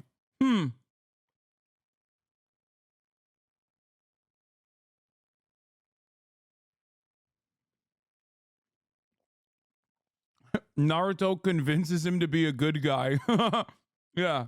when the changing of the mind just coincidentally happens to coincide with the British imperial interest, I think perhaps the transformation is a little more superficial than he's being given credit for. It was clearly a British imperial venture, and if there had been no threat to the Suez Canal during World War I, regardless of what Balfour would have thought about the Jews and their contribution to history and their persecution and so on, there would have been no Balfour there. Can I ask real quick a question on that? Why did the British ever cap immigration then from Jews to that area at all? Well, we're talking now about 1930s. Sure, but I'm saying that if the whole goal was just to be an imperialist project, like there were terrorist attacks from Jewish. Yes, but you're talking. I'll answer. Yeah, in the 40s. Yeah, and we're talking now about 1917, and as I mentioned earlier. By the way, you might think he's asking this question to like arrive at a larger point, but no, he just doesn't know anything. So he's like, wait, so why did they do that? He just actually wants to know. here. I don't think the British had a Jewish state in mind. That's why they used the term Jewish national home. I think what they wanted was a British protectorate, loyal to and dependent upon the British. I think an outstanding review of British policy towards these issues during the mandate has been done by Martin Bunton of the University of Victoria. And he basically makes the argument that once the British realized the mess they were in, certainly by the late 20s, early 30s, they recognized the mess they were in, the irreconcilable differences, and basically pursued a policy of just muddling on, and muddling on in the context of British rule in Palestine, whose overall purpose was to serve for the development of Zionist institutions, Yeshuv's economy, and so on, meant, even if the British were not self-consciously doing this, preparing the groundwork for the eventual establishment of a Jewish state. I don't know if that answers your question. Except they did turn anti-Zionist in 1939. Yes, of course. And Because maintained they were being that shot up by maintained that Zionist. No, but Wait, I was just kidding. I thought he did actually set it up as a gotcha. It turns out he just shut the fuck up. So I guess, wait, was it not a gotcha? Okay, maybe he literally was like actually trying to learn? What? I thought he was going to have a follow-up, dude. What the fuck? before they were being shot up, but maintained that anti-Zionist posture until 1948. Okay. And if I may, just also one point. You mentioned Hajamin al-Husseini during World, entirely legitimate. But what I would also point out is that you had a Zionist organization, the Lehi. 300 people. 300 people, one of whom happened to become an Israeli prime minister, an Israeli foreign minister, a speaker of Israeli parliament. Maybe you should give his name. Yitzhak Shamir, proposing an alliance with Nazi Germany in 1941. Shamir proposed. Well, no, the Lehi proposed. Some people in the Lehi proposed. Of which Shamir was a prominent this is a red leader. herring also. No. Okay, well, if he's a red herring, Lehi was is a red whale. I'm sorry. Yeah. He's right. Yeah, you can't fucking bring up. You can't fuck. Oh, God. I feel so goddamn confident. I'm not going to lie. It's crazy. These motherfuckers are the most knowledgeable people on the planet on this issue. It feels good to be able to get vindicated by some of the most knowledgeable people on this issue. Yeah, I'm going to do a little bit of self-glazing, okay? Suck my dick. We're talking about... I'm a fucking idiot online who's a fucking Twitch streamer. I mean, if I can make these arguments before they make those arguments, I'm sorry, it's kind of valid in my opinion. Yeah, I'm self-sucking, whatever. I don't give a shit. This is the one area where I feel like, you know, it's worthy. Don't die from the self-suck. Let me self-suck.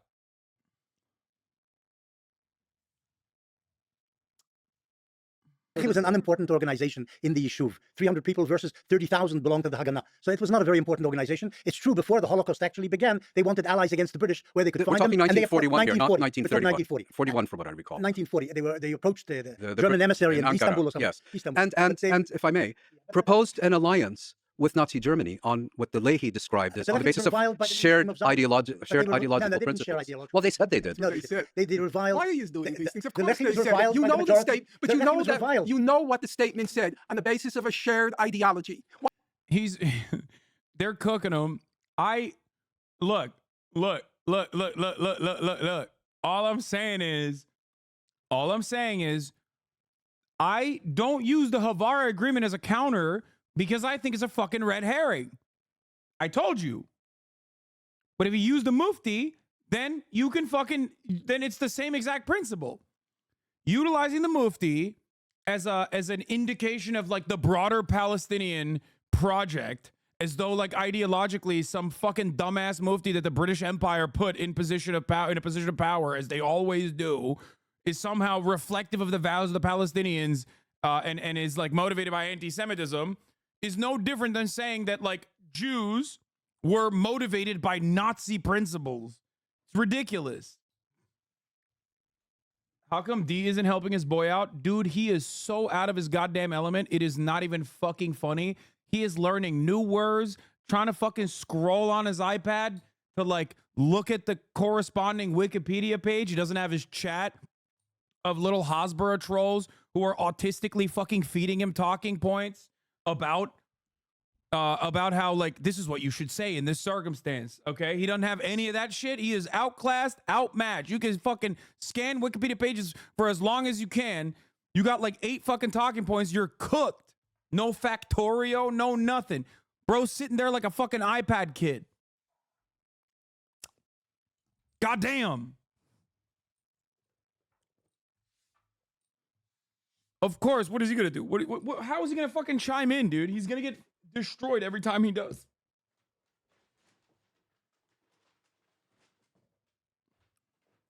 This is very different than like trying to fucking bully a subject matter expert that you brought into the fray. This is very different than like bullying people that aren't orators, skillful orators.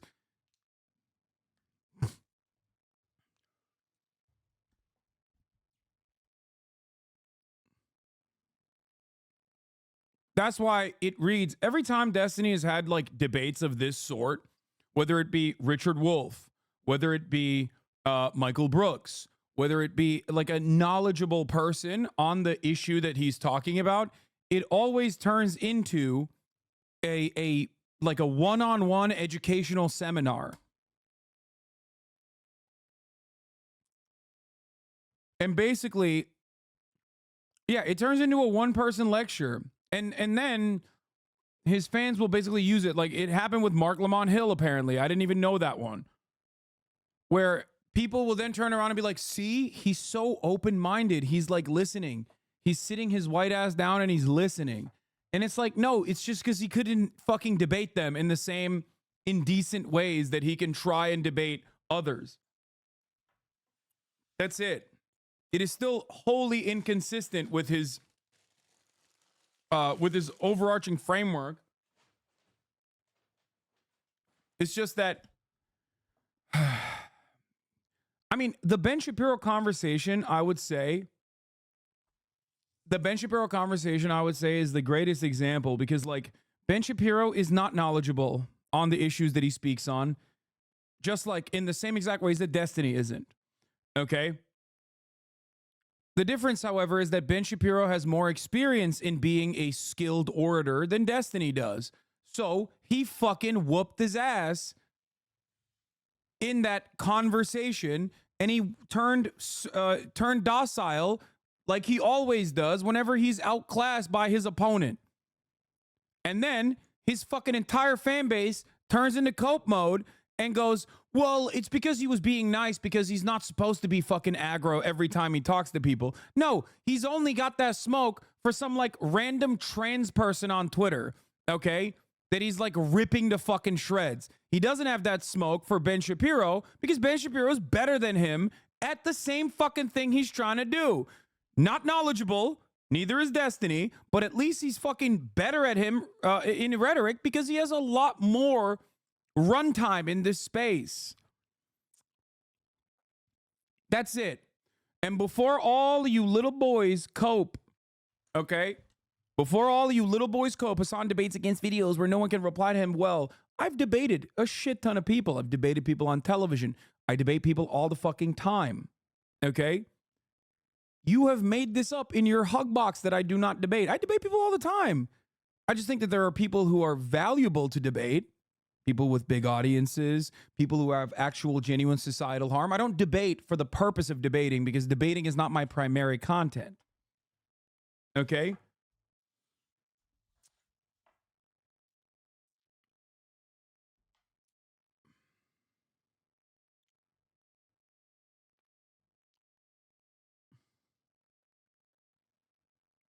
Your content is just reacting, lol. I know. I'm very smart, XD. Dude, I can tell I am not a debate lord. I'm not. I can tell when someone comes in here from a very particular community because like they immediately demonstrate that they don't watch and they're just repeating talking points. Even if the said talking points that they're repeating objectively are inconsistent with the reality on the stream.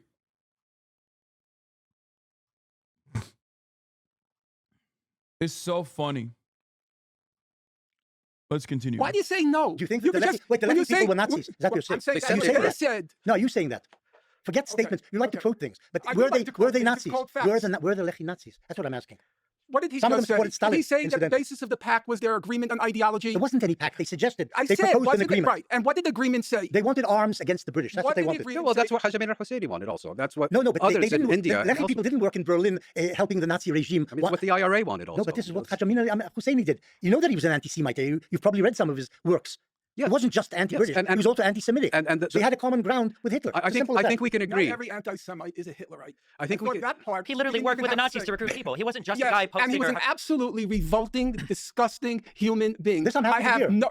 But the If problem you is, you're saying that I Husseini don't was his believe influence. that. You're saying the But Mufti was. I don't even understand of all the crimes you want to ascribe to the Palestinian people, trying to blame them directly in. Also, to be honest, there's not much for Destiny to respond to. It'll only be the just exact same thing he said on the video, plus some accusation that you participated in sex trafficking or something. Yeah. Yeah, he'll be like, remember when he did bro tips 10 years ago when I was screaming the N-word all the time? And still say the N-word now, but that's besides the point. He'll say, remember bro tips? That really triggers him. It doesn't. Something that I talk about personally. Then he'll be like, oh yeah, dude, Hasan does like sex trafficking or whatever the fuck, like something insane. You're making up imaginary arguments. Every single argument that I just brought up is not imaginary, but an argument that he has made, which is not even a fucking argument. And you do fair criticism, Keck W.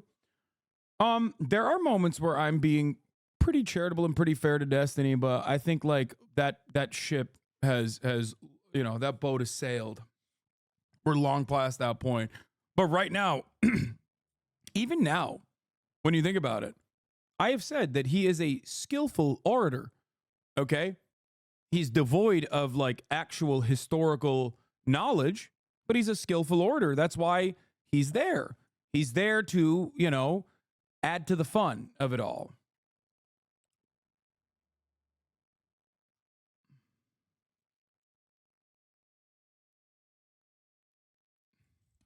Also, I guess, I'd never flew to like Australia or New Zealand to fuck a fan's girlfriend only to marry him, only to divorce him after leaving my family behind.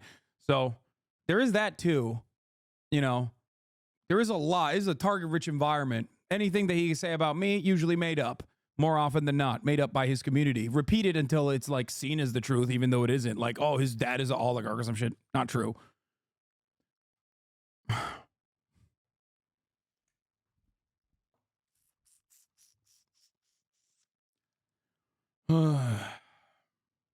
indirectly, or indirectly, 3 times removed for the Nazi Holocaust is completely lunatic. Hold on. Wait, he's not blaming them for the Holocaust. Yes, He's saying that from the of course he perspective. is. No. He's saying that from the perspective of Jews in the region. Palestinians would have been That's part not of the what he's region. That is saying. You have exactly not read him. what he said. I've read him. You read him, you don't understand him. He said it right here. Believe me, I'm a lot more literate than you, Mr. Borelli. I'm gonna believe the guy that You wrote the read stuff. what Wikipedia said. That's great. I And you read don't even Benny speak Morris. Hebrew. You call yourself a...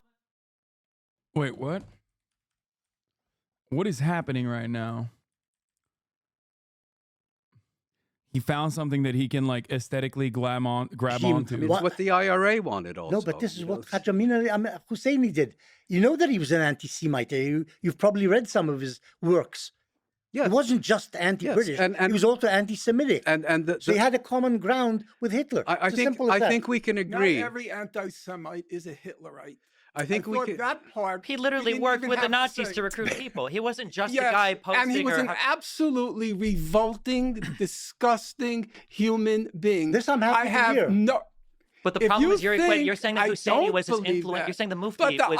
I don't even understand of all the crimes you want to ascribe to the Palestinian people, trying to blame them directly, indirectly, or indirectly 3 times removed for the Nazi Holocaust is completely lunatic. Hold on. Wait, he's not blaming them for the Holocaust. He's saying that from the course he is. perspective... No. Wait. No, he's saying that from the perspective of Jews in the region, Palestinians would have been That's not part what of the he's region. saying. That is exactly You have not read literally him. what he said. I've read him. You've read him and you don't understand you've him. read He sits right Wikipedia. here. Believe me, I'm a lot more literate than you, Mr. Borelli. I'm going to believe the guy that You wrote the read stuff. what Wikipedia said. That's great. I And you read don't even Benny speak Morris. Hebrew, and you call yourself an Israeli historian. I We're just- all I here on just- different grounds. Okay? I just But the want, if I reality can is- just respond. Well, to no, you. I'm just saying that There were two Nothing tricks. as That's fine. There were two tricks that are being played here that I think. Wait, I don't get it. He's saying that like Norm is not reading in Hebrew and he calls himself an Israeli historian. Bitch, what are you? You literally don't know anything. What the fuck? That's so funny. Like how that's such a funny fucking argument to make against a literal scholar on the subject matter. God, Benny, you're fucking so slimy. Look at him loving this moment. He's like, finally. Destiny practiced that Hebrew line on stream. Yeah.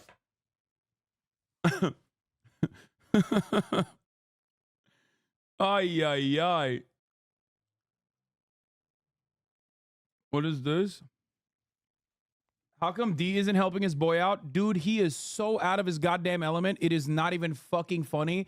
He is learning new words, trying to fucking scroll on his iPad to like look at the corresponding Wikipedia page. He doesn't have his chat of little Hasbara trolls who are autistically fucking feeding him talking points. Yeah, it's pretty funny. It's pretty funny to be like, oh, you don't speak Hebrew, so you can't actually fucking be a historian of a specific subject matter. Like, you don't read Hebrew, so you can't do this. Is pretty funny from the Wikipedia scholar. Okay. But not only that, but then like there are a shit ton of historians that are literally not allowed to be historians now by the same metric. Yeah, Chomsky reads Hebrew. Would D accept his analysis? Probably not. He's a tanky. Anyway. I think is interesting. One is you guys claim that the Leahy was trying to forge an alliance with Nazi Germany because of a shared ideology. That's what they said. Yeah, but hold on. No, wait. No. It's about what you said. You brought that up to imply that Zionism must be inextricably linked to. I'm sorry. You're putting. No, they brought it up to say it's a red herring in the same way that the fucking Palestinian mufti is a red herring. That's it. And they openly said that as well. But because Destiny cannot actually fucking argue against the actual argument presented, he has to argue against things that they're not saying. This is like 90% of debate lordism in general. This is how the debate lords operate. It's like, well, sorry, I can't contend with what you just told me. You made a logical argument. So now I'm going to act like you didn't say, act like you said something you didn't actually say at all, so that I can win the argument. Putting words in my mouth. No. Okay, wait. Well, then what was the purpose of saying that the Leahy claimed that the Leahy, who were a small group of people that were reviled by many in Israel, not many, by everybody practically. Well, they were called terrorists. reviled. The Zionist movement called them terrorists. Yes. So and hunted them. And Shamir called himself a terrorist. They were so irrelevant that their leader ended up being kicked upstairs to the leader of the Israeli parliament. That's Israeli politics. To the Israeli 50 years hence. To Israeli foreign minister. And Begin was also. He's literally saying that the Leahy movement is more relevant ideologically and more successful ideologically than a fucking British-backed Palestinian mufti. Okay? That's why if one is a red herring, which it is, the other one is a red whale. That was the argument that he presented. That was the argument that Rabbani presented. He said, if you consider the Havara agreement and the Leahy movement, the terror cell Stern gang, to be a red herring, which I think it is, by the way. I do think it is. Okay? If you consider them to be a red herring, then the Palestinian mufti that the fucking British put into a position of power is a red whale. The point there is that Stern gang has more historic significance in the inception of the Israeli state, which they do, right, than some random fucking dumbfuck Palestinian mufti when tens of thousands of Palestinians actually fucking died fighting against Nazis. Okay? Ridiculous. Yes, you want to characterize him as irrelevant as well? Go ahead. No. Characterize him as relevant or irrelevant based on what happens decades later. The timeline matters. Well, the question is, what is the point of saying that the Leahy tried to forge an alliance? Why? Wait, what? The timeline matters Okay, what happened to the timeline of the fucking Mufti? Nothing. Because he was irrelevant. What happened to the timeline to members of the fucking Leahy Stern gang, a group of terrorists? Oh, they got elevated into positions of power. So I guess it's not that irrelevant. This is why not only is this not a good argument to make, the Mufti is not a good argument to make, but it's actually a very bad argument to make because the Havara Agreement is significantly more, the Havara Agreement is more significant than the Mufti meeting with fucking Adolf Hitler, okay? Because the Mufti is not a political entity that represented the interests of the Palestinians at all, especially not in the same way that, like, you can make an argument that Stern Gang did.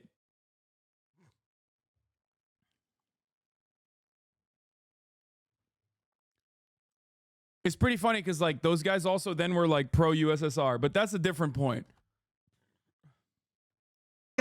Why is relevant is bringing up the Mufti of Jerusalem and trying to blame the Holocaust. No, indirectly. The Mufti was the leader of the Palestine Arab National Movement. The Leahy was 300 and people. he had as much to do with the Nazi Holocaust as I did. No, Bro. Oh, he's the leader of the fucking movement. Okay. Yeah. The Leahy were just 300 people. Okay, well, some of those guys did become leaders in Israel, so. Recruited people for the SS. How can you get away from that? No, he recruited people soldiers. for the SS. He recruited soldiers in the Balkans, mostly Kosovars, which was disgusting. I have no doubt about that. But he had He also wrote letters to foreign ministers saying, "Don't let the Jews out." I knew Can I say? The Hungarian foreign minister. Oh my God! Oh my God! Oh my God! The Palestinian Mufti was the British appointed Mufti. Okay. He was not adopted by the broader Palestinians. He is literally irrelevant. He is infinitely more irrelevant than Stern Gang is. That's it. When losing, talk over. It is so frustrating. It is so frustrating to, like, keep relitigating this. Yeah. What? Why do you have to constantly dismiss D's knowledge by saying it's all Wikipedia when he spent thousands of hours learning about historical events and reading UN resolutions? Why not just engage if instead the constant poisoning of the well?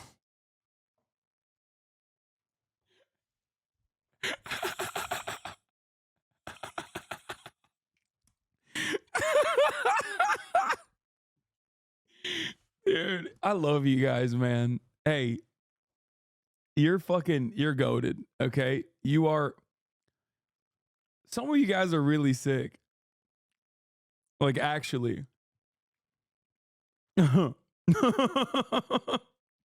He's read thousands of hours. Oh, that's awesome. It's not showing in this conversation. If he did, I don't know. Maybe he needs to retain information better then. Goddamn. Foreign minister received letters from Husseini during the Holocaust. During the Holocaust, don't let the Jews out. This one was similar. Horror memes. Why are you making it up in your mind that he doesn't know anything? He spent months and months researching the topic while you spent your time reading tweets, you disingenuous fuck. Yeah. The notion that I get all my information from Twitter is such a funny bar from Destiny that his community repeats all the fucking time. Because when I'm reading shit on Twitter, it is literally from journalists that I then have on stream that are in the process of breaking their stories.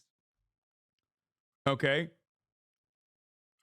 Like, I'm sourcing information on Twitter from the very same journalists that I then also interview on stream.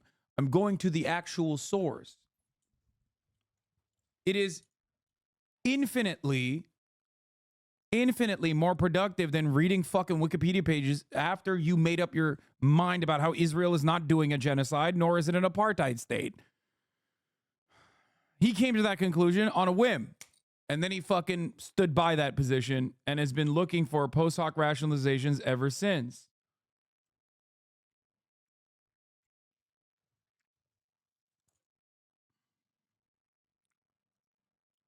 Don't let the Jews out. I'm not saying he was a major... Yeah, like the time you accused Israel of bombing the hospital based on Twitter threads.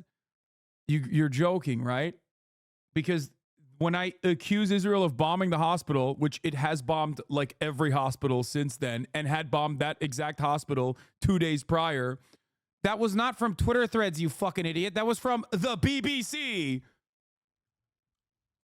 Not only that, but I also went on the BBC broadcast, BBC World, and openly told the host that they should have never apologized for making the assertion that Israel had bombed the hospital. You would know that if you actually were a fan or if you actually watched my coverage and didn't just watch one fucking dumbass who doesn't know where Israel is on a goddamn map, who just made a drama video about it because he thought he could, you know, get some clicks out of it, which he did, because some of you are very easy to dupe. It sucks. I want you to be smarter, but unfortunately, you're too stupid. You got duped, chatter. It's okay. Can you stop making every fucking thing about yourself and just focus on the video? I'm going to fucking lose my goddamn mind. Hey, dumb fuck, I'm not making this about myself. There are people in here that are desperately trying to do that. Hey, dumb fuck, they bombed every hospital. HasanAbi, what kind of point is that D forgot where Al-Shifa was the week after it got bombed? Yeah. He wasn't even minor. But if One we're agreed, sentence. if we're agreed that Hajj Amin al-Husseini, the Mufti of Jerusalem, collaborated with the Nazis during World War II and actively sought their sponsorship, why is it irrelevant? And probably wanted the destruction of European Jewry. He probably wanted a lot of things. Okay. Okay. If that's relevant, why is it irrelevant that a prime minister of Israel... Not prime minister. In 1941, he wasn't prime minister of Israel. He was a leader of a very small terrorist group. So do you consider denounced as terrorist by the mainstream of Zionism. Do you consider it irrelevant that many years ago... Low-key, you negatively polarized Dean to being a Zionist, so I'm blaming you for this one. I don't give a fuck. He has a shit ton of awful positions that align with Zionism before Zionism anyway.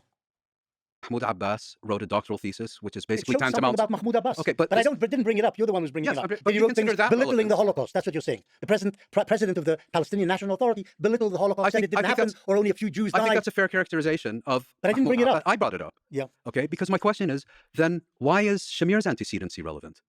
He was a terrorist leader of a very small marginal group. Who became Hajj Amin al-Husseini Israel- was the head of the movement at the time. Also, the point of bringing no up Husseini, comparison. I think the point of bringing up Husseini stuff wasn't to say that he was a great further of the Holocaust. It's that he might have been a great further in the prevention of Jews fleeing to go to Palestine to escape the Yes, but the Holocaust. point That was the point. And I explained why I think that's not an entirely accurate characterization. And then I wanted to make another point. If it's legitimate to bring up... Oh my God, this argument is so stupid. Oh, please, yes, he's finally wrapping it up. His role during World War II, why is it illegitimate to bring up a man who would become Israel's Speaker of Parliament, Foreign Minister? And yes, why is it? And also... He was a young terrorist. And was also responsible for the murder of... He's a small being young terrorist. Come on, man. Come on, man. He's just a small bean terrorist when he fucking wanted to like align with the Nazi government. It doesn't matter. Stop trying to defend him. I do feel like these guys are spending too much time on the Mufti too. Just fucking be like, I only brought it up because you brought up the Mufti. And obviously, like, it is idiotic and irrelevant to the argument. If you bring up the Mufti, then the Havara agreement is fair play, considering that the people who played a role in that ended up getting higher positions in the Israeli government later down the line, despite the fact that I feel like, actually, I just realized many people probably don't know some of these facts, so they're just probably thinking like they're going back and forth on some irrelevant shit. And I do think ultimately it is irrelevant in the grand scheme of things because it is a red herring upon a red herring. However, Benny Morris talking about the Mufti is a historical, which is why I got so butthurt about it personally, because I thought he was above that. I was wrong. It's like the classic, he didn't go as far as Benjamin Netanyahu did. But as far as the Havara agreement goes, the one of the earlier Zionist brigades, comprised of 300 people, that participated in the King David Hotel bombing, which killed a bunch of civilians, but it was also half military, utilized by the British government at the time. They participated in atrocities during the Nakba, like really gruesome shit, you know, throwing babies in ovens. Remember, they did that. They actually did that, unlike what the Israeli authorities claimed happened on October 7, they actually did do that in Deir Yassin. And there is firsthand, like, there's testimony of people who survived the attacks. Is that asshole that came on the stream was supposed to be like a leftist political guy in Israel? What the fuck are you talking about? I've never had an asshole from Israel on my stream. I've only had phenomenal people from Israel on my stream. What? Guys, please remember what we learned from Starbilly Sneeches. Just because Finkelstein has diplomas does not mean he knows more. Wikipedia is the people's encyclopedia if you think about it. Don't fall for Finkel's elitism, which is classist because he only takes people with diplomas seriously, and some people don't grow up rich. Demonizing Wikipedia is classist, so please don't fall for Finkelstein's elitism. People with diplomas act like they are Sneeches with stars.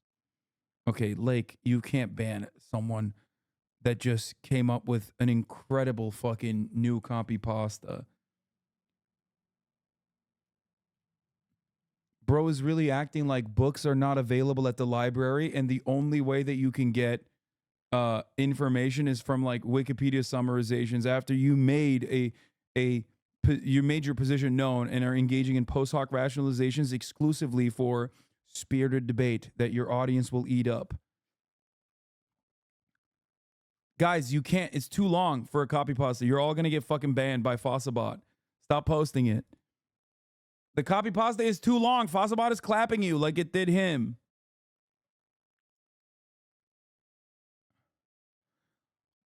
For the record, like, I don't think Wikipedia is bad either. Make no mistake. Okay? Wikipedia, however, can sometimes lead you astray.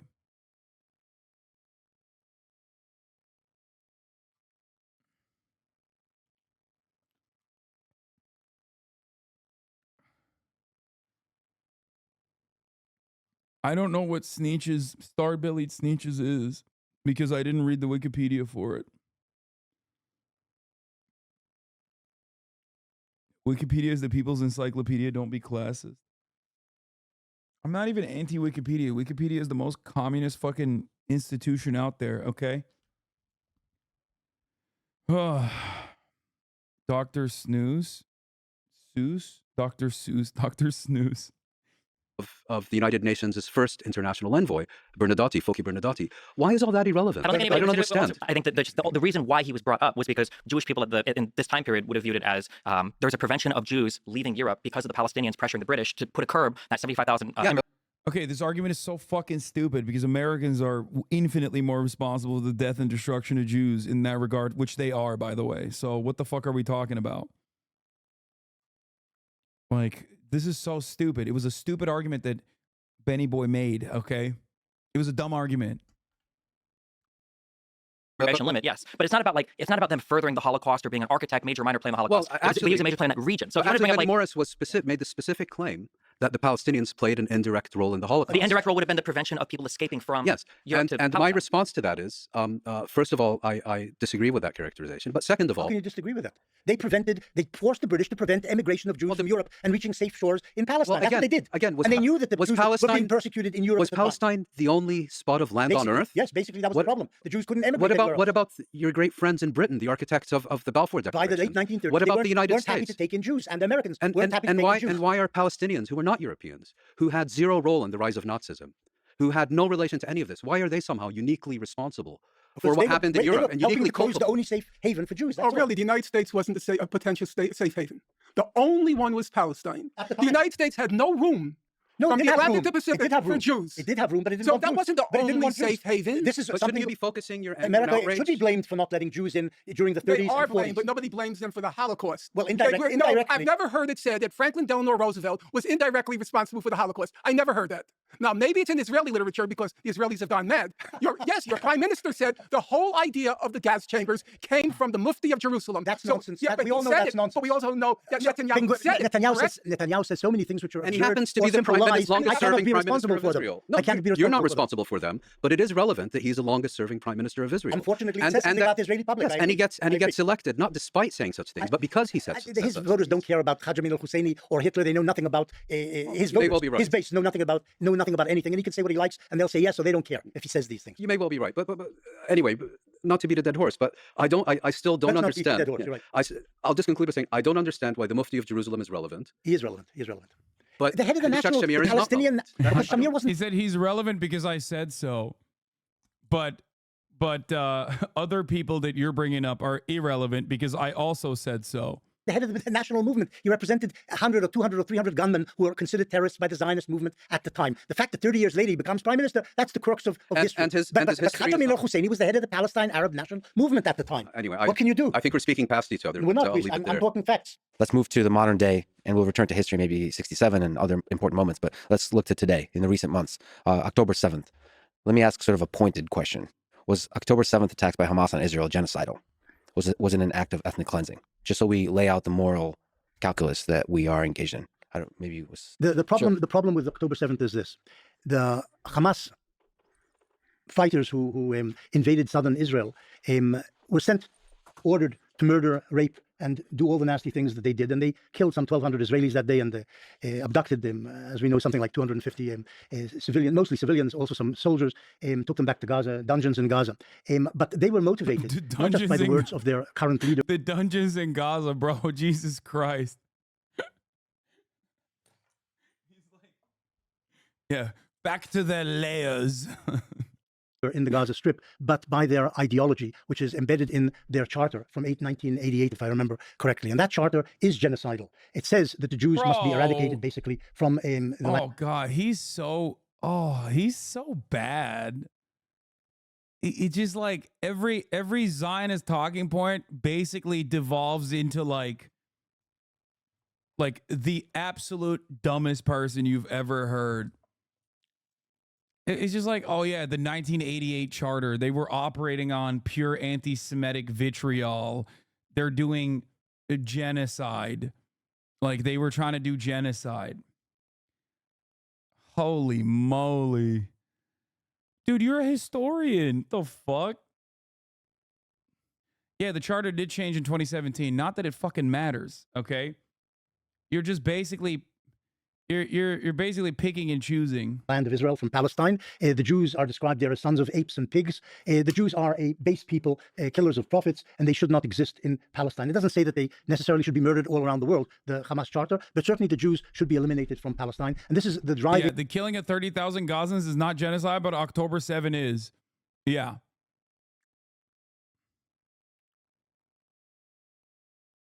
Ideology behind the massacre of the Jews on October 7th, which brought down on the Gaza Strip, and I think with the intention by the Hamas of the Israeli counteroffensive, because they knew that that counteroffensive would result in many Palestinian dead, because the Hamas fighters and their weaponry and so on were embedded in the population in Gaza, and they hoped to benefit from this in the eyes of world public opinion as Israel chased these Hamas people and their ammunition dumps and so on, and killed lots of Palestinian civilians in the process. All of this was understood by Sinwar, by the head of the Hamas, and he strived for that. But initially, he wanted to kill as many Jews as he could in the border areas around the Gaza Strip.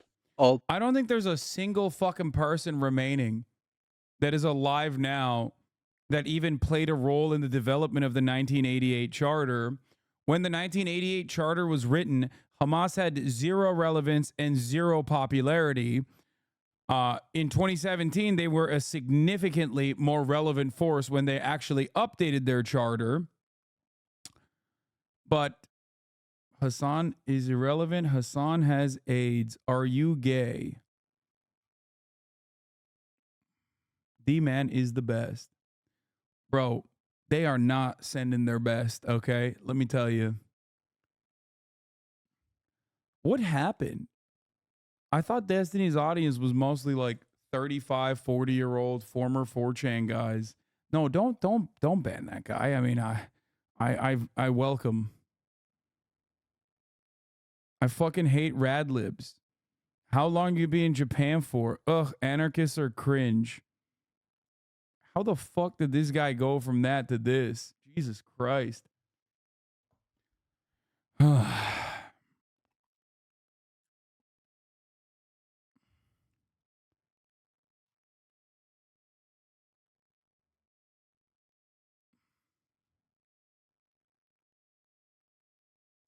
No, no, don't. I thought they were like older. That's like a legit 12-year-old, I think. That guy. How'd this happen?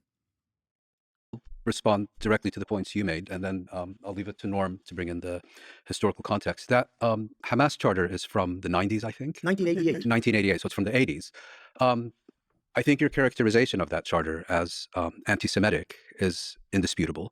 Okay. I think your characterization of that charter as genocidal is off the mark.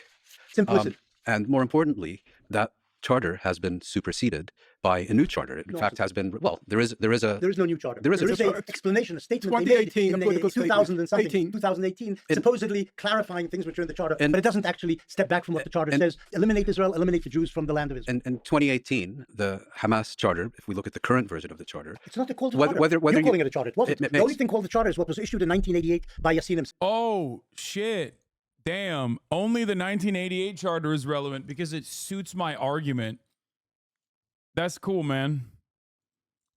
Yeah, he's like, actually, it doesn't matter. When Hamas was like only a couple years into not being like an Islamic charity and a Muslim Brotherhood cutout, their charter, when they couldn't even get like fucking 1% support from the Palestinian population, that's when the charter was relevant. Not when they actually became a legitimate political entity.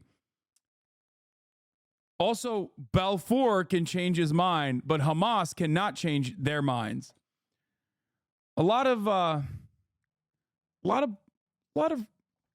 biases coming out to play here, I think, in with respect to like white dudes capable of change and growth, Arabs not capable of change, and also almost always responsible. Mufti, very responsible for the Holocaust. But, by that very same principle, the dudes who, specifically went to higher positions in the Israeli government later on, in the original, a couple decades prior or a decade prior, they actually committed atrocities personally. And then on top of that, tried to align with Nazi Germany. Well, those guys are irrelevant. It's just like, this is reactionary thinking, okay? This is reactionary thinking. This is the problem with reactionary thinking, is that, like, you end up arriving at all of these conclusions where you say, the people that I decided are bad, and cannot have rational motivations that are grounded within, like, morality that I would agree with. And the people that I do agree with are always good, even when they're doing bad things. You're a fucking freak for thinking that, bro. What? Thinking what? That at the top of the hour there isn't a 3-minute ad break? Is that what you're going to say? Come on, dude.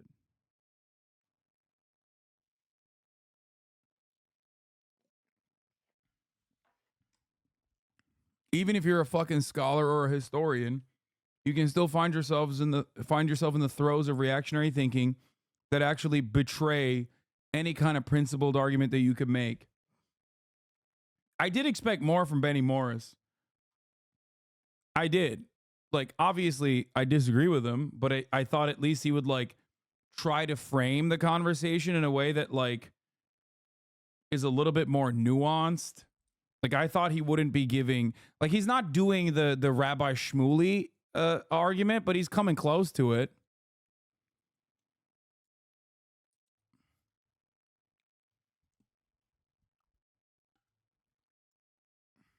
Anyway, it makes a clear distinction between Jews and Zionists in 2018. Now, you can choose to dismiss it, believe it, it's sincere, it's insincere, whatever. Insincere is probably the right word. Secondly, I'm really unfamiliar with fighters who consult these kinds of documents before they go on.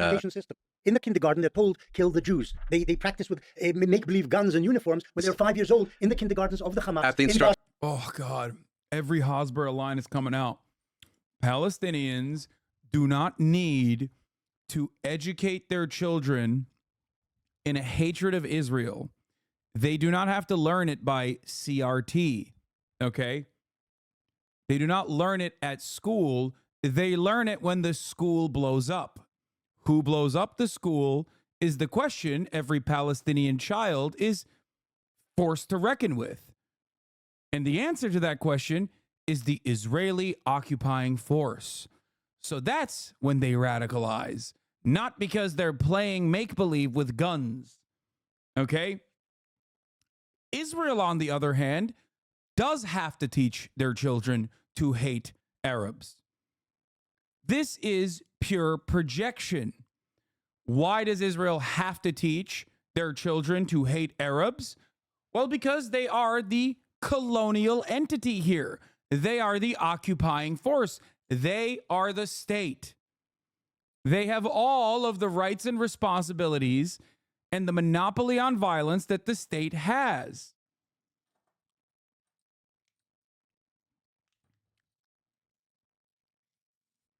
A Palestinian child will ask, who killed my mom and who killed my dad? Exactly. This is how they radicalize against Israel.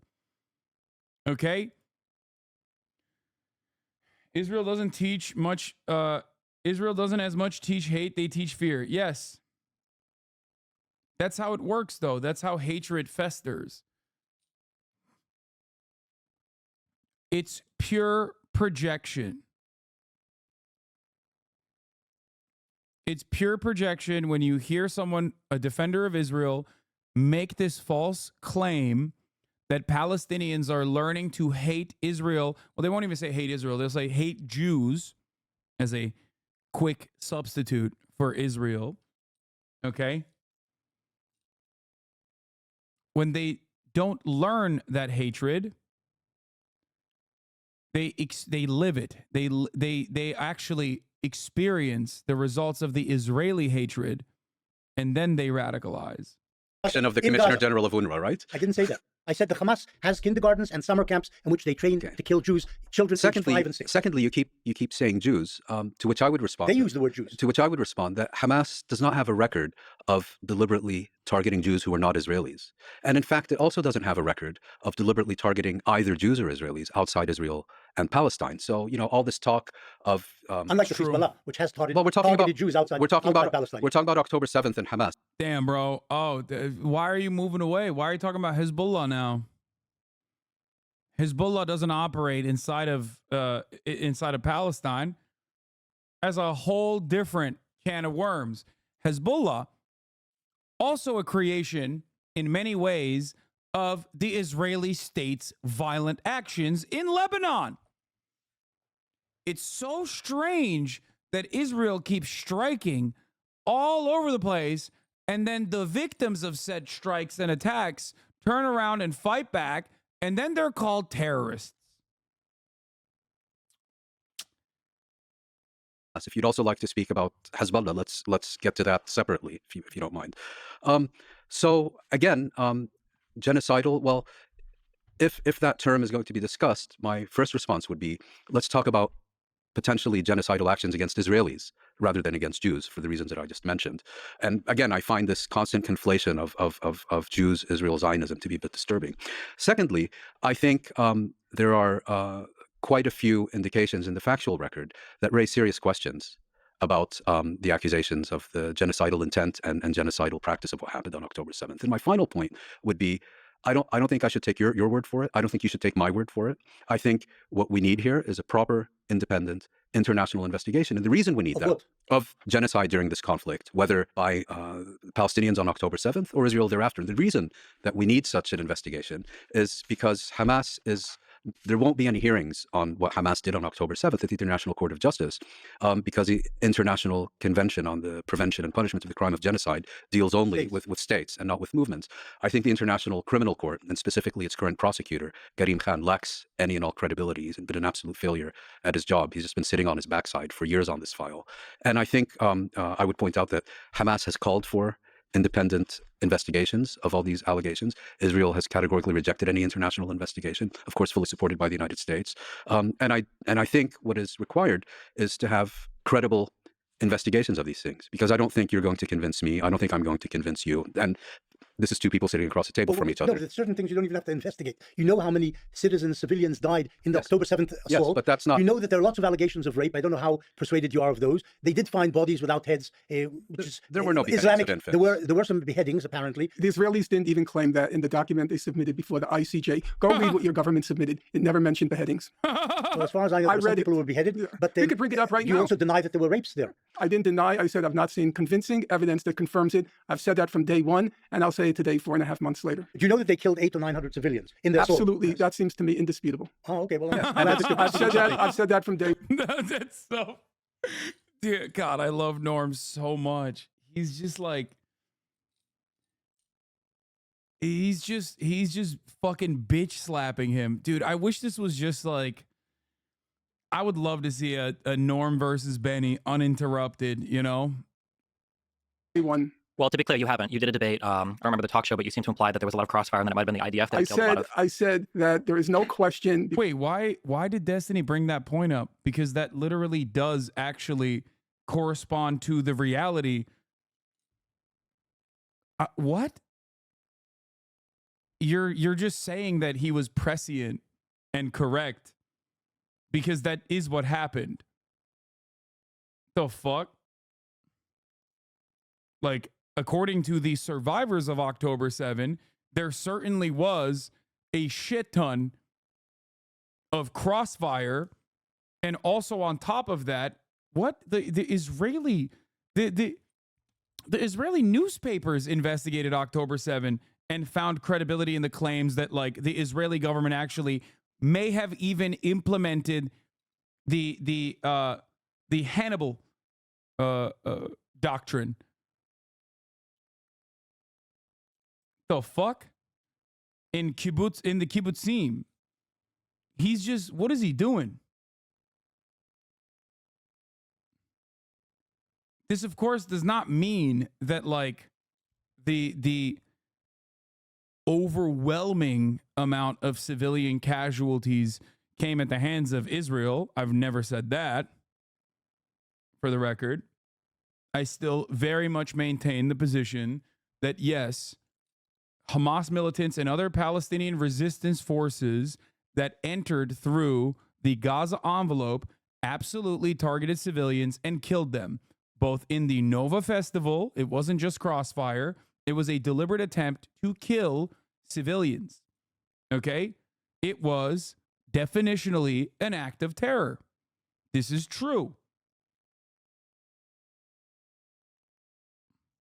It is definitionally an act of terror in a similar in a similar vein to the Haitian Revolution or even the Warsaw Ghetto Uprising, which is a, comparison that Norm uses quite frequently and did use on October 8th, I think, when he wrote, or October 7th when he wrote his article that is like very controversial now. Because the names were published in Haaretz. There is no question that roughly of the 1,200 people killed, 800 of them were civilians. 850, fine. So I never said that, but then I said, no, we don't know exactly how they were killed, but 800 civilians killed, no, 850, no question there. And I also said on repeated occasions, there cannot be any doubt, in my opinion, Festival as of now, as a with the target available is not evidence. true.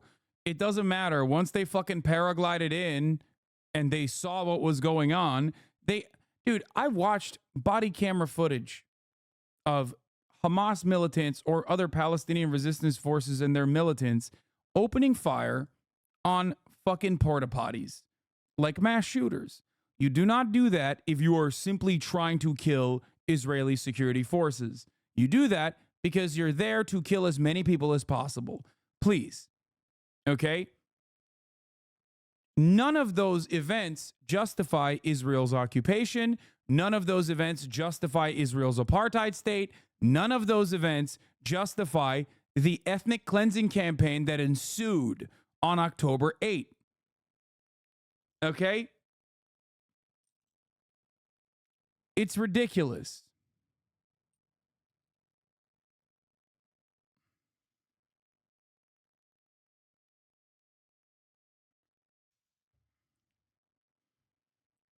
The actual targets that they were trying to hit and successfully did hit were military bases. Having said that, however, they did definitely They did definitely seek out outposts like the kibbutzim that they consider a military target that I do not.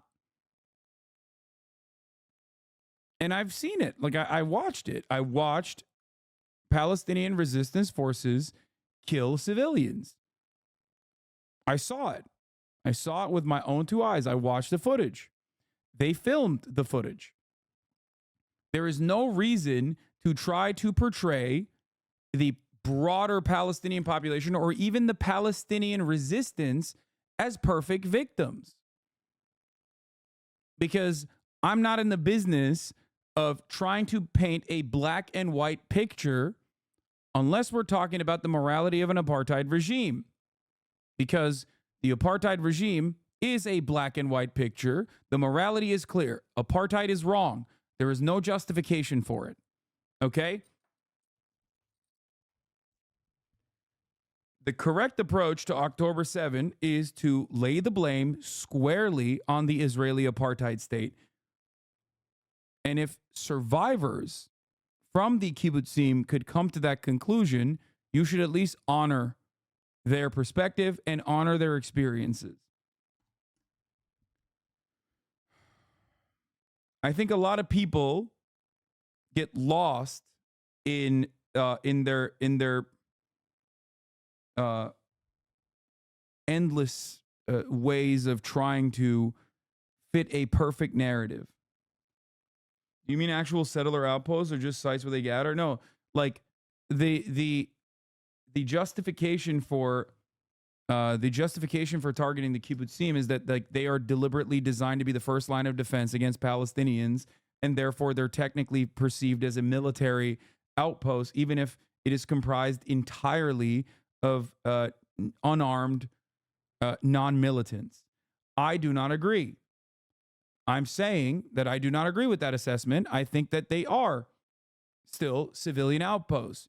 And most of the people that died in those civilian outposts were civilians. They were women, children. Some of them actually died due to artillery fire from the Israeli occupying force, for sure. But it's not like the West Bank. That's not true. They are not unarmed, and many reservists and retired IDF. It doesn't matter, bro. Come on. Under international conflict, there are rules of engagement. What the fuck are you talking about? Once a Hamas militant is rendered out of combat because of injuries or because they no longer are holding up a weapon, you're not allowed to kill them. Okay? It would be considered a war crime. In the same vein, if you go into a kibbutzim and there are veterans there of the IDF, right? And you kill them, you're still, and they're unarmed, which many were, they are non-combatants. This is still a war crime.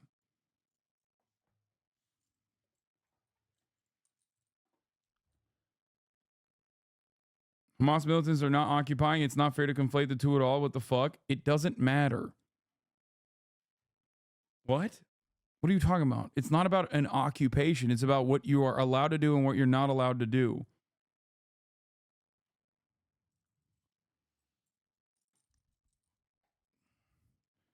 I hope that people don't think that I am like ever engaging in like apologia for the state of Israel. I'm just simply stating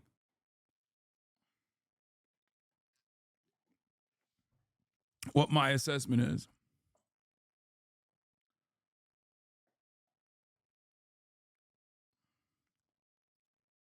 That Hamas was responsible for significant atrocities, and I made sure to include the plural. There's a lot of tricky language being employed here. Do you think that the There's nothing 850... tricky. It's called attaching value to words and not talking like a motor mouth. Okay. I am very careful about qualifying because that's what language is about. That's great. Then let me just ask a clarifying question. Do you firmly believe that the majority of the 850 civilians were killed by Hamas? My view is, even if it were half, 400 is a huge number by any reckoning. It's okay, wait, you didn't... I said wait, even if... wait, Because Professor Morris, I don't know. I agree with Moin Rabbani. I'm not sure if he concedes the 400. I'll say Why 400? because I have thought up the because, number 400. right, as I 800 said, of the 850 well, slaughtered because by Hamas. if So I don't maybe know, a couple of individuals were killed in this very action. I don't know.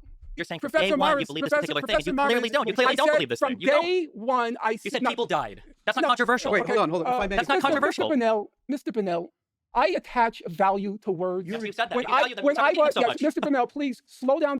Dude, one of the greatest brain rots that I think like Mr. Bunnell has created is like community also engages in the same like line of bad argumentation, where instead of like addressing the actual subject, instead of addressing any of the statements that you've made, everyone immediately goes for the low-hanging fruit of just making up something I didn't say.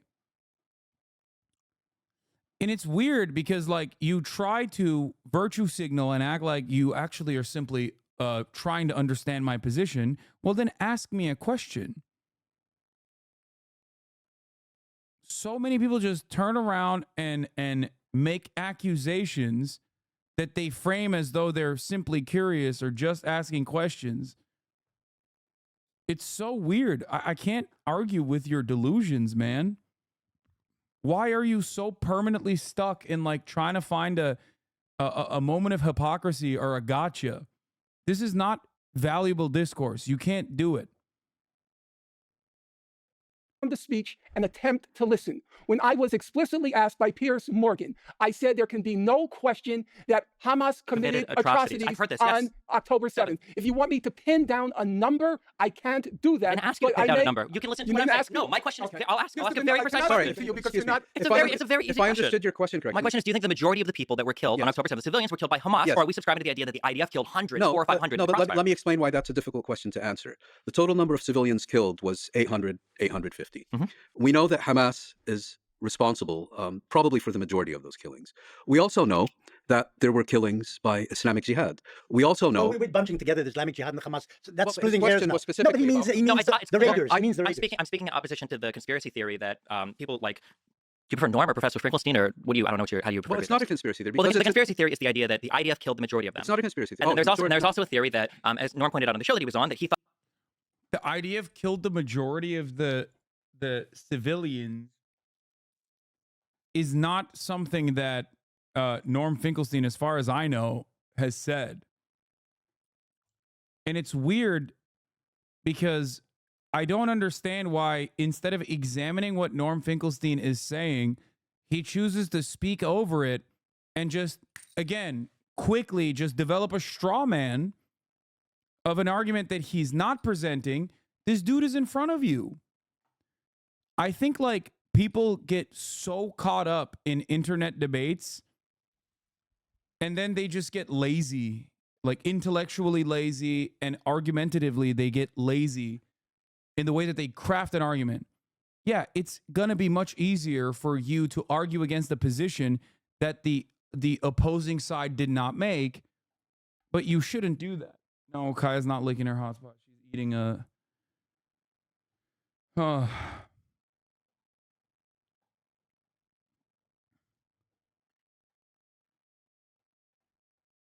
It doesn't make any sense to continue with this line of questioning because it's built on top of a faulty premise that could very easily be, if one was genuinely interested in finding the truth, it could be very easily disposed of. Just ask the question to him. When he reacts to you, it's full of ad hominems, of course. But I do it too because it's like fun. You know what I mean? That's what it is. It's lazy, but I'm not trying to craft an argument here. Or when I like make fun of him for, you know, being stupid or whatever. It's basically asking the opposition to answer for the most fringe, insane takes that people on their side can espouse. Exactly.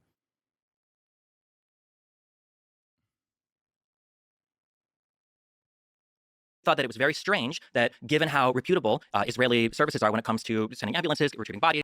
Like, how can you say so much and still say so little at the same time? Again, not addressing anything that I did. just hyper focusing on like what you perceive as the optics are here. It's just, you're not doing anything. You didn't do anything. You're just trying to derail the stream. You know what I mean? Is very strange that given how reputable Israeli services are when it comes to sending ambulances, retrieving bodies, he thought it was very strange that that number was continually being adjusted. And do you know so why? when you say that in combination with, well, I'm not sure how many were killed. Well, do you know why the number? Do you know why the number went down? The number went down because the Israeli authorities were in possession of 200 corpses that were burned to a crisp that they assumed were Israelis who had been killed on October 7th. They later determined that these were in fact Palestinian fighters. Now, how does a Palestinian fighter get burned to a crisp? No, you're mixing two things. That's- yeah, I don't Some of the think- bodies they It's weren't able true. to identify. No, what he's saying is not mixing two things. He's right about that. That is the reason why, according to Haaretz, that they lowered the number. Actually, they ruled that some of them were actually Arab marauders rather than Israeli victims. A few of them also, of the Jews, were burnt to a crisp. And it took them time to work Yes. this out. And they came out initially with a slightly higher figure, 1,400 dead, and eventually reduced it to 1,200 and the dead reason Israelis. the reason is that a proportion of Israeli civilians killed on October 7th, I don't believe it was a majority. We The don't know how marauders. many. Some were killed in crossfire. Some were killed by Israeli shell fire, helicopter fire, and so on. And the majority were killed by Palestinians. And of that majority, we don't know. I mean, again, I understood your question is referring specifically to Hamas, which is why I tried to answer it that way. But if you meant generically Palestinians, yes. If you mean specifically Hamas, we don't have a clear breakdown of how No, I don't many mean were specifically killed. Hamas, but I just think when you use the word some, that's doing a lot of heavy Who lifting. used some? That's fine, but some can mean anywhere from 1% to 49%. But we don't know. Some. So the numbers here and the details are interesting and important almost from a legal perspective. But if we zoom out, the moral perspective, are Palestinians from Gaza justified in violent resistance? Well, Palestinians have the right to resistance. That right includes the right to armed resistance. At the same time, armed resistance is subject to the laws of war.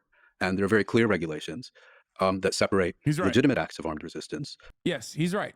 And the moment that you are expressly targeting civilian occupied areas with the express purpose of killing civilians, which the kibbutzim targeting would, in my opinion, fit that bill, you are now violating international rules of law. I mean, international rules of war. Now, it's laughable to have this conversation now, as I have said time and time again, that Hamas is the lesser evil.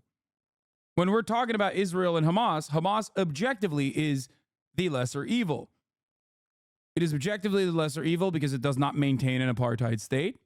It is also objectively the lesser evil due to the very real fact that they killed mathematically less civilians per capita in comparison to enemy combatants, armed enemy combatants, versus Israel's actions post October 7th. Israel has also obviously razed Gaza entirely, including deliberately targeting civilian dense areas and deliberately targeting civilian infrastructure. An infinitely larger act of terror. From acts of armed resistance that are not legitimate. And The attacks of October 7th, where did they land for you? there's been almost exclusive focus on the attacks on civilian population centers and the killings of civilians on October 7th. What is much less discussed, to the point of amnesia, is that there were very extensive attacks on Israeli military and intelligence facilities on October 7th. I would make a very clear distinction between those two. And secondly, I'm not sure that I would characterize the efforts by Palestinians on October 7th to seize Israeli territory and Israeli population centers as in and of themselves illegitimate. You mean attacking Israeli civilians? is No, legitimate? no, that's So not what I didn't said. understand what you said. I think what you had on October 7th was an effort by Hamas to seize Israeli territory and population And centers. kill civilians. That's not what I said.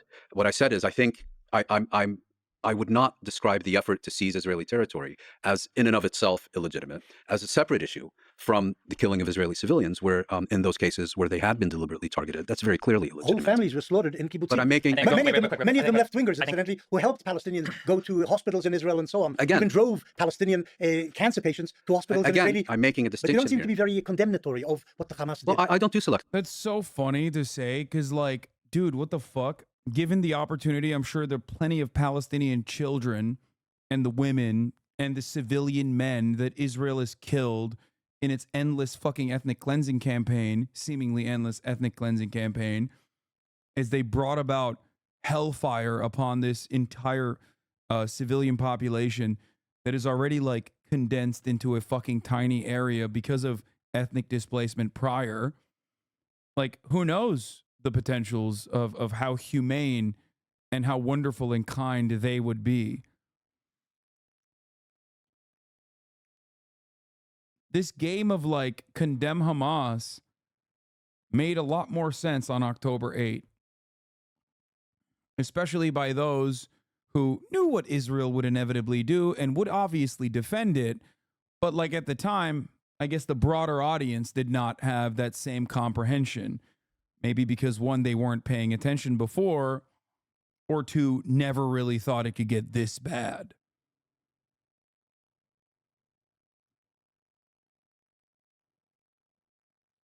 The correct counter to this is, of course, okay, do you condemn Israel? Not gonna lie, I don't think the goal of October 7th was anything other than getting the highest KD ratio possible. No, the goals of October 7 were laid clear by the very same people. People always love picking and choosing like certain Hamas leadership and what they've said, and not others when it doesn't suit their interests. I do not fault you for not knowing what they've said because it's not usually heavily publicized. This was a military operation to do as much damage as possible. Certainly, part of that is killing civilians. But the military operation in and of itself was to secure as many hostages as possible. And they thought that they would have severe limitations, severe hurdles in the Israeli security apparatus that didn't actually, that fell through pretty easily. They were shocked by their own success in that regard. They made it very clear that they said that their goal was to kill IDF soldiers, take over military checkpoints, like take over the surveillance base and other military bases. Beyond that, of course, once the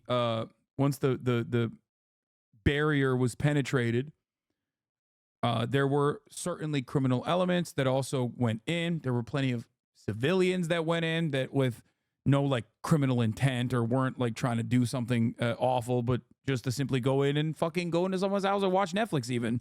This is all recorded heavily if you read Haaretz, right?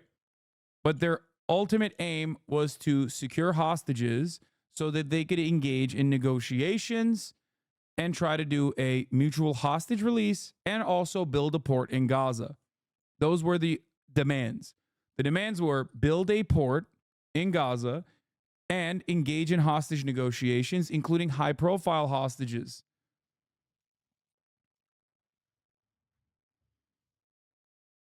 Selective condemnation. I'm not talking about selective. I don't do I'm talking about selective specific outrage. condemnation of this specific Well, you know assault what? You know on what it civilians. is. You know, I would, for example, condemn Israeli assaults on civilians, deliberate assaults on civilians. Yes, I would and- condemn them, but you're not doing that You know, with the Hamas. you know what the issue is? What? I've been speaking in public now, I would say since the late 1980s and interviewed and so on.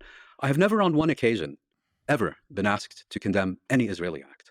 When I've been in group discussions, those supporting the Israeli action or perspective, I have never encountered an example where these individuals are asked to condemn what Israel is doing. The demand and obligation of condemnation is exclusively applied, in my personal experience over decades, is exclusively applied to Palestinians. No, this is and those, nonsense. well, Israel is condemned day and night on every television channel, on every, and has been for the I'm last telling Okay, bro. Oh yeah, they're so condemned, bro.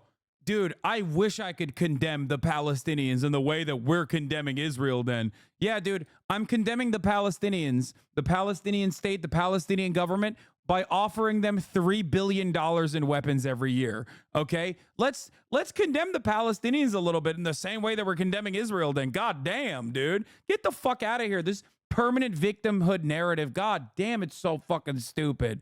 Holy shit. Yeah, I'm condemning Palestinians by having, you know how you would condemn Palestinians in the same way that, or condemn Hamas in the same way that we condemn supposedly quote unquote Israel?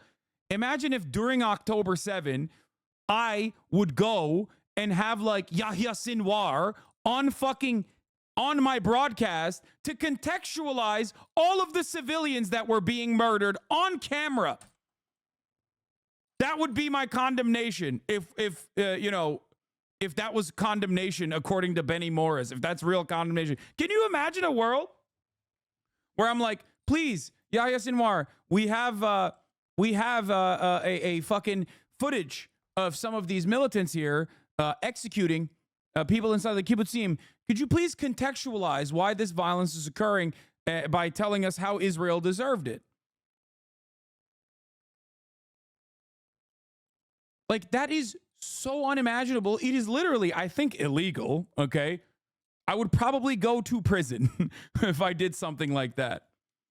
I had a random teenager from Yemen on this fucking broadcast, and these dipshits literally kept saying he's an anti-Semitic, homophobic, gay people executing terrorist Houthi who killed probably a bunch of fucking sailors. Random fucking Yemeni teenager who in the interview said he's not anti-Semitic, that he's totally on board with anti-Zionist Jews, which was shocking for him to even learn about. Not a militant, and literally said he was not Houthi.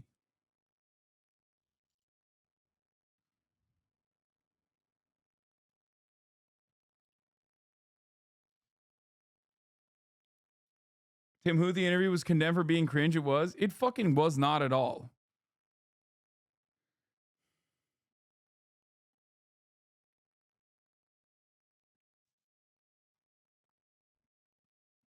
Didn't you brand it as him being a Houthi interview, though? Brother, I didn't know anything about him. Okay? And that is the reason why I asked them questions in that process. But many people did not actually watch the interview, and they simply made assertions. Stop saying he wasn't anti-Semitic. Of course he won't say it. Why? Why wouldn't he say he's anti-Semitic, dumb fuck? It's literally in the Houthi fucking charter. It says death to all Jews. Why is it that all of a sudden this guy is going to magically fucking hold back? You can't pick and choose. On the one hand, you're like, all Yemen are, all people on the, because he's on the broadcast. Dog. The literal fucking Houthi banner says death to all Jews. Why do you think he would hold back?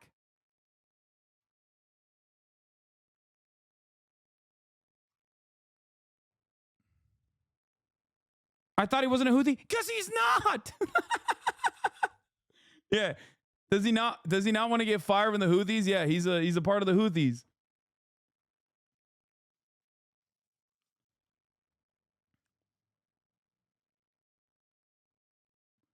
It doesn't make sense. What you're saying doesn't make sense. You're in a moral quandary in your own fucking, in the own neat little moral confines that you're trying to cultivate. You're still inconsistent. Dude's been getting fucking blown up his whole goddamn life, okay? He withstood a genocide. I don't think he gives a shit about, like, American sensibilities. Oh. I love the argument that it's like he's actually still anti-Semitic, but he's also cognizant. He's anti-Semitic, but he's cognizant, and he's like secretly hiding his anti-Semitism. But also simultaneously, the Houthis, which he said he's not a part of, I believe he is a part of, who literally have in their fucking banner, death to all Jews. How'd that work? How'd that happen? So on the one hand, they're very open about it, that they fucking put it on a goddamn banner, but also simultaneously super secretive about it. It doesn't say that. It says curse the Jews or some shit, not death to all Jews. It says curse the Jews. Sorry.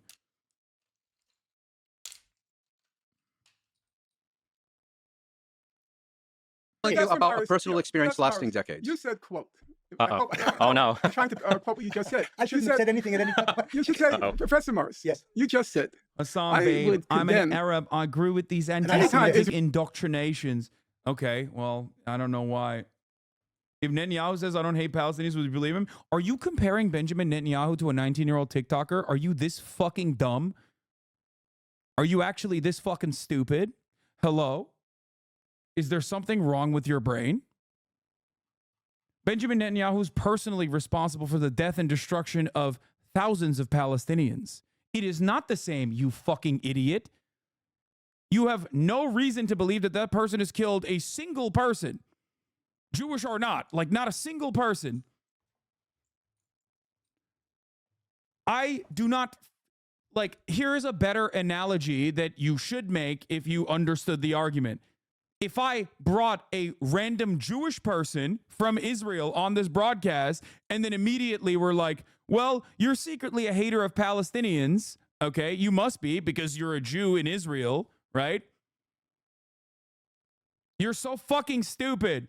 If I brought a random Israeli Jewish teenager on this broadcast and then started fucking making these assertions about them, it would be the same as what you're trying to do to the Yemeni teen, okay?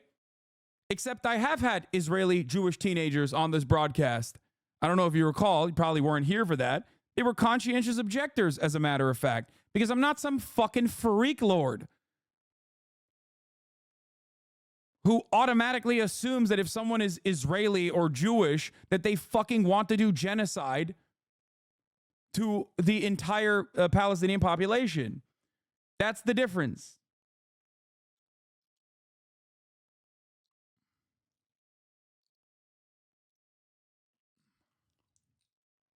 Israel deliberately attacks civilians, Yes. okay?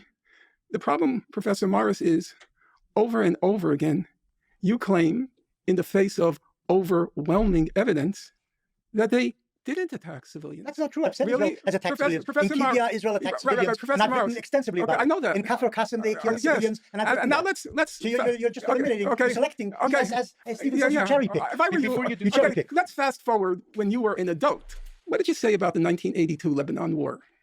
What did I say? You don't remember? Okay. Allow me. Wow. Okay. So it happens That's so that funny. I was not at all I had no interest in the Israel-Palestine conflict as a young man until the This is true. 1982 Lebanon War. Yeah. I lost the passage. I'll find it. Okay, real quick. Well, But it is safe to assume that since 94% agree with the war in Gaza is not a good point. No, that's idiotic as fuck. Your horniness to say like all Israeli Jews fucking hate Palestinians and want to do genocide is causing you to literally betray the principles that I bring to the table. I will never, ever assume automatically that like an Israeli Jew is going to be in support of the genocide in Gaza. You know why I'm not going to do that? Because that's fucking idiotic and also bigoted. It doesn't matter. Don't say just 94%. Doesn't matter. I apply the same exact principles. That's my point. He's searching for that. Yeah, allow me. You bring That's up good. something that's really important that a lot of people don't draw a distinction between, in that there is just causes for war and there's just ways to act within a war. It's always better to ask instead of assume. And these two things principally do have a distinction from one another. Correct. However, while I appreciate the recognition of the distinction, the idea that the cause for war that Hamas was engaged in, I don't believe, if we look at their actions in war or the statements they've made, it doesn't seem like it had to do with territorial acquisition. No. The Like point. taking land No, back. the point I was making was what was Hamas trying to achieve militarily on October 7th. And I was pointing out that the focus has been very much on Hamas attacks on civilians and atrocities and so on. And I'm not saying those things should be ignored. What I'm saying is that what's getting lost in the shuffle is that there were extensive attacks on military and intelligence facilities. Mhm. And as far as let's say, the other aspects are concerned, because I think either you or Lex asked me about the legitimacy of these attacks, I said, I'm unclear whether efforts by Hamas to seize Israeli population centers in and of themselves are illegitimate, as opposed to actions that either deliberately targeted. Do you think these guys actually care and are maybe confused, or are they just simply saying that? It wasn't a random Yemeni guy, though? Oh, never mind. Tour on Titan. No, dude, I'm moving the face cam because, like, I'm trying to do my very reasonable best to not fucking violate TOS for ban evasion. Okay? That's it. I will repeat it over and over again, regardless. It's funny, other than that. Oh, God damn, dude. Why are so many of you in here today? What the fuck's going on? It wasn't a random Yemeni guy, though. It was a random Yemeni guy. Israeli civilians, or actions that should reasonably have been expected to result in the killings of Israeli civilians. Those strike me as, by definition, illegitimate. And I want to be very clear about that. Illegitimate means you condemn them. Illegitimate means they are not legitimate. I have a problem Condemning with, your side, yes. No, not condemning my side. I have a problem with selective outrage, and I have a problem with selective condemnation. And as I explained to you a few minutes ago, in my decades of appearing in public and being interviewed, I have never seen, I've never been asked to condemn an Israeli action. I've never been asked for a moral judgment on an Israeli action. Exclusive request for condemnation has to do with what Palestinians do. And just as importantly, I'm sure if you watch BBC or CNN, when is the last time an Israeli spokesperson has been asked to condemn an Israeli act? I've never seen it. I don't think we condemn the Arab side either, though, right? I don't think there's any condemnation. There No, wasn't but much. now that we're talking about Israeli victims, all of a sudden morality is Well, I central. think the reason why it comes up is because there's no shortage of international condemnation for Israel. As Norm will point out 1,000,000 times that there are 50 billion UN resolutions. Yeah, dude, I'm condemning. I like I said, I'm going to condemn the Palestinians by giving them $3 billion worth of weapons, an Iron Dome, and also total legal permission by vetoing any Security Council provision. Like that's my goal. You know, man, what broad condemnation falls upon Israel? Oh, what a terrible fate. Oh. You've got Amnesty International, you've got multiple bodies of the UN, you've got now this case for the ICJ, so there's no question of if there's condemnation. But sorry, if I Was can there interrupt any you. In question about- 1948, the entire world stood behind the establishment of a Jewish state in the entire No, world. except the Arab states and the Muslim states. Well, not the entire world. Okay, but I think you know what I mean by that. The Western democracies, that's what you're saying. Well, then also, Western my quick question- democracies supported the establishment of Israel. My That's quick what question you're was: you said that you believe that this is a very short one. You don't have to. It's just you think that there's an argument to be made that the people in Gaza, that Hamas and Islamic Jihad, whoever participated, had a just cause for war. Maybe they didn't do it in the correct way, but they maybe had a just cause for war. I don't think there's a maybe there. The Palestinians Okay, you think they have- absolutely had a just cause for it. Yes. Do you think that Israel has a just cause for Operation Swords of Iron? No, of course not. Okay, all right, you can say your vote. Okay. First of all, on this issue of double standards, which is the one that irks or irritates Muin, you said that you are not a person of double standards, unlike people like Muin. You hold high a single standard, and you condemn deliberate Israeli attacks on Civilians. When they occurred, civilians. And I would say that's true for the period. They just sneakily ignore the actual question. Yes, of course, criticism of Israel condemned, but the question was, why do we never hear questions from the media to Israel defenders about condemning Israel? Because there's a double standard. Because Israel is our ally. Period up till 1967, and I think it's accurate, your account of the First Intifada. There, it seems to me, you were in conformity with most mainstream accounts. And the case of the First Intifada, you also used, surprisingly, you used Arab human rights sources like Al-Haq, which I think Muin worked for during the First Intifada. That's true. But then something very strange happens. So let's illustrate it. Wait, there's something strange which happened. Is the Arabs rejecting Okay, wait. peace offers? Let- That's what happened. well, By accepting the Oslo agreements. yeah. Not the, By rejecting Islamic Camp David and Camp Taba. David. If we have time, I know the record very well. I'll be very happy to go through it with you. But let's get to those double standards. So this is what you have to say about Israel's invasion of Lebanon in 1982. You said Israel was reluctant to harm civilians, sought to avoid casualties on both sides, and took care not to harm Lebanese and Palestinian civilians. He then went on to acknowledge the massive use of IDF firepower against civilians during the siege of Beirut, which traumatized Israeli society. Morris quickly enters the caveat that Israel, quote, tried to pinpoint military targets, but inevitably many civilians were hit. That's your description of the Lebanon war. As I say, that's when I first got involved in the conflict. I am a voracious reader. I read everything on the Lebanon war. I would say there's not a single account of the Lebanon war in which the estimates are between 15 and 20,000 Palestinian and Lebanese were killed, overwhelmingly civilians, the biggest bloodletting until the current Gaza genocide. And by the way, Israel did not have a right to invade Lebanon. Important. Palestinians do have a right to resist the apartheid. They do. Their methods of resistance went above and beyond and are understandably considered acts of terror on October 7. Everything past that is so far defensive against Israel's, once again, illegal offensive war against the civilian population. Israel does not have a right to defend itself as the belligerent occupier on top of Gaza by pummeling Gaza. They do not. They do not have a legal right to do this. It is an illegal occupation. It is an apartheid state. And Israel's actions post-October 7 in Gaza are illegal. as the belligerent occupier, Israel does not have a right to blow up Gaza. Okay? They don't. It is not a defensive measure. This is the same Israel attack on Lebanon Sam was telling you he witnessed the attack helicopters flying to, isn't it? I think so. Biggest bloodletting, I would say I can't think of a single mainstream account that remotely approximates what you just said. So, leaving aside, I can name the books, voluminous, huge volumes. I'll just take one example. Now, you will remember, because I think you served in Lebanon in 82, am I correct on that?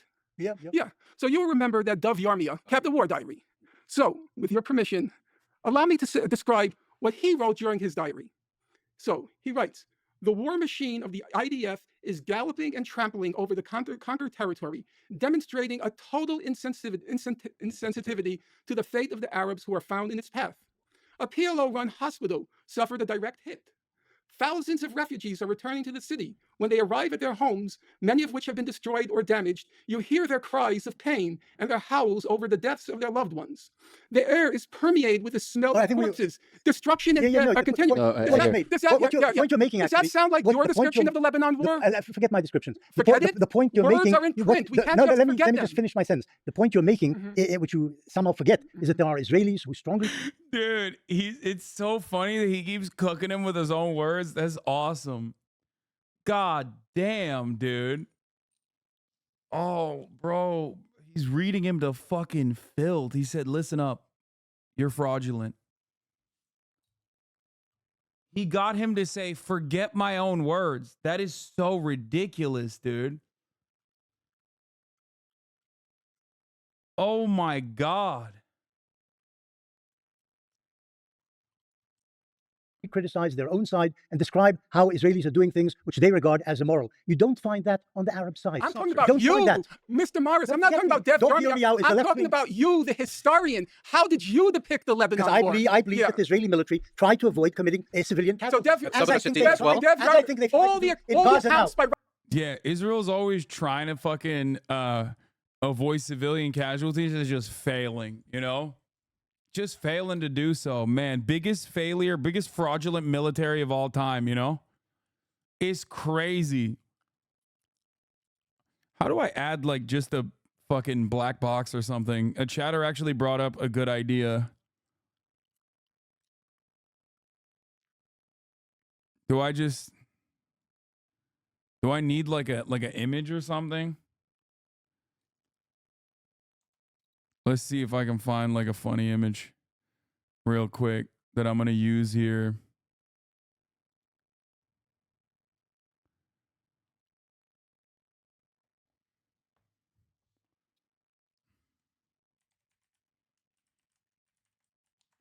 I should have done this from the jump, dude.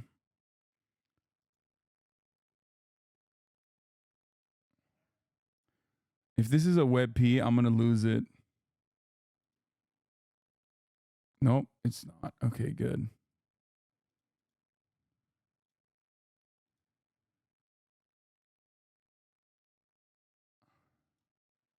Hold on. Robert Fisk and Pity the Robert Nation. Fisk is I know.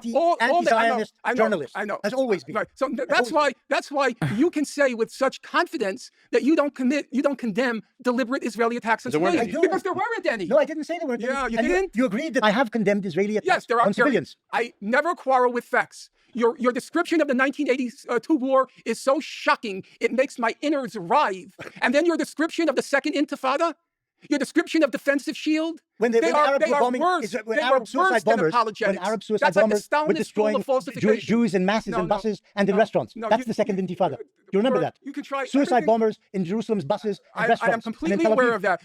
But if you forgot the numbers, it was 3-1.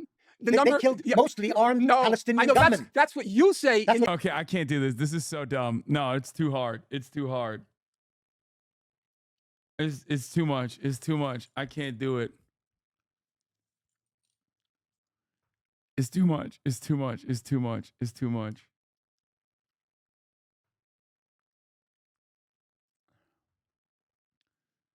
The problem is like having to constantly switch screens.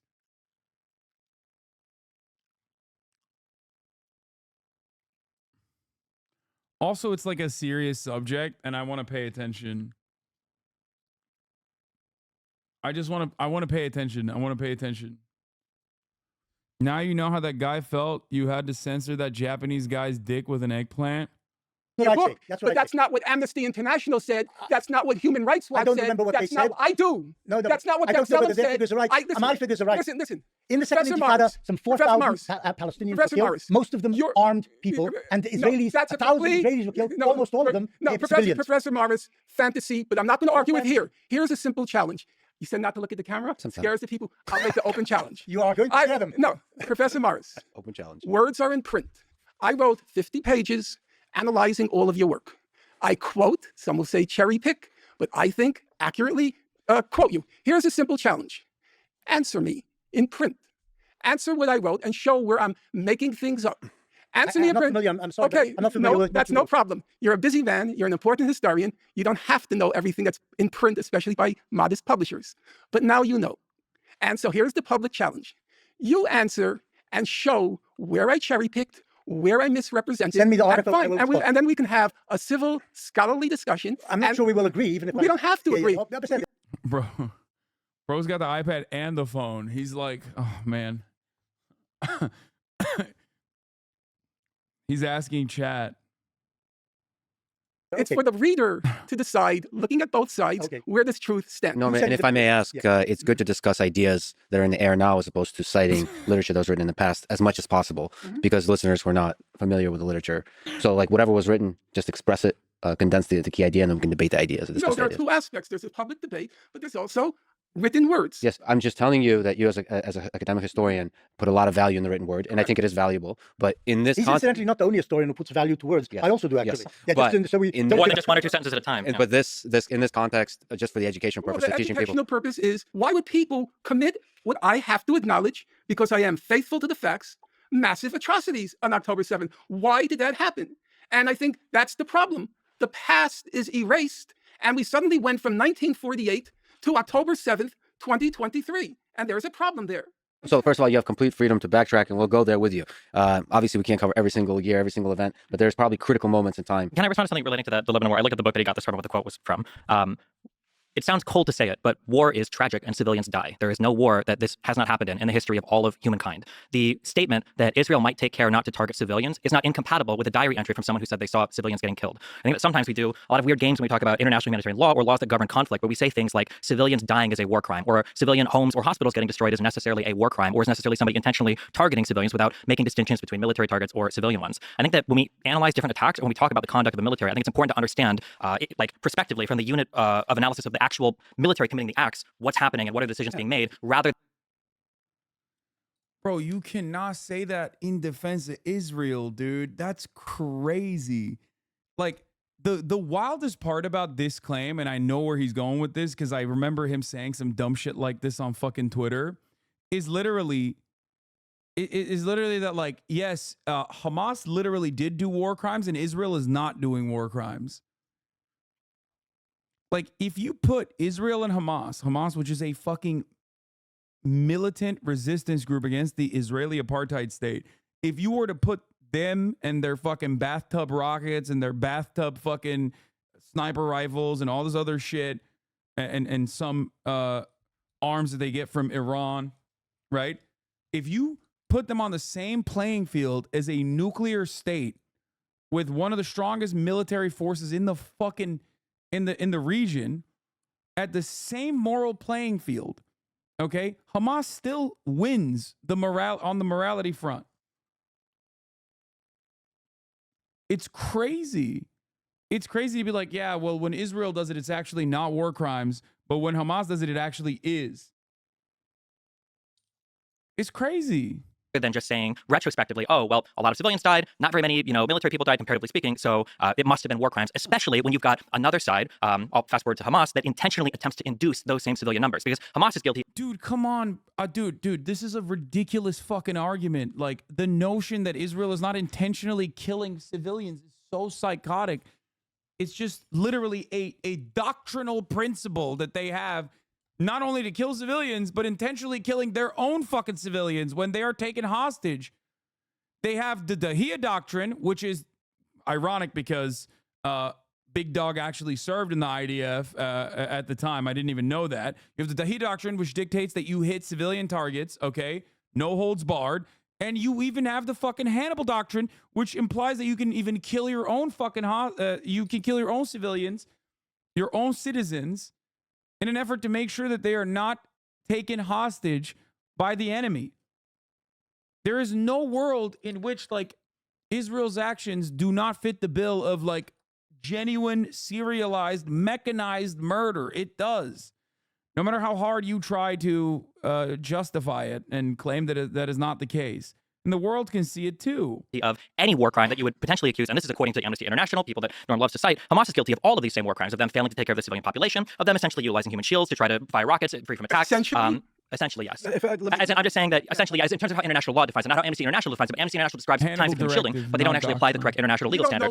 I know absolutely. I absolutely. You haven't the absolutely. But I'm just saying. Believe it or not, Norm, the entire Geneva Convention is all on Wikipedia. It's a wonderful website. But I'm just saying that on the Hamas side, if there's an attempt to induce this type of military activity, attempt to induce civilian harm, that it's not just enough to say, like, well, here's a diary entry where a guy talks about how tragic. I think the problem with your statement is that if you go back and listen to it, the first part of it is war is hell. Civilians die. It's a fact of life. And you state that in a very factual manner. Then when you start talking about Hamas, all of a sudden you've discovered morality and you've discovered condemnation and you've discovered intent. And you are unfortunately far from alone in this. I'll give you, you know who for me is a perfect example? Well, wait, hold on. Just a second. We don't need examples. So, the false equivalency of the two sides is astounding. When Hamas kills civilians in a surprise attack on October 7th, this isn't because they are attempting to target military targets and they happen to stumble into a giant festival of people that... Well, they did happen to stumble into it. They did, but when they stumbled into it, it wasn't an issue of trying to figure out a military target or not. They weren't failing a distinction. There wasn't a proportionality assessment done. It was just...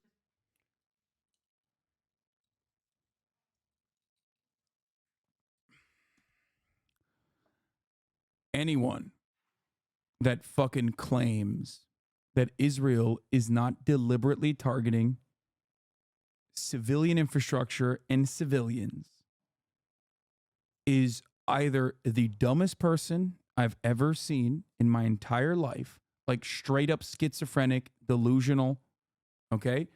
Or they are a bloodless propagandist. In the case of Destiny, it's a little bit of both. Okay. Oh my God. Fucking, I love the optics lovers, dude. Schizophrenic in the sense that they are fucking hallucinating. Not schizophrenic equals stupid. God, I hate being a fucking leftist. You know what? I'm gonna fucking permaban you. That's it. I hate it. This is why I hate it. I hate it so much. I hate it so fucking much. It is just like the worst group of individuals that you can ever fucking put together in so many circumstances where people just selfishly go, what about me? My own personal grievances. What about me? You're disingenuous. You're not an activist. You're not actually fucking, portraying your cause of anti-ableism in an adequate way. You're just fucking delusionally and selfishly bringing this up because you care about the optics above all. That's it. Oh.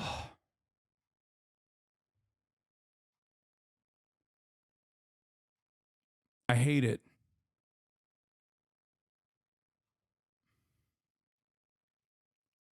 To kill civilians. Even the Amnesty International in 2008 and in 2014, and even today, will I don't think you'll find anyone who will deny that Hamas has targeted civilians. Sure. You gave the example but there's a difference of suicide bombings during the Second Intifada. I mean, facts are facts. Sure. But I'm just saying that the Hamas targeting against civilians is different than the incidental loss of life that occurs when Israel does. How, genocide is the intentional mass murder. Genocide is an entirely separate claim. Yeah, right? But the idea that Israel is not in the business of intentionally targeting civilians, I know that's what we're supposed to believe, but the historical record stands very clearly. I don't believe it does. You've written about it when you say historical, do you mean like in the 40s to the 60s, or do you mean like I over would the past, say from the 30s of the last century to the 20s of this century? I just like to make the way you characterized it. I think the best example of that I've come across during this specific conflict is John Kirby, the White House spokesman. I've named him Tears Testosterone for a very good reason. When he's talking about Palestinian civilian deaths, war is hell. It's a fact of life. Get used to it. When he was confronted with Israeli civilian deaths on October 7th, he literally broke down in tears. But he understood that one is deliberate and one isn't. He understood that. No, that's what he tried to make us understand. Oh, he understood that. Oh, Israel is just small being genociding. They're not deliberately killing fucking just 25,000 plus women and children. That's just a oopsie. Dude, I'm gonna be honest with you. What? You try to defend Palestinians, yet you do nothing for them? You're so disingenuous to your values? Come on, bro. I know it's the top of the hour and you're trying to fucking do a ad break, but come on. Come on. Come on. I just clapped someone for way less than that. Don't do that.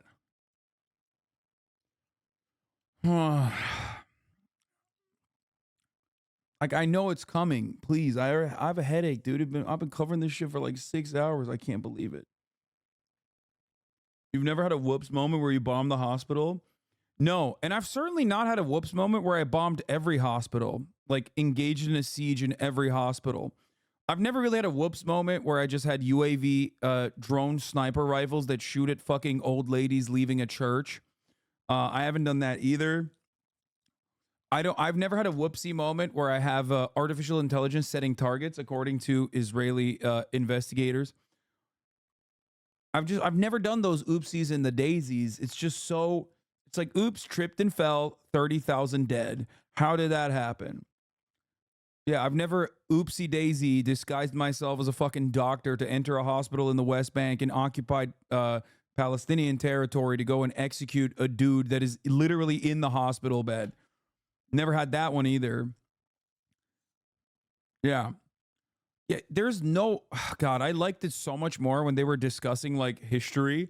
But the moment that they moved over to like post October 7 and he's engaging in like clear-cut genocide denial is just so gross, so disgusting, so monstrous.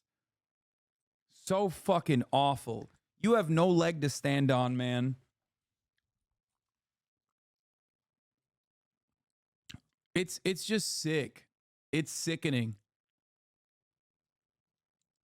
Oh. Oh, no, he was speaking facts. The Hamas guys who attacked the kibbutzim, apart from the attacks on the military sites, when they attacked the kibbutzim, were out. This is like this is also a genuinely insane argument to present at face value. That like October 7 is bad, okay, for the amount of civilians that were deliberately targeted and killed, but also everything past that for the past 5 months is like every living person in Gaza's life is fucking hell. And that's actually just a oopsie daisy. It's psychotic, dude. It's fucking psychotic. It is akin to Nazi Germany justifying the Holocaust because of the fucking Warsaw Ghetto Uprising, the final solution specifically. And being like, oopsie, it just fucking happened like that. I don't know. They just kind of did that on their own. It blows my goddamn mind. Like, it is pure fascism. Both of these arguments are pure fascist arguments.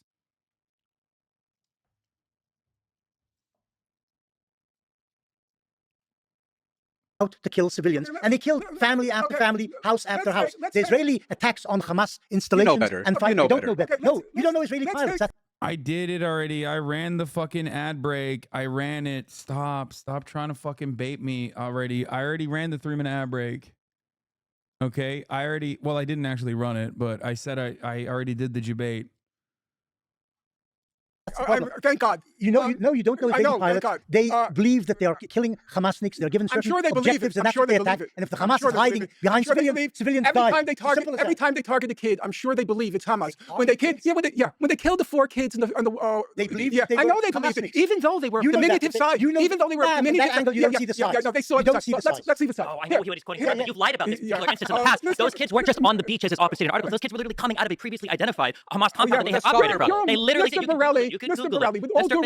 With all due respect, you're such a fantastic moron. It's terrifying. That wharf was filled with journalists. There were tens, scores of journalists. That was an old fisherman's shack. What are you talking about? It's so painful. It's so painful to listen to this idiocy. And to be clear, on the other side, bro, it's Hamas. Those journalists are Hamas. Why doesn't he hit the Ch? He's just doing every other part of the Hasbara. Why doesn't he hit the Hamas? You're implying that a Okay. strike was okayed on the Israeli Okay. side, where they said we're just I going to kill said, 4 hey, Palestinian children hey, today for no hey, reason. hey, Do you believe that? Do you believe that? Do you believe that? Right, right. I said, right, do you you believe that. believe- Tell journalists. Do you think that they Here we will go. kill Here we 4 go. children? children. Here we go. They will never answer that I will question. answer the question. Pilots were out to I will kill even 4 answer children. And it was morons' because that was a strike. That was a drone strike. questions. So it was a proof all the You way up the said- chain that we're going to okay, kill children. We're going to kill you Palestinian want me children. to Yes, by the way, I do. Yes, I do. I do believe that Israel will deliberately kill 4 children. Why is that such a like, dude, when you have no argument, and Destiny certainly does not have a leg to stand on here, you literally resort to, oh my God, do you literally think Israel would kill 4 children? Deliberately target 4 children? Yes, dumbass. Of course they would.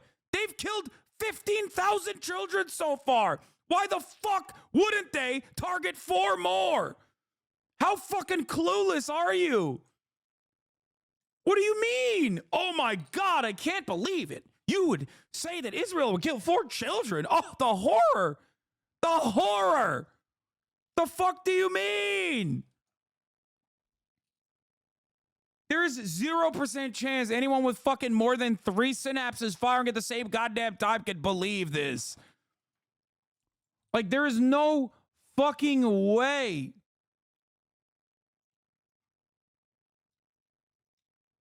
It just blows my mind. Oh, I have a headache. Oh, Dig Hat, thank you for the 10 give the subs. Look at Benny Morris' face while talking about the 4 killed Palestinian children. He thinks this is all a joke. I mean, no, he's laughing because Norm is cooking his boy here, calling him a fucking fantastic idiot. I genuinely don't understand how you could say that. Like, do you, I want to see the comments. Do people think that this is like, you're such a fantastic moron is terrifying? 2 historians, a journalist, and a video game streamer walk into a bar. You like to quote things? I do like to quote things. They're called facts.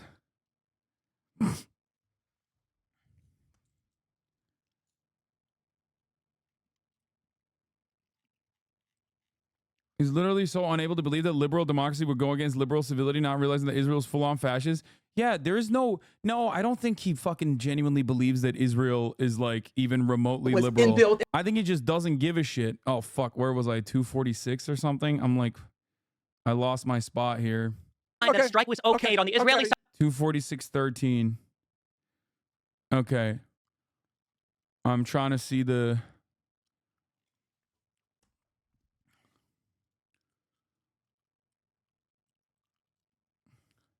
Finkelstein is such an asshole to Destiny. Oh. Destiny's like the kid in class who hates his teachers.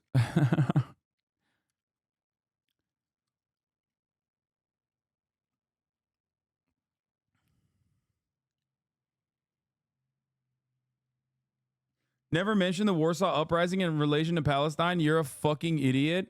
Am I? Is really crazy because you know who actually first mentioned the Warsaw Ghetto Uprising and made a comparison to October 7? It was actually Norm Finkelstein who did that. He's on this. He's in the conversation right now. I don't know if you know this, but his parents literally participated in the Warsaw Ghetto Uprising. I don't care that you don't care. Okay? I think it's a very valid comparison to make because Gaza is a ghetto. It makes you feel bad because you don't want to feel like Palestinians are humans, but they are. And you can't keep pushing. Yeah, see, mods are fucking you guys up for adding the one guy that I pulled up. He is a R word that can only quote other people and has no opinions.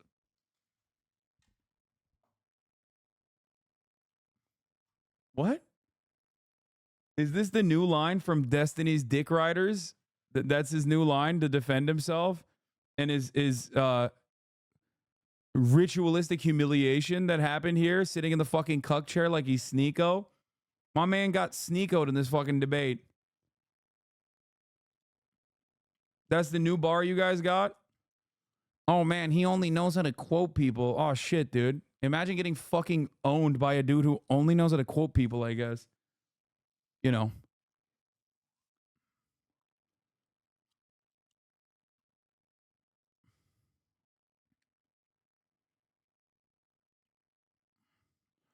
The Warsaw Uprising was made by Zionist movement Hasamar Hitzair. Nice to see you are support Zionism.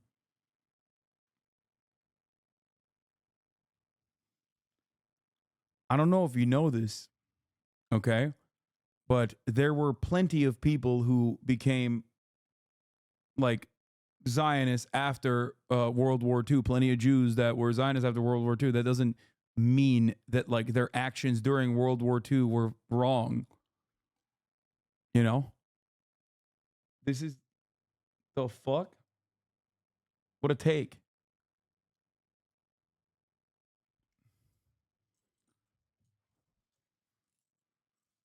Very odd.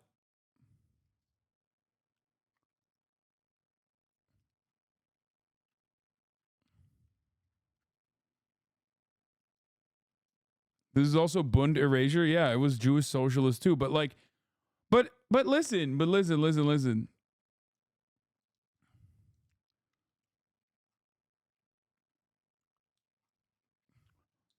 Do you think I think that automatically if like a dude who died in the Holocaust was like, if they were Zionists, then they deserved it? Is that what you think I would say in this situation? Because that would be insane. Like, you ascribed a value that that is so far beyond the point of comprehension that I don't even know how to address it.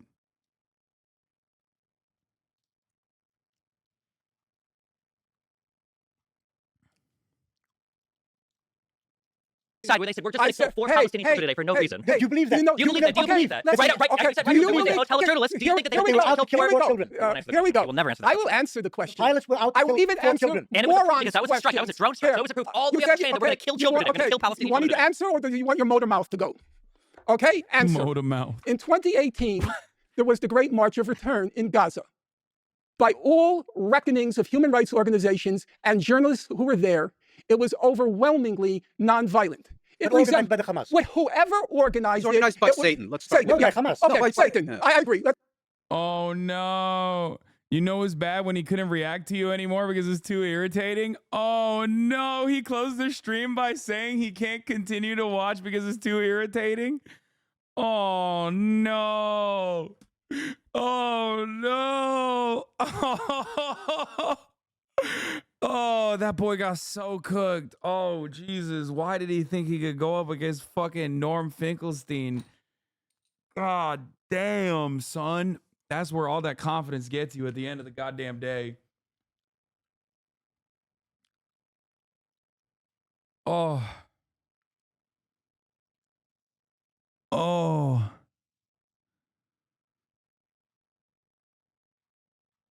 Just sitting in the fucking Sneeko chair and eating it. Yeah, he needs to go yell at like furry accounts, furry leftist accounts on Twitter to fucking rebalance him, you know? It's like a tune-up fight. You know when a fighter loses, there's a tune-up fight. We've talked about this before with Sneeko. He's got to do a tune-up fight to get his He just got knocked down.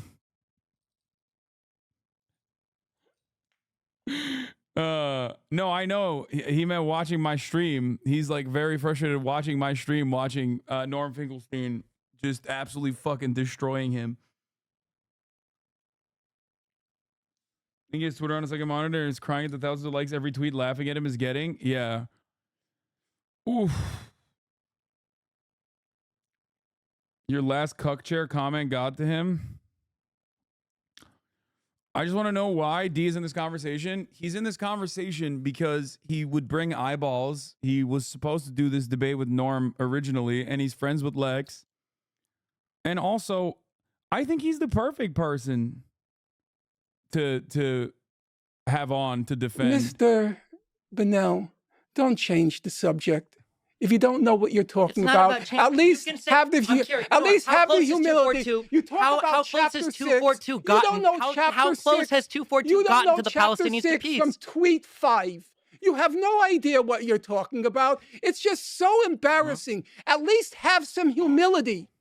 Between us, we've read maybe 10,000 books on the topic, and you've read 2 Wikipedia entries and you start talking about chapter 6, do you know what chapter 7 is? Answer me. Do you know, Mr.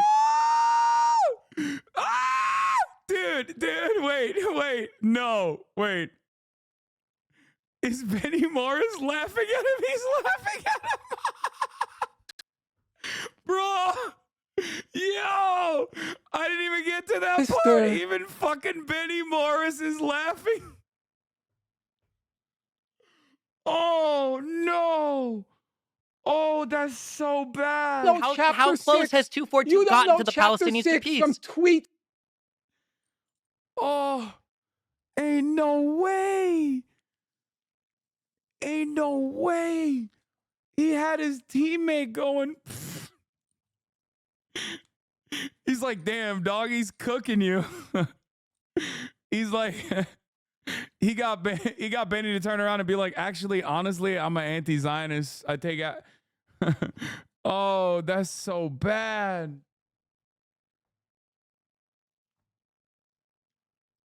Oh, how much did he cope to fucking massage the narrative before this interview came out to be like, hey guys, don't watch the interview. Oh, that's so bad.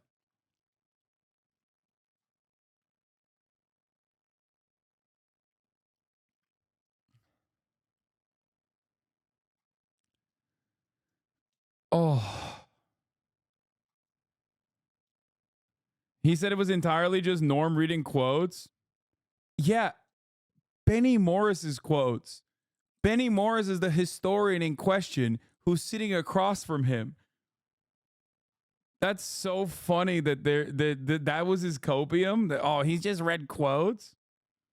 Given his StarCraft 2 career, he should be pretty accustomed to trying to play in the big leagues and getting humbled. I don't even know what this reference is. I have no idea what that means, but I'm sure it's hurtful. If I only understood what that was, I would laugh, but I don't know. Imagine thinking using references as an academic historian is a diss. Yeah, I don't understand. Why is he not just like opening up pages on Wikipedia? Why is he quoting stuff? 5. You have no idea what you're talking about. It's just so embarrassing. At least have some humility. Between us, we've read maybe 10,000 books on the topic, and you've read 2 Wikipedia entries, and you start talking about chapter 6. Do you know what chapter 7 is? Answer me. Do you know, Mr. Bennell? Mr. Bennell. He also kept calling him like Bonary or whatever throughout the process too. Oh, this must be what his audience feels like when they clip you out of context. I understand their happiness now. I mean, but this isn't even out of context, really. Is he gonna write another manifesto crying about this? Mr. Bennell.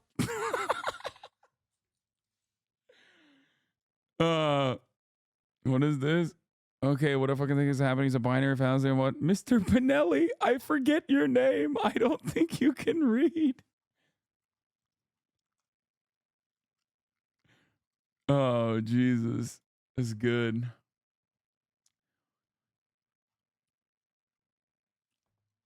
Oh, man, that's bad.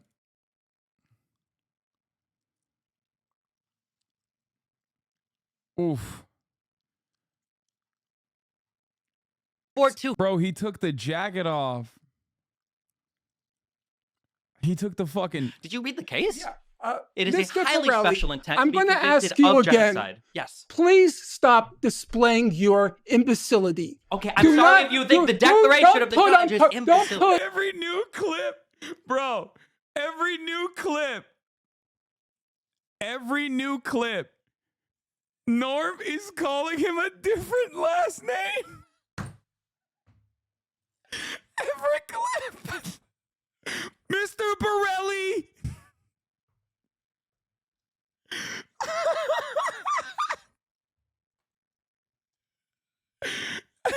You are an imbecile of the highest order.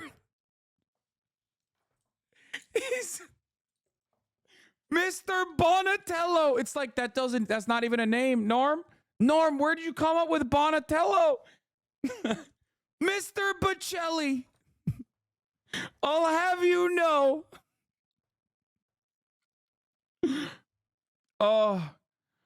Why won't you call out Norm for being a debate pervert? It's so funny that you said that because I have said it before. I have mentioned that he is like a debate pervert of the highest magnitude. If anyone did this to you, you'd be on fire.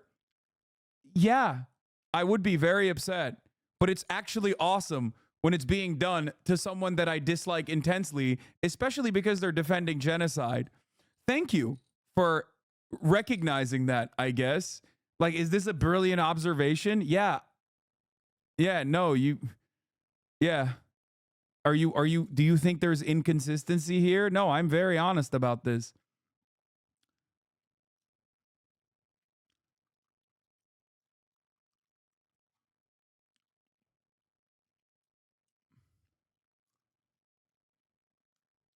Chatter, he started off the debate by saying Norm is a principled practice debate pervert. Yeah, he is. The cope, his reply is even worse. Norm Finkelstein is easily one of the most unserious people I've ever had the misfortune of speaking with. I hope his reading comprehension improves in the future. It's sad that he brags about reading so much when he's apparently only capable of thinking in single quotes. Oh, that's so sad. Oh. His reply, we must have spent 2 hours of this convo wasted with Norm trying to cite Benny's own quotes from his own books at him, constantly misunderstanding the context of what he was even saying and acting smugly about it the entire time. Unreal. Oh. Bro, someone needs to do a wellness check on the boy. He is fucking cooked on that copium. This is like pure, unadulterated Chinese fentanyl coming over the fucking border by an American citizen that chopped up his car and put the fucking fentanyl directly in the body of the car to evade the Customs and Border Patrol in order to directly traffic this copium into his house. Oh my God. Oh my God. Oh. The Omni Borelli. Mr. Bonarello. Oof. Ooh. Yeah, I think a lot of people forget that, like, the ultimate debate pervert is like, I mean, okay, this is not funny. The other day, I participated in a debate with Israeli professor Benny Morris and that thing called Destiny. They mocked the notion that Gaza was verging on a famine. This is not as funny because then we get back to like the real world and the genocide that he's defending. And I'm all of a sudden angry again. Oh. I just don't understand, like, when you have, like, this is like a what happened here is basically like a Wikipedia autist going up against like the raid boss of having Rain Man level of knowledge on everything that has happened in Gaza. Like a stone turns in Gaza in like 1984 and it's in a book that motherfucking Norm Finkelstein wrote about how that stone turned and the impact of it. And it's like, why would you, like, what did you think was going to happen? There is no amount of Wikipedia pages you can read. This dude cooked Alan Dershowitz, like tenured Harvard professor, debate pervert Alan Dershowitz.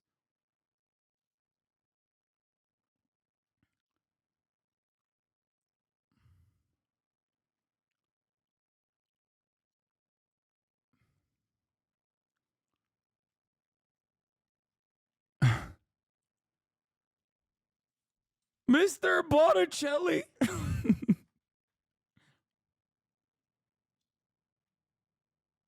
Ridiculous argument. Because, oh, really, that it's impossible at the command level. It's impossible at the command level.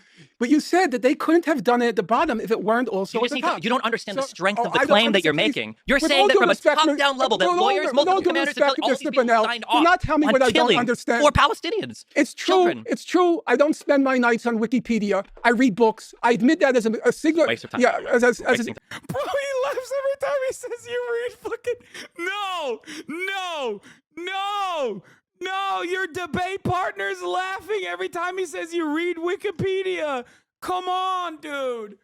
He goes, Mr. Botticelli, all you know is reading Wikipedia, and he's fucking laughing.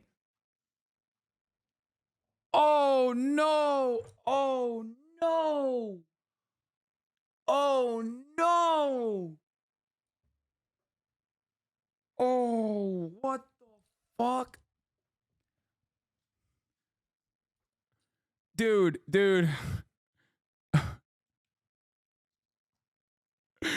Look at his face defeated.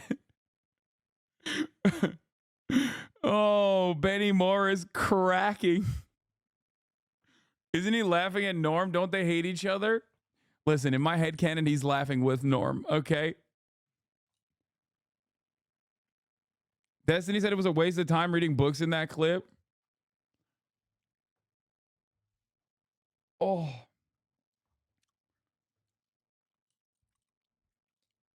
Oh, dude, no one can ever shit on Lex Fridman ever again on this broadcast for as long as I remain a live streamer. Do you understand me? He gave us a gift. He gave all of us a gift. A brief moment of solace to laugh and enjoy in a sea of death, desolation, destruction. Like, at first I was like, why the fuck did he have this dude on with like actual academics, right? And now I'm realizing that was excellent. That was an excellent decision. They just fucking use him as like the applause break, you know what I mean? As a pressure valve. Every now and then he just like chimes in and he's like, actually, actually, you don't understand. When Israel is doing ethnic cleansing, it's good. But when Palestine is actually resisting against an apartheid state, it's bad. And then he's just like, he rips into him. He slaps him around a little bit. Even Benny's laughing. You know what I mean? Everyone's having like, he is the Jar Jar Binks of the conversation.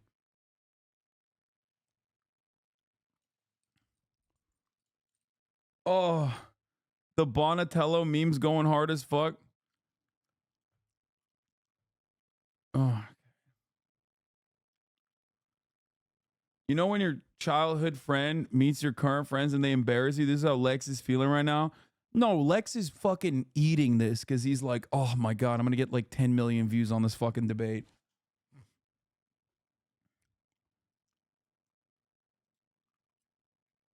Yeah, absolute cinema, peak.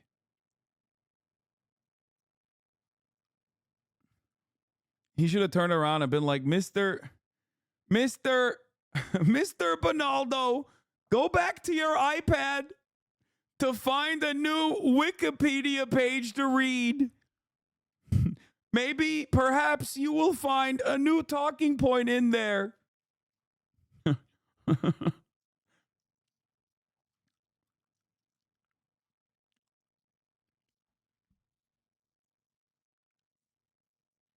I know books are a waste of time. With all due regard, Well, they're really are. The only thing you take from them are 2 or 3 quotes that you use.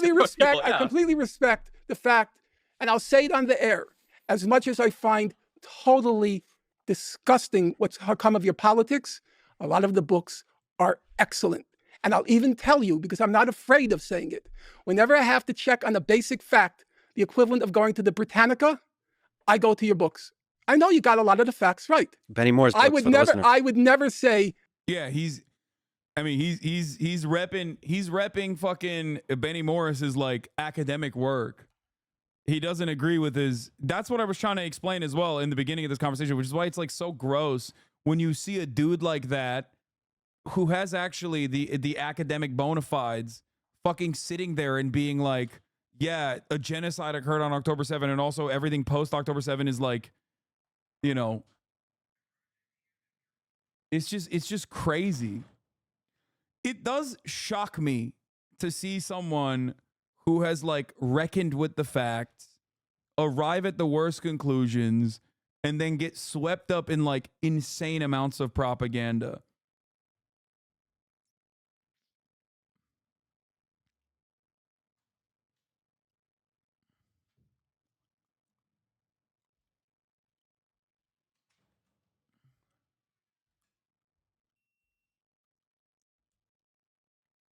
Whenever Face Finkel, aka Face Footnose, starts off with the all due respect, you know he's gonna invent a new Italian surname.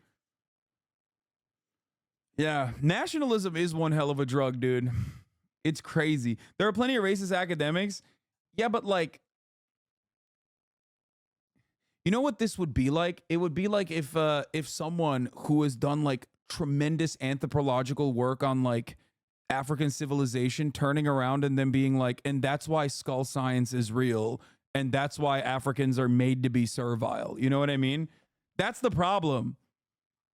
It's like there is a mismatch of like there's a mismatch of like genuine good work followed up by like really bad assessments.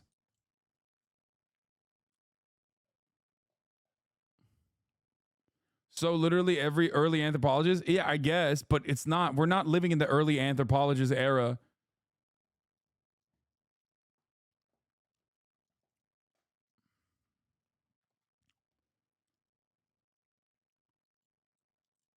So it's weird. It's like Darwin arriving at creationism. Yeah.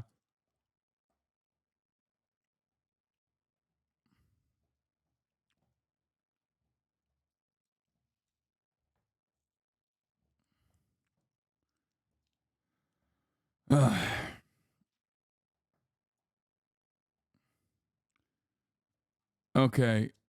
Let's get back to it. Let's go for the big one, the big Megillah. It's Satan, okay? Overwhelmingly organized, overwhelmingly nonviolent. Resemble at the beginning the first intifada. Represent the first, yeah, okay, not bombs. But they try to make holes in the fence. Okay, obviously. Let's continue. Bro, he's just like fucking playing with his phone in the corner. Okay. No. Wait. I'm willing to grant you. Please. Allow me to. You don't have to pursue this. Allow me to finish. I don't know anything about this. I'd like to. Okay. I gotta pee. I'll be back. As you know, along the Gaza perimeter, there was Israel's best trained snipers. Correct? I don't know best trained. They were snipers. Fine. Snipers. Okay. All right. Because, hey, laugh. It's hilarious. The story's so funny. You're lying about it. Very much return had aspects of violence to it. Before even the UN says it themselves. Okay. But you only select what the UN says that you like. See, the problem, Mr. Morelli, is you don't know the English language. I can read from the UN website itself. In regards to the Great March of Return, they said, while the vast majority of protesters acted in a peaceful manner, during most protests, dozens have approached the fence, attempting to damage it, burning fires, throwing stones and Molotov cocktails towards Israeli forces, flying incendiary kites and balloons into Israeli territory. The latter resulted in extensive damage to agricultural land and nature reserves inside Israel and risked the lives of Israeli civilians. Some instances shooting and throwing of explosives. Talk fast. People think that you're coherent. I'm just reading from the UN. Yeah, but you see, you like them sometimes. Only when they agree with you, though. You got the months wrong. You got the months wrong. We're talking about the beginning in March 30th, 2018. You just described that March as mostly peaceful. Okay, allow me to finish. So there were the snipers, okay? Now you'll find it so far-fetched. Israelis purposely, deliberately targeting civilians? That's such a far-fetched idea. An overwhelmingly non-violent march. What did the international investigation... It was a campaign. Yeah, whatever you want to call it. For months. Whatever you want to call it. Yeah. What did the UN investigation find? Well, he just read it. I read the report. I don't read things off of those machines. I read the report. What did it find? Brace yourself. You thought it was so funny, the idea of IDF targeting civilians. It found, go look this up on your machine. I already know what you're going to say. You're going to say it found that only one or two of them were justified killings. Targeted journalists, targeted medics, and here's the funniest one of all. It's so hilarious. They targeted disabled people who were 300 meters away from the fence and just standing by trees. This is true. If it's true. By the way, just quick pause. I think everything was fascinating to listen to except the mention of hilarious. Nobody finds any of this hilarious. And if any of us are laughing, it's not at the suffering of civilians or suffering of anyone. It's at the obvious joyful camaraderie in the room. So I'm enjoying it, and also the joy of learning. So thank you. Can we talk about the targeting civilian thing a little bit? I think there's... If you didn't hear that, you should rewind it for you. It was an all-timer. No, I heard it, but Lex is like trying to protect him a little bit. He called him Mr. Morelli. Yeah. Lex is like, oh no, he doesn't think it's hilarious. Like, I mean, he does. He's not a good guy. Okay. He is a piece of shit. He is like, Lex follows, I assume, Destiny on fucking Twitter. I don't even fucking follow. I blocked Destiny on Twitter, and even I know what kind of humor he is drawn out of Israel's genocide. So the notion that Lex follows him on a subreddit, oh dude, he knows exactly how humorous Destiny finds this entire thing. Come on. just like an important underlying, Yeah. not necessarily that. I think it's important to understand. Yeah, I think it's important to understand. There's like three different things here that we need to think about. So one is a policy of killing civilians. Do we? So I would ask the other side. I'm going to ask all three because I know there won't be a short answer. Do you think there's a policy top down from the IDF to target civilians? That's one thing. A second thing is He said yes. When yeah, sure, okay, yeah, that's fine. Okay, but then the second thing is, or there's two distinctions I want to draw between. I think Benny would say this. I would say this. I'm sure undoubtedly there have been cases where IDF soldiers, for no good reason, have targeted and killed Palestinians that they should not have done. That would be prosecutable as war crimes, as defined by the Rome Statute and ICC. Some have been prosecuted. Yeah, and I'm absolutely sure. Practically none. I'm sure that we would all agree for soldiers that happens. But I think that it's Bro's doing the a few bad apples argument here, which is crazy. Finkelstein said it was hilarious. He's talking about Finkelstein Lamau. Wait, did I miss? You want me to go back on the point? I thought Finkelstein was being sarcastic. Like he was saying that it's like implying that Destiny finds it hilarious. Because Destiny was laughing. I wasn't even in the room and I understood that. Am I to understand that me being outside of the room, I have a better understanding of the situation than this chatter who was watching the fucking video in here?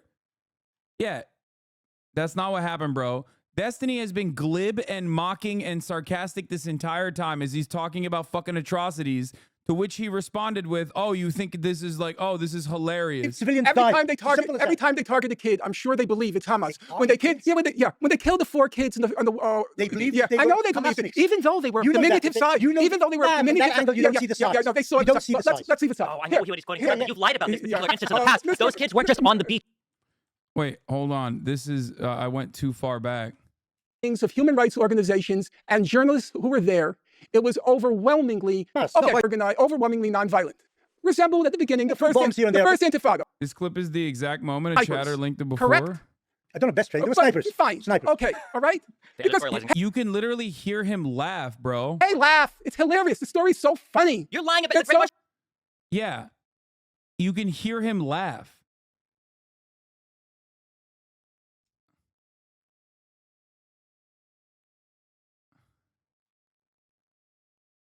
He's being sarcastic and is addressing literally just rewind. That's not what happened, bro. Brother, okay, I'm going to be honest. We have tone indicators for chatters such as yourself. But as someone who wasn't even in the room who could pick up on the context, I suspect that maybe you should listen to someone who does have the physical capacity of understanding context if you just are that permanently unable to read it. Okay? You were in the room, you were watching, I was out of the room and I was listening, and even I could tell what the actual context was. You, on the other hand, are physically unable to do so. So if that's the case, I'm giving you the tone indicator. Okay? I'm giving you the tone indicator.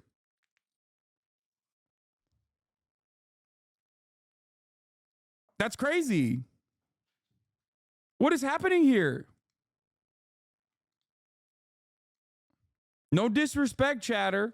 If you legitimately can't comprehend it, like if you have like a physical inability to understand sarcasm, satire, nuance in general, then like I'm trying to help you out here.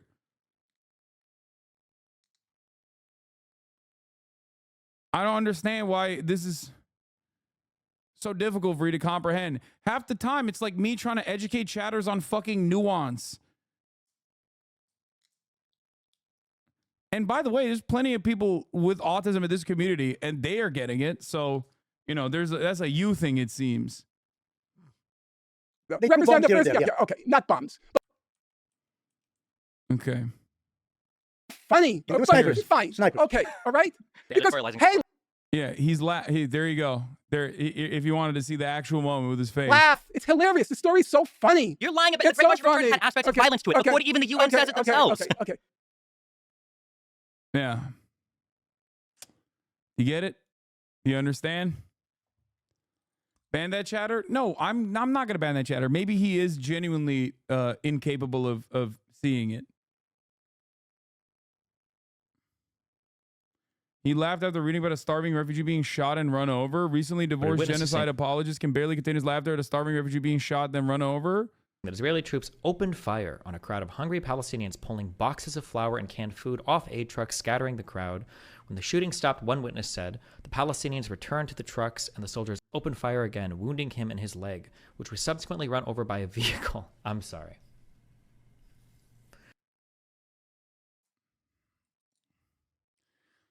Dude, this is literally just like for people who think being a sociopath is cool, like just cultivating an entire audience of just fucking Patrick Bateman lovers, I think.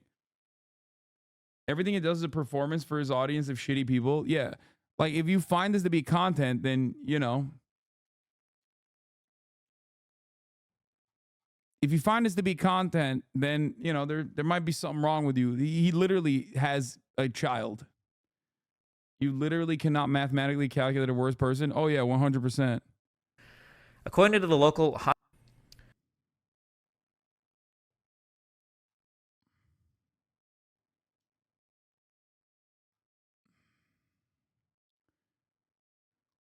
I don't know how he evades the kick streamer scrutiny that, like, most other kick streamers get on a regular basis for behaving like this all the fucking time.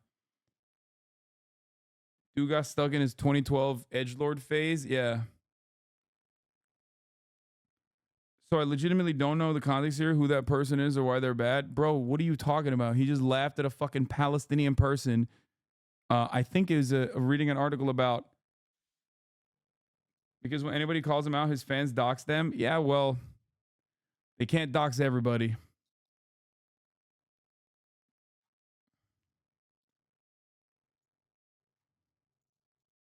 But you only select what the UN says that you like. See, the problem, Mr. Morelli, is you don't know the English language. You don't I can read from the if you're UN here- website did itself. I In regards say- to the Great March of Please 2010, stop with your the vast idiotic- majority of you're protesters idiotic. acted in a peaceful manner. No, listen, Considering listen, most protests listen, doesn't have a...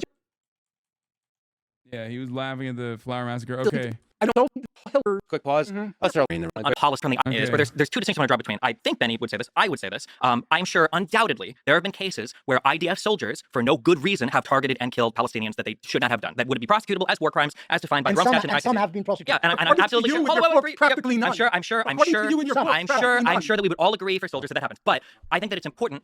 I think that it's important that when we talk about military strikes, or we talk about things especially involving bombings or drone attacks, these are things that are signed off by multiple different layers of command, by multiple people involved in an operation, including intelligence gathering, including weaponeering, and there also have typically lawyers involved. When you make the claim that an IDF soldier shot a Palestinian, those three people, the three hostages that came up with white flags, and something horrible happened, I think that's a fair statement to make, and I think a lot of criticism is deserved. But when you make the statement that 4 children were killed by a strike, Notice that he's only fucking ascribing blame to Israel when Israel itself says, yeah, we fucked up. In every other circumstance, Israel says, no, we actually thought that they were Palestinian militants. He's like, well, you know, in that situation, then yeah, Israel is right. Israel is right all the time. Israel is never wrong. When Israel admits fault, then he agrees. If Israel doesn't admit fault, then I'm going to take everything they said at face value.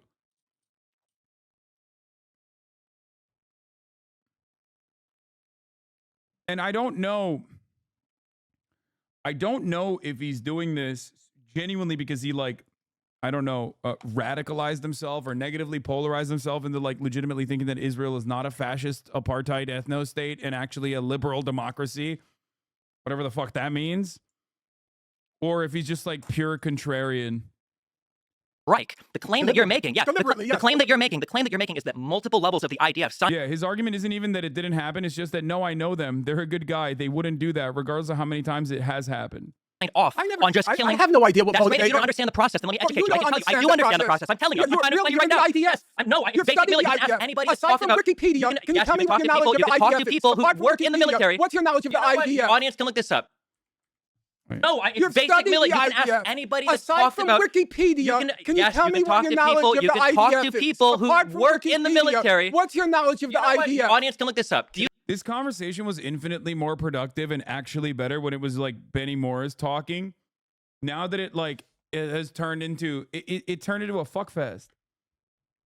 It turned into a fuck fest when like at least Benny is wrong and says a lot of immoral shit. But he has like a level of respect for academic integrity. You know what I mean? He has a level of respect for people's like scholarly work. And isn't just like regurgitating talking points that he picked from reading a fucking Wikipedia page. So it sucks. By the way, this conversation between Norm and Destiny is literally part of the reason, other than his psychotic, sycophantic fan base constantly fucking stalking my every existence for years and years, is part of the reason why I never debate him any longer, because it always resorts into this back and forth shouting match.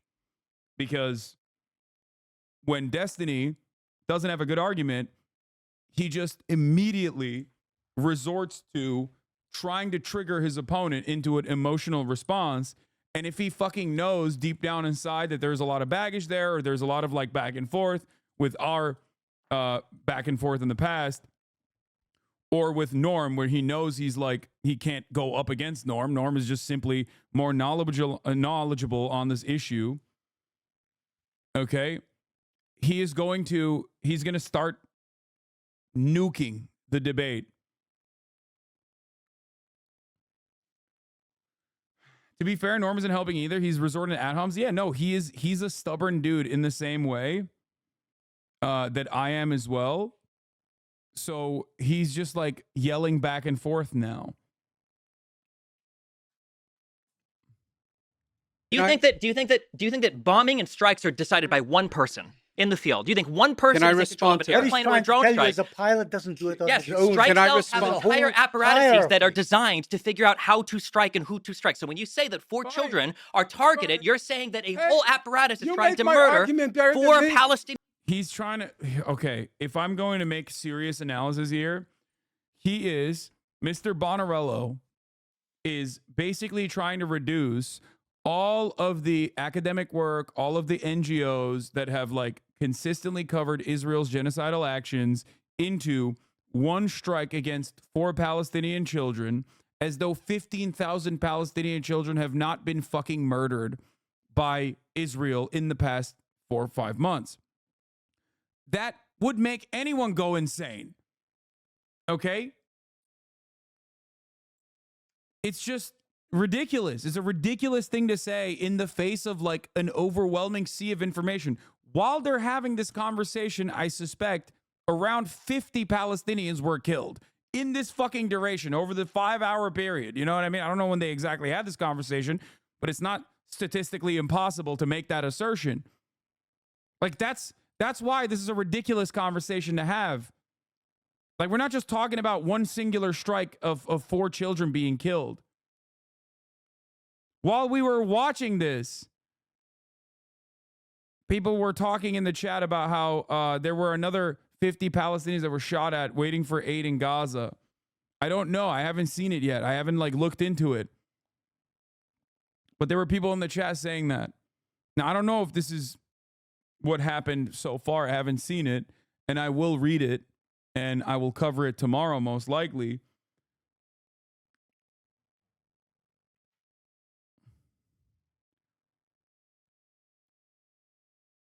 I've never seen his community so mad. They're actively trying to get you banned for watching this, lol. I know.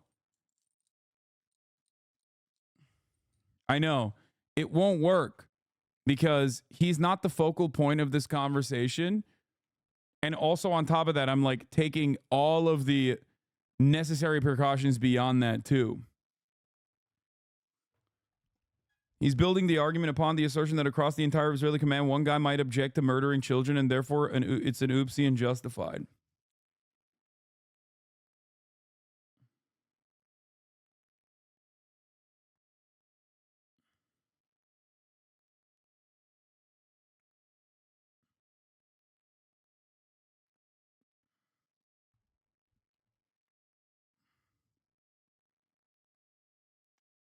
You will read what? Some tweets? This is the maximum amount of copium that we will get to.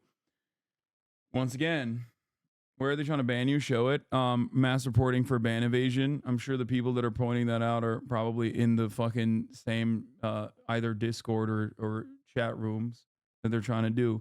Anyway, we're going to continue with the video. You make my argument better than me. Ridiculous argument. Because, really, that it's impossible at the command level. It's impossible at the command level But you said that they couldn't have done it at the bottom if it weren't also You at just the need top. to, you don't understand the So- strength oh, of the I don't claim that you're understand. Please, making. You're with saying all that due from respect, a top-down level that with all- lawyers, with multiple all due commanders, and respect, all Mr. these people Bernal, signed do off not tell me on what I don't killing understand. 4 Palestinians. It's true. Children. It's true. I don't spend my nights on Wikipedia. I read books. I admit that as a signal. Waste of time. Yeah, Wasting time. I know books are He 100% is laughing at a him. waste of time. With all due regard, Well, there. for you they are. The only thing you take from them are 2 or 3 quotes that you use to roast people. I Yeah. completely respect the fact, and I'll say it on the air, as much as I find totally disgusting what's come of your politics, a lot of the books are excellent. And I'll even tell you, because I'm not afraid of saying it, whenever I have to check on the base. Oh, they're trying to get me banned here. Remember when someone asked where are they trying to get you banned? Turns out it's on LSF. Destiny calls out the hypocrisy of Twitch immediately 37 minutes ago. I haven't even watched the clip, but I suspected something along the lines of, I can't believe Twitch hypothetically bans everyone for watching videos of me, but in this circumstance, they're not banning Hasan, who's watching a video of me. No, dog, you're in the video. You are not the focal point of the video. The terms of service on that are relatively clear.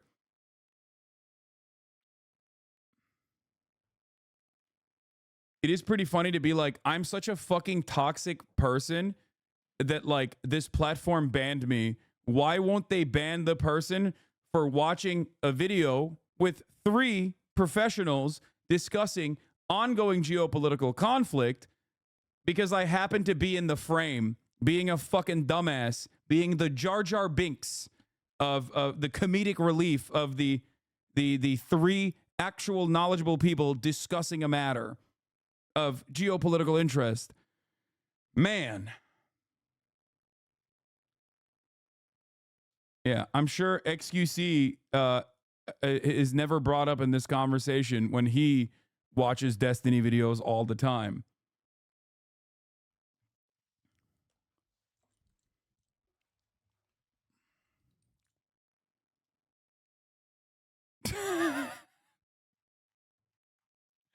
Stop.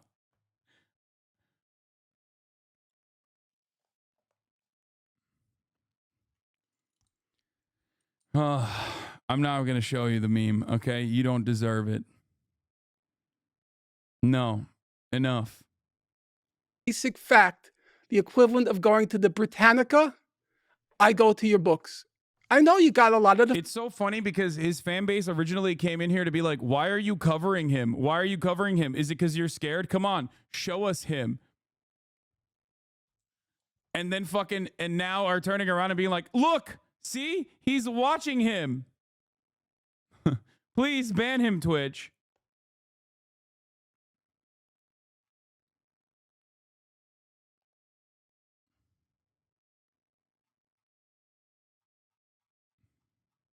So fast.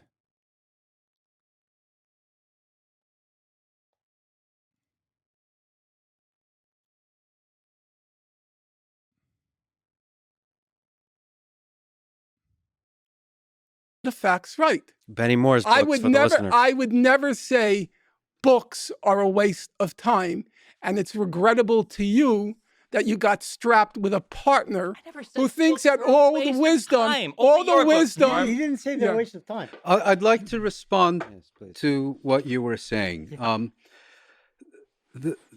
think the question that we're trying to answer, I think you don't understand Israel. You know, let me finish, really please. Understands Israel. I think we're how all it works. I think we're all agreed that Palestinians have deliberately targeted civilians, whether we're talking about Hamas and Islamic Jihad today or previously. I prefer the word murdered and raped rather than targeted. Targeted is too soft for what the Hamas did. I'm okay with I'm not talking about. I'm talking about this now. Yeah, but I'm trying to answer his question. Yeah.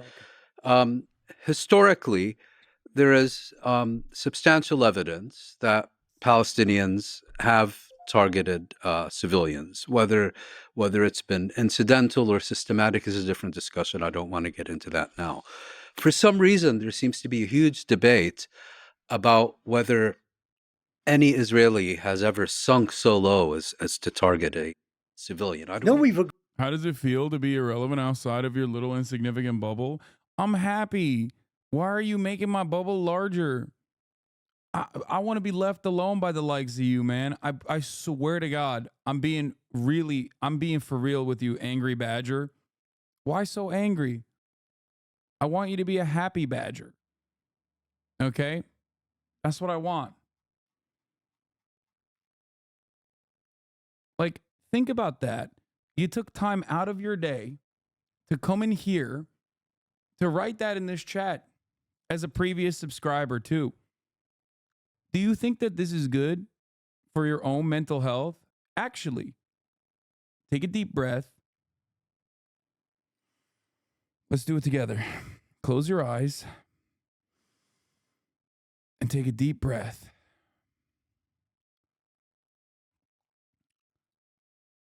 In your eyes, I want to be irrelevant. I want you to never think about me. Because for two reasons. One, out of self-interest, of course. But more importantly, I want you to never think about me because it upsets you. Okay? Just take a deep breath, visualize, and think of a world where you don't actually have me occupying any space in your mind. Okay? I promise you will be happier.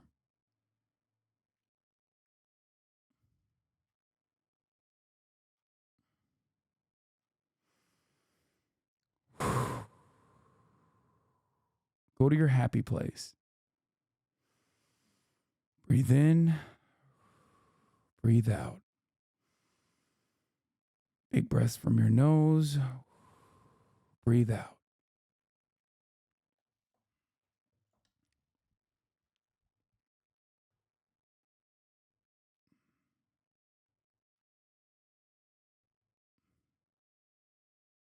It will be better for you overall.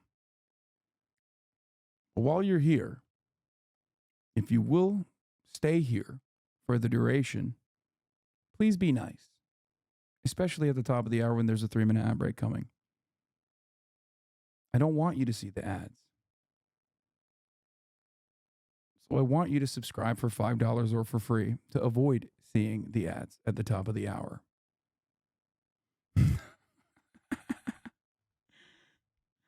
Oh.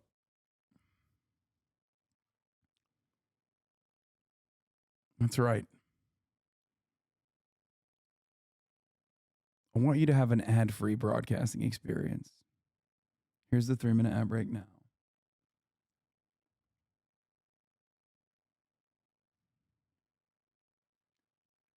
Big thank you for the 10 gifted subs. Lily, the Chaos God, thank you for the 5 gifted subs.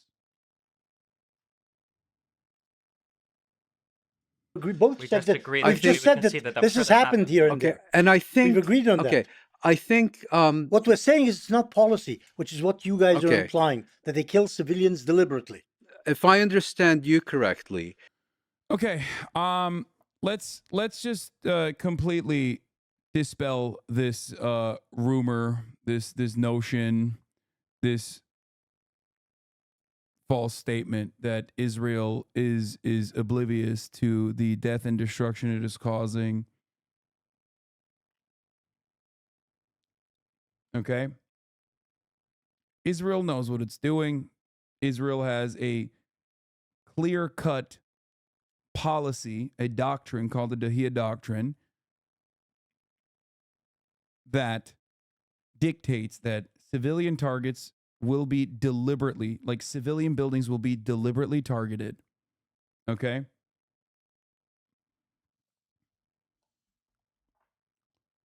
"972 magazine, which is an Israeli magazine,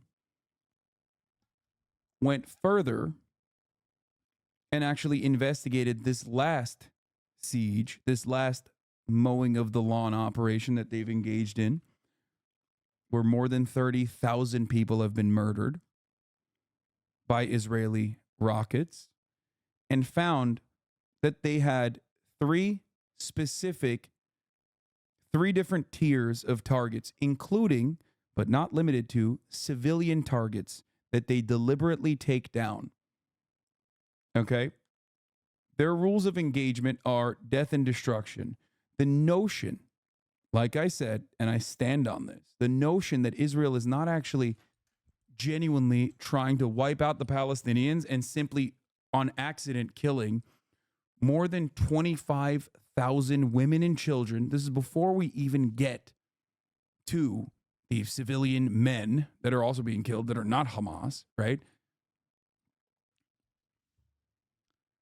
If you personally think that Israel has accidentally killed 25,000 plus women and children, you are either the dumbest person on the planet or you are just straight up evil. They call those power targets, which means their targeting of civilian buildings is intentional collective punishment, which is a war crime. Yes, absolutely.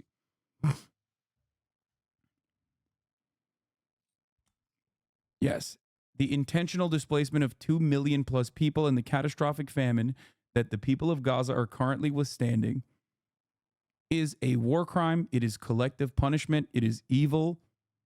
It is straight fascist. Okay?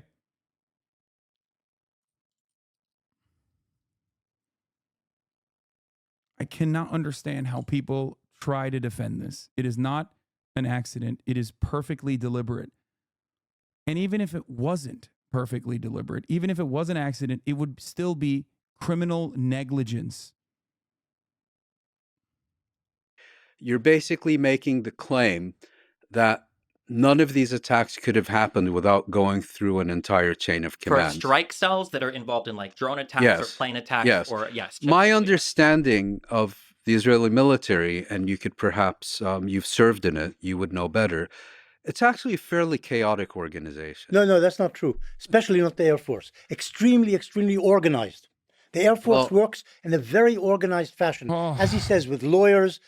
I don't think he understands. I don't think Benny understands because he's too hopped up on the Zionist Kool-Aid that like saying the Israeli Air Force is incredibly organized after on the eve of like, again, an ICJ investigation into Israel's genocidal intent in the eve of 25,000 plus murdered women and children makes you sound like a psycho.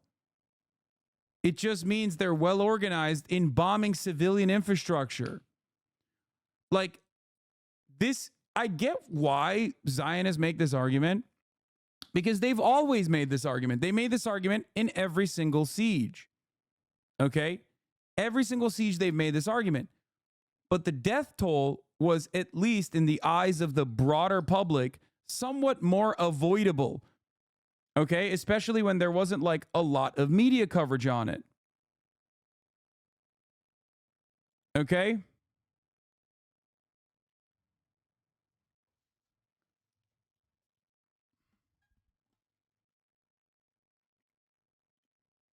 They literally just came up with a bullshit AI targeting program called The Gospel that Israeli journalists just exposed as blatantly indiscriminate.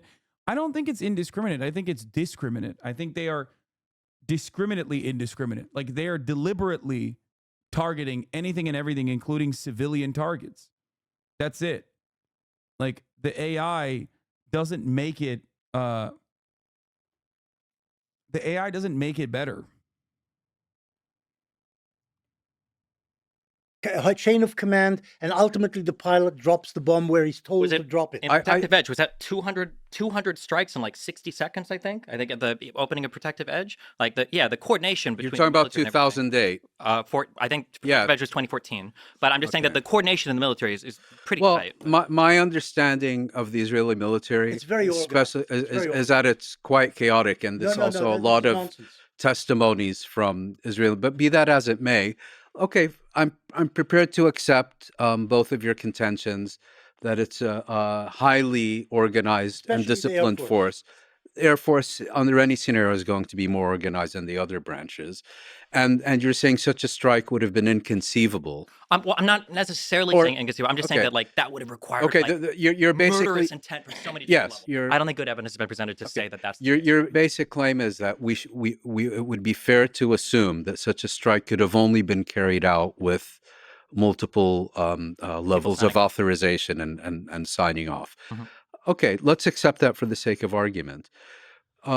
We have now seen incident after incident after incident after incident where entire families are vaporized in single strikes. Who is We've in the seen families? Who lives in the house? family inside, members, no, family or next to the members, house family in which members. these families are We killed. have seen incident after. Do you know that Hamasniks weren't in that house? Do you know that their they ammunition were? dumps weren't Why in do I those have houses? to prove a negative?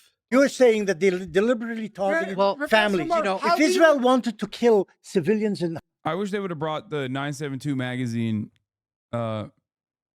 piece. Like, I wish they talked about that. in Gaza, they could have killed 500,000 by now with the number of strikes they've done. and therefore, the fact that they've only Actually- killed Yeah, this is not a good argument, man. That's crazy, dude. Dude, if they wanted to, they could do even harder genocide. Is not a good fucking argument. Yeah, they could. And it would have shut down their fucking genocidal operation in the eyes of the Western world probably faster. It would have also opened up Israel to more, not just scrutiny, but like direct targeting from regional actors. So they're constantly in a state of calculating how many civilians can we kill and ethnically displace.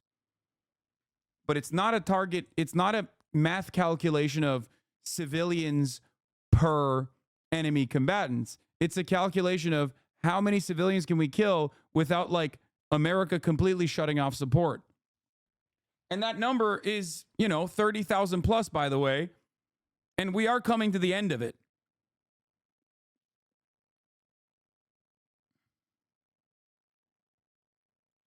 a certain Only- small number. only- in 30,000 proportion- is a small number. Small Yeah. number in You You proportion. consider 30,000 a small small number in number. proportion Yeah. over 4 months 12,000 probably children is is an indication only. that 12,000 it's children is targeted and that there are only. Hamas targets in these places. So I've given 12,000 children is only. And if that's the case, why is Did I it? use the Yeah, word you said only. Only. Though, Professor Morris, here's a question for you. If we take every combat zone in the world for the past 3 years, every combat zone in the world. In Vietnam, okay? the Americans killed I said, a million I'm not people. talking about Well, they could have Vietnam. killed I wasn't, 40 million. I wasn't, yeah, I was against. That's crazy, bro. You're using Vietnam to defend Israel's actions in Gaza? That's wild. The Goldstone report definitely dismissed the human shield theory. On the other hand, the only 2 Israeli soldiers condemned by Israeli courts in Gaza used a child as a shield while doing an assault. Yeah. in the anti-war movement. So don't. Goldstone is the inception of the UN as Hamas, by the way. And then they'll always use like, well, Goldstone himself went back on his fucking report later. Killed a million people in Vietnam. Fine. And 30 million Russians were killed. So during World War II, so everything else is irrelevant. Okay. Not Here's the everything question. relevant. Stick to Professor Morris, here's a question. It's very perplexing. If you take every combat zone in the world for the past 3 years and you multiply the number of children killed by 4, every combat zone in the world, you get Gaza. Okay? So when you What is say that supposed to prove? Okay, I'm going to tell you. Firstly, you're Just aligned. shut up. What is that supposed to prove? That Israel is killing a shit ton of children, and that is like not legally permissible and completely, utterly immoral. Relying And on I'll tell you- Hamas numbers. No, I'm not Hamas relying- numbers are I'm not relying on- Now, yeah, when you're losing the argument, go into, oh, those are Hamas numbers. Nice. Yeah, those are Hamas numbers. Okay, dude, come on. Yeah, Hamas numbers that Israel itself uses, Hamas numbers that the U.S. State Department relies on, the Hamas-backed Palestinian Health Ministry, okay, no matter how hard you try to frame it, is the foremost authority. If you have an issue with their numbers, let fucking third-party international investigators in to the motherfucking Gaza Strip. But you can't do that because you're too horny to fucking kill them too. There are no other numbers. Another calculation from Israel is, well, it's better to just keep saying Hamas numbers and have everyone rely on it. our government included, especially when they're matched against the population numbers that Israel already has, because they have the fucking names and addresses of every single person that lives in the Gaza Strip to begin with. I've done the math on Hamas civilian to death ratio. IDF has killed about 1,000 times more civilians than were killed by the Allies bombing Dresden. Calling it a consequence of war is insane.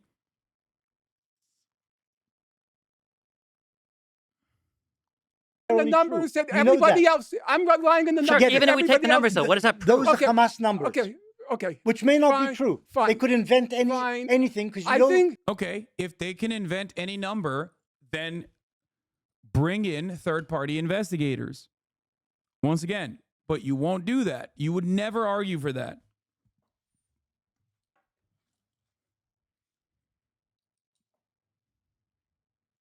that they are I a think mendacious organization. I know mendacious. Also, if they're Hamas numbers, why did you earlier say that those numbers are actually low? Like, it's just, once again, cognitive bias is in display. First, he said, well, those numbers are low. We could kill way more if we wanted to. And now he's turning around and be like, and those are Hamas numbers, actually, so you can't trust them.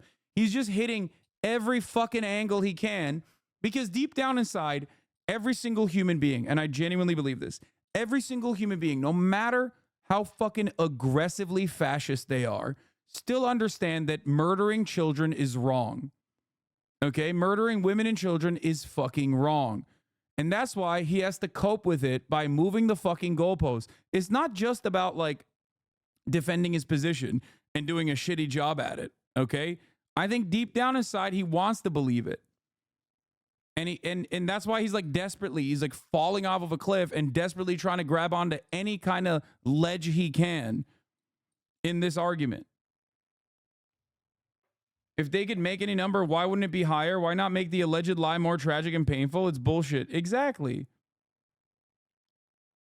Believe me. You like words. Mendacious as in the Israeli Ministry of Foreign Affairs.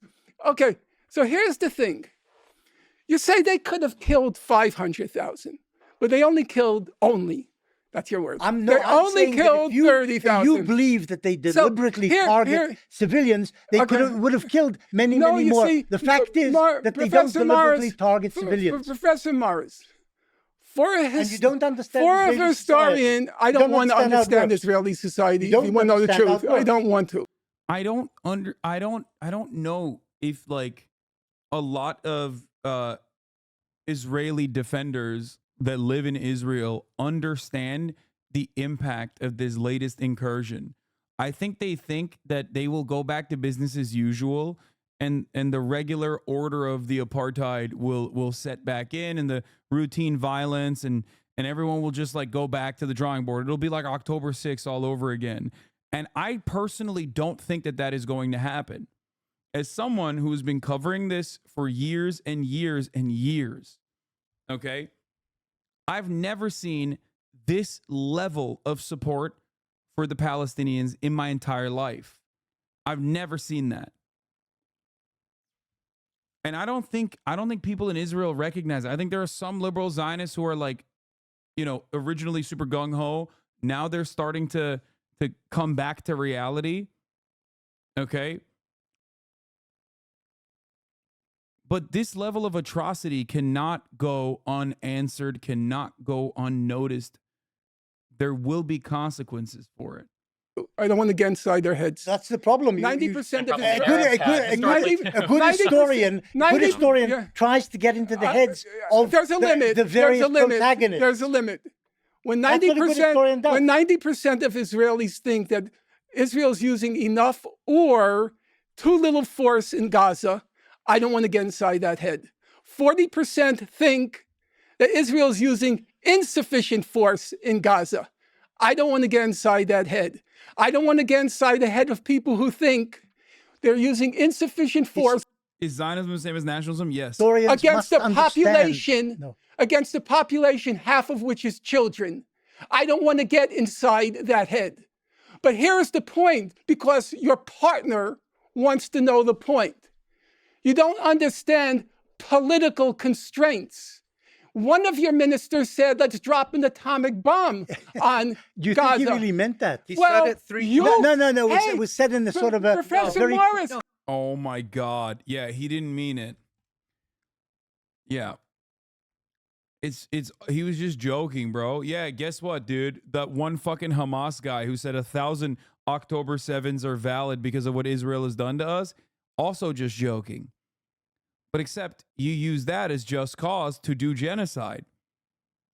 That's just one guy that went against the narrative of almost every single other fucking Hamas commander in general. But you know, that gives us just cause to do genocide.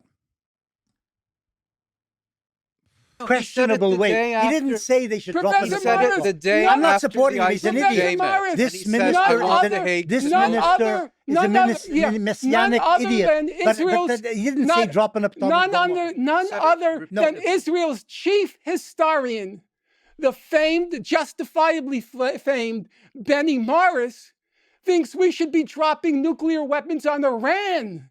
Iran has for years, its leaders for years have said we should destroy Israel. You agree with that? They've said we should destroy Israel. Israel must be destroyed.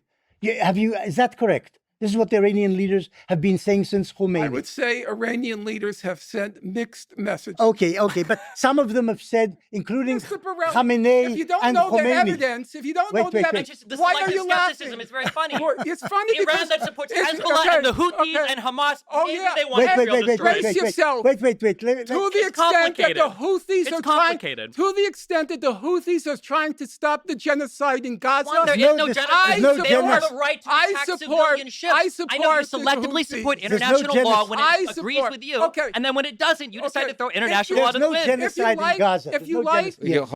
Oh, dude, Destiny is such an unserious person. If America implemented a blockade on ships as it does all the fucking time, then it's just. I've never heard him ever in a million years talk about like intercepting Venezuelan oil tankers and stealing the oil off of them.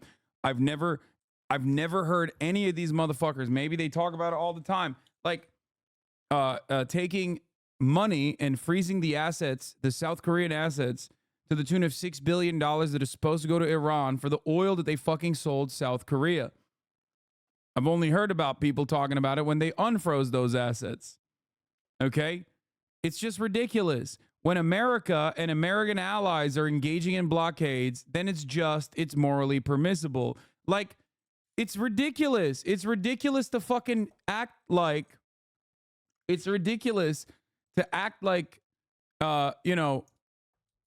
when America is trying to shut out Russia from global trade, which they failed to do regardless.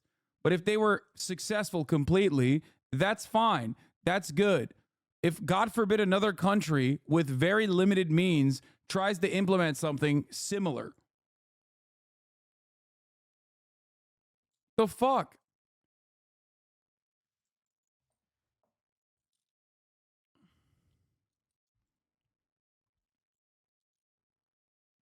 Yeah, U.S. stole an Iranian oil tanker, stole all the oil, and returned the empty ship like a year later. They've done it to Venezuelan tankers too. Hold on a You second. wanna read- Norm, Want me to read what you said? Norm, stop, please. Norm, just for me, please. Just give me a second.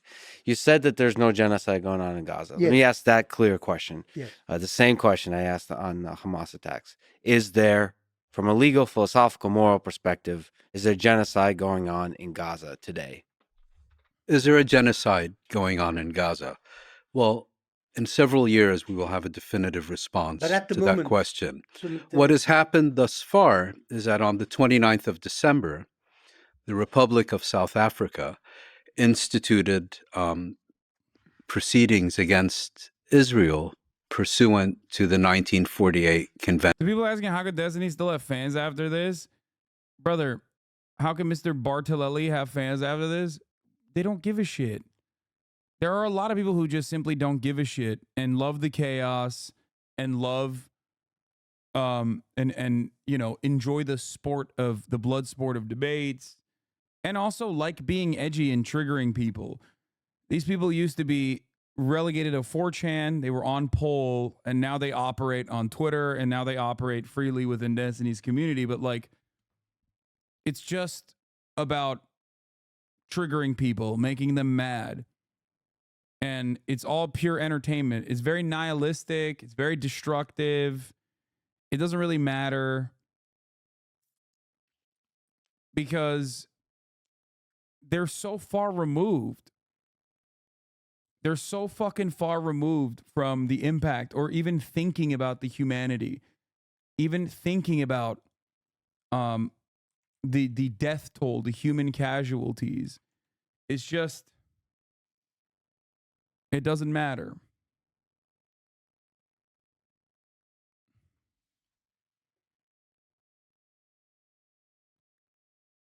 Like, they're literally fantasizing. They've already moved on about the total utter annihilation and humiliation of their debate lord daddy, and they've made I just went on their fucking subreddit. Every single thing is just about me and making fun of Norm Finkelstein or just making fun of me, because they don't really want to talk about how bad Destiny's performance is, because that's embarrassing, because he is their intellectual champion. Look at this. Their takeaway from this 5-hour conversation isn't that, like, perhaps maybe the guy that they uphold as this like supreme intellect is maybe morally bankrupt and maybe intellectually bankrupt. Okay? But instead, let's move on to the next thing. And they'll always do this. They always deflect. They'll always bury these sorts of instances.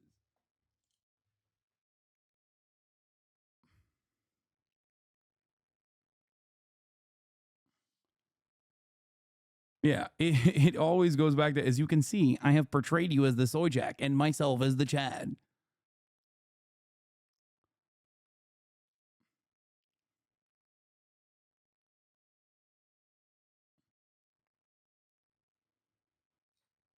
Like, I'm not even there. Exactly. I wasn't even there. And and they've already moved on from the debate performance. There's no honest assessment of it. It's just, oh man, well, we're triggering Hasan, right? It's like, all right, man. Yeah, I'm fucking triggered. It's just sad. Quick correction, they didn't return the oil tanker empty. Iran sees the bag, lol, Dubai. Iran sees the tanker with Iraqi crew destined for Turkey on Thursday. But yeah, ultimately, I think a lot of people don't really care because there's a lot of underlying Islamophobia in the minds of a lot of people. They repackage it. They repackage it as like, well, I'm just intellectually an r/atheist style anti-theist, actually, and that's why I think Islam is bad. It's very it's a Sam Harris argument.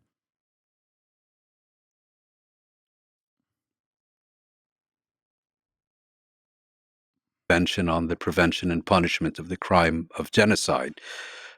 South Africa basically accused Israel of perpetrating genocide in the Gaza Strip. On the 26th of January, the court issued its initial ruling. The court at this stage is not making a determination on whether Israel has or has not committed genocide. So just as it has not found Israel guilty, it certainly also hasn't found Israel innocent. What the court had to do at this stage was take one of two decisions. Either South Africa's case was the equivalent of a frivolous lawsuit and dismiss it and close the proceedings, or it had to determine. Bro, oh, come on, dude. Oh, you're just repeating propaganda. I have talked to academics, journalists, and literal fucking Israeli Knesset members since October 7. I've also went on television to debate people on this matter. I have put myself out there. It makes me really sad when I see former fans just like get lost, get swept up in the bullshit.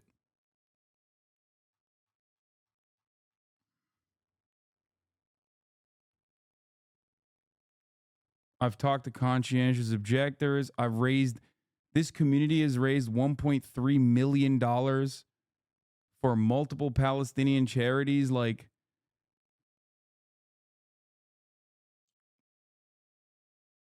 that's crazy that you're just reducing it to like, while he's talking to high profile figures publicly, you on the other hand talking to some random Houthi pirate / terrorist wannabes.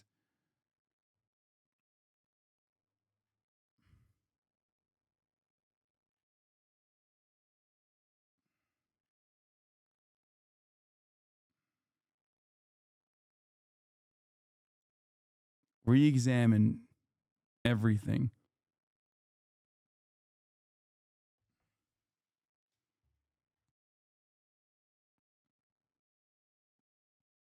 I don't know how.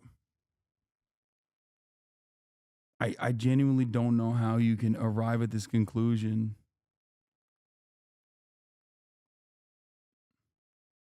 Unless you're just simply watching clips. I don't know.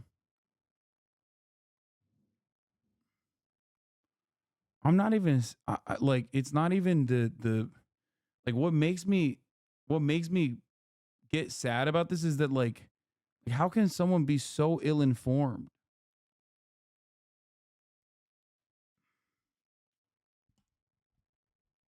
Actually, determine that South Africa presented a plausible case that Israel was violating its obligations under the Genocide Convention, and that it would, on that basis, hold a full hearing. Now, a lot of people have looked at the court's ruling of the 26th of January and focused on the fact that the court did not order a ceasefire. I actually wasn't expecting it to order a ceasefire, and I wasn't surprised that it didn't, because in the other cases that the court has considered, most prominently Bosnia and Myanmar, it also didn't order a ceasefire. And South Africa, in requesting a ceasefire, also didn't ask the court to render an opinion on the legitimacy or lack thereof of Israel's military operation. From my perspective, the key issue on the 26th of January was whether the court would simply dismiss the case or decide to proceed with it. And it decided to proceed. And it decided to proceed. And I think that's enormously. I thought that was I think that's beautifully enormously But you said they significant. committed genocide. You already said they committed genocide. I also Israel like- is committing genocide. But if I Use could that just word. allow me. Use that word. That's correct. now, I don't run away. So from Norman, my you word. did say Israel Norm, committing I would can genocide. you let Muin Yeah. finish? well, the end of the story is you specifically asked whether I think Israel is committing genocide. I explained formally there is no finding, and as you said, we won't know for a number of years. And I think there's legitimate questions to be raised. I mean, in the Bosnia case, which I think all four of us would agree was clearly a case of genocide, the court You determined. mean by the Serbs? Yes. Yeah. In the Bosnia case, the court determined that of all the evidence placed before them, only Srebrenica qualified as genocide, and all the other atrocities committed did not qualify as genocide. You know, international law is a developing organism. I don't know how the court is going to respond in this case. So I wouldn't take it as a foregone conclusion how the court is going to respond. But Norman has determined already. I have too, because you're asking my personal Personal opinion. opinion is also So as a matter of law, I want to state very clearly, it has not been determined and won't be determined for several years. Based on my observations and the evidence before me, I would say it's indisputable that Israel is engaged in a genocidal assault against the Palestinian people in the Gaza which Strip. is the PLO line. Get with the Genocidal. program. The PLO is long past. Okay, the for the record, I did show. I not only brought up the Dahia doctrine, demon slot. I don't know if you're still in here. It seems to me like something changed in your attitude after October 7, where you just left the community and never looked back. This is another October 7 chatter who was like, oh no, like I'm full blown, full tilt, like going to assume that you are trying to kill Jews or something. It's Zionism is legitimately a brain disease. It will rob you of your moral core. Your moral compass will be broken, and you will become a different person as a consequence of these firmly held beliefs. But the intentionally killing unfounded by the ICJ, by the way, is not unfounded by the ICJ, and the deliberate killing, I actually did show you, not only with the Dahia Doctrine, which is a long-standing Israeli military principle, but also I literally pointed you in the direction of something that I've already covered before time and time again, the 972 magazine article that shows the specific ways in which Israel deliberately targets civilian infrastructure.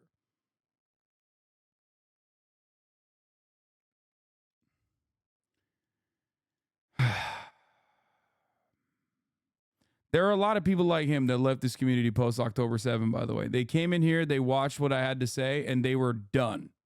This is what I was talking about with respect to how many progressive except for Palestine people exist in progressive circles.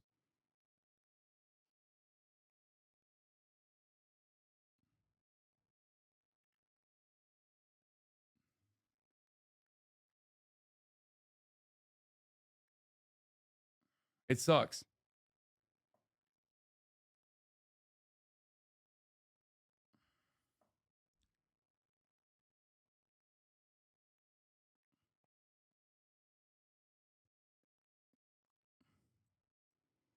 But why is that the exception okay? It's not.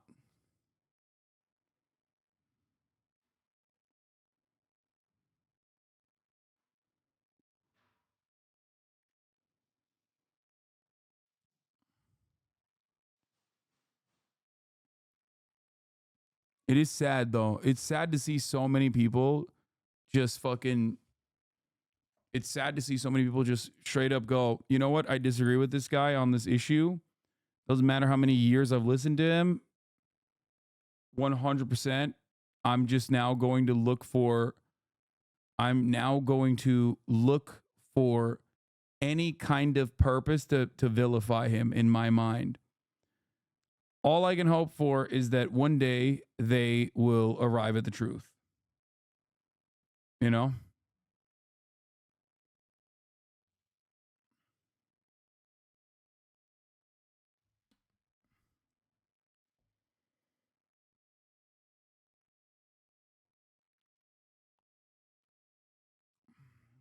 I think in the broader, grander scheme of things, there are probably a lot more people that are waking up to the realities, but ultimately, Destiny and his fans, every time he says something that makes him look like a weird, unhinged creep, it's just a joke, bro. Yeah, always.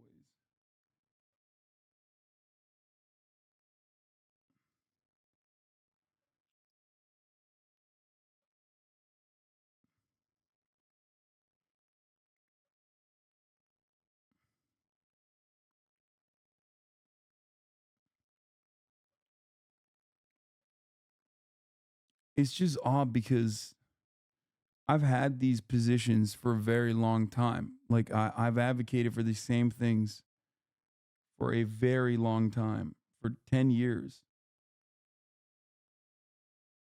There have been any war crimes. Is Israel currently committing war crimes in Gaza? Not to my current knowledge, I don't think so, but I would have to see if anything that currently differently has changed. But right now, I don't believe anybody has levied the claim that there have been any war crimes committed since October 7th. I don't believe so. Do you think that is that in any way relevant to you when discussing the conflict? Let's say if Israel were to be committing internationally recognized war crimes in Gaza and may I add in the West Bank, and I could prove that to you, and you'll say yes, I agree. Would that change anything in your overall perception of the conflict? Right now, I don't necessarily think so, but I mean, I probably think that the underlying things themselves are probably bad without them being a war crime. I think it's defined as a war crime, or I think it's considered internationally illegal for Israel to be building settlements in the West Bank. I think that's a really bad thing for a variety of reasons. Simply from 48 onwards into the future, has there at any point been an ethnic cleansing of Palestinians? 47 and 48 was inarguably a mass expulsion of a certain ethnic group of people from territories. So, I mean, that would qualify as ethnic cleansing.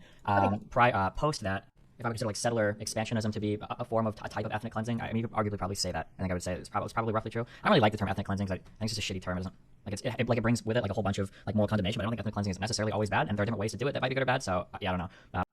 What? I don't think ethnic cleansing is always bad, and there are ways to do it that are not necessarily bad. The fuck?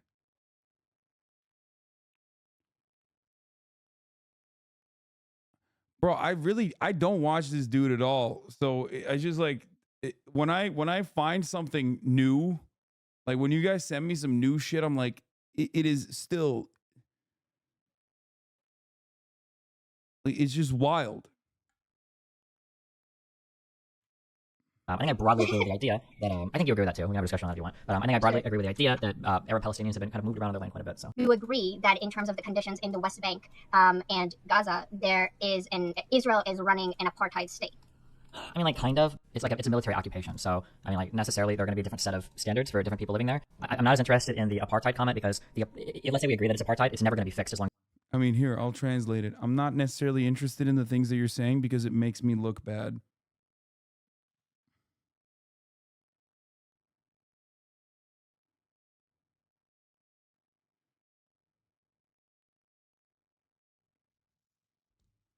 Like, there's no other way to be like, I'm kind of wishy-washy on genocide. As long as it's a military occupation. Like, I think the way to fix it is to establish borders and to create a state. And I think the apartheid stuff gets fixed after that, like automatically almost. But it definitely doesn't get fixed while it's still considered a military occupation. That would never happen.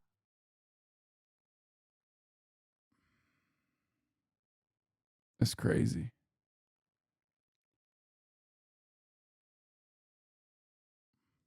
As you were saying, genocide is not a body count. Thank you, America Very, for the can't give this. Genocide consists of two elements: the destruction of a people in whole or in part. So, in other words, you can commit genocide by killing 30,000 people. It doesn't have 5 probably is below the threshold. There is a problem with numbers. Yes, but I think 30,000 crosses the threshold, and not reaching 500,000 is probably irrelevant. And the second element is there has to be an intent. In other words, and you believe there's an intent? Yes, I think if there is any other plausible reason for why all these people are being murdered, it's not genocide. And as far as intent is concerned, what about hiding behind a human shield? You don't think that's a reason for them being killed? Well, let's get the intent part out of the way first. South Africa's... Forget South Africa. They're not the party. Well, I'd like to finish. They're pro-Hamas government. That's got nothing to do with it. I think they're pro-Satan as well last time. No, they're pro-Hamas. For some reason, you don't have a problem with people being pro-Israeli at the time of this. But if they support Palestinians' right to life or self-determination, they get demonized and delegitimized as pro-Hamas. They supported an organization which murdered 1,200 people deliberately. That's my problem. But supporting a state that has murdered 30,000. But they haven't, because these are 30,000 are basically human shields. They haven't. Oh, shit. Hamas should have just said that Israeli civilians are human shields. That was the big problem. Hamas should have just said that, like, the Israelis were human shields that they killed, and then in that case it would be fine. Used by the Hamas, in which the Hamas wanted killed. Okay, they wanted them killed. Right, Hamas wanted these people. Yeah. Also, blocking humanitarian aid is also because they're human shields. Which, by the way, Central Committee, they do literally say that. They say that the aid will get into the hands of Hamas terrorists, so we can't have them. So that, in their worldview, like, that does actually make sense to them, which is psychotic. Yeah. 15,000 human shield children. Sure. If I could just get... You don't think they wanted them killed? They No, I didn't don't. provide them with shelters. They build tunnels for their fighters, but not one shelter for their own civilians. You asked me about intent. Of course they want them killed. Okay, you asked me about intent. And the reason that I bought in the South African application is because it is actually exceptionally detailed on intent by quoting numerous. All sorts of idiotic ministers in Israel. Well, yeah, including the prime minister, the defense The prime minister, didn't say the kill, chief of didn't staff. say genocide. No, he said According Amalek. to He said Asa Amalek. Kasher, Use the word according to Amalek, Asa because the Kasher, Hamas are a really according to Well, Asa okay, Kasher, if I may. according to Asa Kasher, the philosopher of Asa IDF, Kasher, yeah. he said that Netanyahu He's was just an old- avowing genocide. Now, So- he's an idiot? So He the didn't say point, he's an idiot, but he's Yeah. past it. so the reason I raised the South African application is twofold: Yeah. Hamas or no Hamas. It's exceptionally detailed Okay. on the question of intent. And secondly, when the International Court of Justice issues a ruling, individual justices have the give right, their can own give their own opinion. Yeah, yeah. And I found the German one to be the most interesting on this specific question, because he was basically saying that he didn't think South Africa presented a persuasive case, but he said their section on intent was so overpowering that he felt he was left with no choice but to vote with the majority. So I think that answers the intent part of your question. So for the ICJ case that South Africa's brought, I think there's a couple things that need to be mentioned. One is, and I saw you two talk at length about this, the plausibility standard is incredibly low. The only thing we're looking for is a basic presentation of facts that make it conceivable, possible, that Plausible. plausible, which legally this is obviously below criminal conviction, below, Yes, of course. below. Think of it as an indictment. Sure, possibly. Maybe even a lower level than even an indictment. So plausibility is an incredibly low standard, number one. Number two, if you actually go through and you read the complaint that South Africa filed, I would say that if you go through the quotes and you even follow through to the source of the quotes, the misrepresentation that South Africa does in their case about all of these horrendous quotes, in my opinion, borders on criminal. Well, 16 ICJ judges disagree. That's fine if 16 ICJ judges disagree, He must but be I'm going to awful give... incompetent. They could be, He but... must be even the American judge, she must have been awful incompetent if she was The misrepresentation of like Israeli officials saying that they have genocidal intent really messed up. Really messed up to show that to the world, actually. able to see the misrepresentations that Mr. Bonnell, based on his Wikipedia entry, was able to find. So this is based on the official ICJ report that was Yeah, released. I'm not sure if you read the entire thing. Okay, that's great. Oh my God, you just reminded me of this. That's so funny. Where is it? Someone just said, I'm glad D's a lawyer, Lamau. Yeah. Someone in the chat said, remember, he's over here trying to talk like a lawyer, but remember when he fucking failed a practice LSAT test? I forgot about that arc. Many arcs in the long history of Bonarelli, when he fucking went after a respectable lawyer, famously the one who successfully defended the Sandy Hook victims' families against Alex Jones and secured like an insane award to the tune of $1 billion. Yeah, Bonarelli was duking it out with him over some other shit I don't remember a while back, and Mr. Facts and Logic thought, you know, how hard could this be, and took a practice test, a practice LSAT on stream, and his entire community was fucking destroying him. For someone who loves his community clip chimping you, he really doesn't like things being taken out of context. Yeah, but things in context for Mr. Bonarelli is already pretty bad. Like, someone sent me a link of him defending, debating Aiden Rosen-Sneeko, where he very literally says if a 29-year-old fucks a 16-year-old, that's not pedophilia. Where he busts out the actually it's a phebophilia argument. Children. That's what a pedophile is. Where he'll get cornered for saying some wild shit like molesting a kid doesn't make you a pedophile, and then make it about Tate. If you want to walk through the conversation, we could do it. What do you think a pedophile is? Somebody who's attracted to kids. Yes. Somebody who's attracted to prepubescent children. That's what a pedophile is, technically. That's what you said to your way. If a 29-year-old fucks a 16-year-old, that's not technically pedophilia. They're not a child. It's just somebody that's using a minor. Bro, okay, this is like a gross conversation that like infects a lot. He's like, it's a minor by a different name, please. Palestinian lives. And so when we see, for example, a bomb drop in a refugee camp, or we see a residential home struck, well, we know there's 8 people in there and maybe one is Hamas connected, maybe, right? Then we're taking a very high risk. And when we look at the fact that most of the people killed are women and children, 2/3 at this point. Well, I don't. Those numbers, well, children is a misnomer because it depends on what we mean by children. Are we talking about under 17? 18? Yeah, I don't think that's a valid use of the word children for this particular region. Why? Because 15, 16, 17-year-olds can be part of the military and can fight. Right. Which becomes, and when we say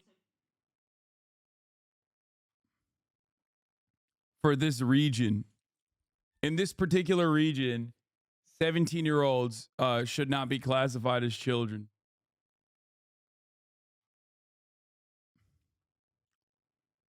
Hey, man, my man's consistent, you know? Consistently a fucking asshole, but... Did you go through and actually identify any of the sources? Actually, 15, 16, 17. Actually, brace yourself for this, and Moeen could confirm it. Yaniv Kogan, an Israeli, and Jamie Stern Weiner, half Israeli, they checked every single quote in the Hebrew original. And Yaniv Kogan, love the guy. He has terrifying powers of concentration. He checked every single quote. Is that correct, Moeen? And Jamie checked every single quote in the English, in the context. And where there were any contextual questions, they told us. I think they found one. Yeah, I think they found one. So I do not believe that those 15 judges, it was 15 to 2. 16 to 2, I think. There are 15 on the court plus 2, so it's 17, so it's 15 to 2. I don't think those 15 judges were incompetent, and I certainly don't believe the president of the court, an American, would allow herself to be duped. Okay, Because well, you might recall, Mr. Terrell. Let me read. Sure. So this was taken from the South African complaint. There's tons of these, but so here's one. In the complaint for the ICJ, they said that on the 12th of October, 2023, President Isaac Herzog made clear that Israel was not distinguishing between militants and civilians in Gaza, stating in a press conference to foreign media in relation to Palestinians in Gaza, over 1 million of whom are children, quote, "It's an entire nation out there that is responsible. It is not true. This rhetoric about civilians not aware, not involved. I saw that. It's absolutely not true, and we will fight until we break their backbone." End quote. If you actually go to the news article that they even link it in their complaint, the full context for the quote was, quote, "It is an entire nation out there that is responsible. It's not true, this rhetoric about civilians not being aware, not involved. It's absolutely not true. They could have risen up. They could have fought against that evil regime, which took over Gaza in a coup d'etat. But we are at war. We are defending our homes. We are protecting our homes. That's the truth. And when a nation protects its home, it fights, and we will fight until we break their backbone." He acknowledged that many Wait. Okay. Gazans had nothing to do with Hamas, but was adamant that others did. Quote, "I agree, there are many innocent Palestinians who..." Bro, what do you mean? He said, I agree that there are many innocent Palestinians, but they didn't rise up against fucking Hamas. But it's a war. Sorry. The added context says the exact same thing that you think it somehow disparages. Dude, look at Benny's face. You don't agree with this, but you have a missile in your goddamn kitchen and you want to shoot it at me. Am I allowed to defend myself? We have to defend ourselves. We have the right to do so. This is not the same as saying there's no distinction between militants and civilians. By the way, this is literally what Osama bin Laden said. Like, Americans are all responsible for voting for the same reactionary politicians that fucking destroy the Middle East, and therefore they will all die before doing 9/11. You know, a little bit different than my quote on America deserved 9/11. But that's what everyone said I was saying. Civilians in Gaza. His statement here is actually fully compliant with international law to the letter, because if you are storing military supplies in civilian areas, these things become military targets and you're allowed to do proportionality assessments afterwards. So if this is supposed to be one of many quotes that they've shown that is supposed to demonstrate genocidal intent, but it is very easily explained by military intent or by a conflict between two parties. I saw that press conference. Wait, let me just say something. All of this talk is a bit irrelevant because it may sound to the listeners that the court in The Hague has ruled that Israel is committing genocide. No, I think it hasn't. no. It's just going in the next few years to look at the whole subject. Okay. There has been no determination at all. Fine. And as Stephen says, some of the quotes are not exactly accurate quotes or taken out of context. Yes. Okay. It is correct, as Moeen put it, that it'll be several years before the court makes a determination. And my guess is that it will determine there was no genocide. That's my guess. Yes, no, I'm just giving you my guess. I can't predict. I got it all wrong, actually, as Moeen will attest. I got it all wrong the first time. I never thought the American judge would vote in favor of plausibility. So you admit that you were wrong? Yeah, of course. I think I tell Moeen twice a day I was wrong about this and I was wrong about that. I'm not wrong about the facts. I try not to be, but my speculations, they can be wrong. Okay, leaving that aside.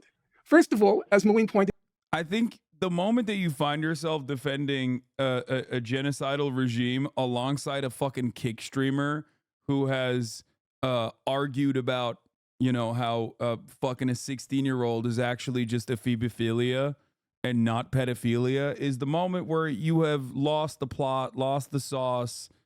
Like, what the fuck are you doing? Reevaluate everything. You know what I mean? Reconsider your life choices. You're in the bad place. You're no longer in the good place. Out, there's a difference between the legal decision by the ruling and an independent judgment. Now, South Africa was not filing a frivolous case. That was 84 pages. It was single. Even 84 pages can be pretty frivolous. It takes an hour and a half to read. It was not a massive case. It was single spaced, and it had literally hundreds of footnotes. It can still be frivolous. It's possible. Of course, it but could this be. one wasn't. Yeah, I read the report. To tell you the truth, I followed very closely everything that's been happening to October 7th. I was mesmerized. I couldn't believe the comprehensiveness of that particular report. Number two, there are two quite respected judges, there were two quite respected experts of international law sitting on the South African panel, John Dugard and Vaughan Lowe. Vaughan Lowe, as you might know, he argued the war case in 2004 before the International Court of Justice. Now, they were alleging genocide, which in their view means the evidence in their minds, we're not yet at the court, the evidence in their minds compels the conclusion that genocide is being committed. I am willing, because I happen to know Mr. Dugard personally and I've corresponded with Vaughan Lowe. I've heard their claim. I've read the report. I would say they make a very strong case. But let's agree plausible. Now, here's a question. If somebody qualifies for an Olympic team, let's say a regional person qualifies for an Olympic team, it doesn't mean they're going to be on the Olympic team. It doesn't mean they're going to win a gold medal, a silver medal, or a bronze medal. They can swim, that's what you're saying. No, I would say that's a very high bar. You're saying they can swim. To even qualify. Swim well enough to have a realistic prospect of winning a medal. So, to even make it to plausible. That is not true. That is not what plausible means. It is absolutely not. You're dead wrong. Mr. Borelli, please don't teach me about the English language. So the declaration of Judge I said plausibility is the same concept. Borelli, Borello, Bonicello, Mr. Bonicello, Mr. You are out of your depth. Oh, it's so good.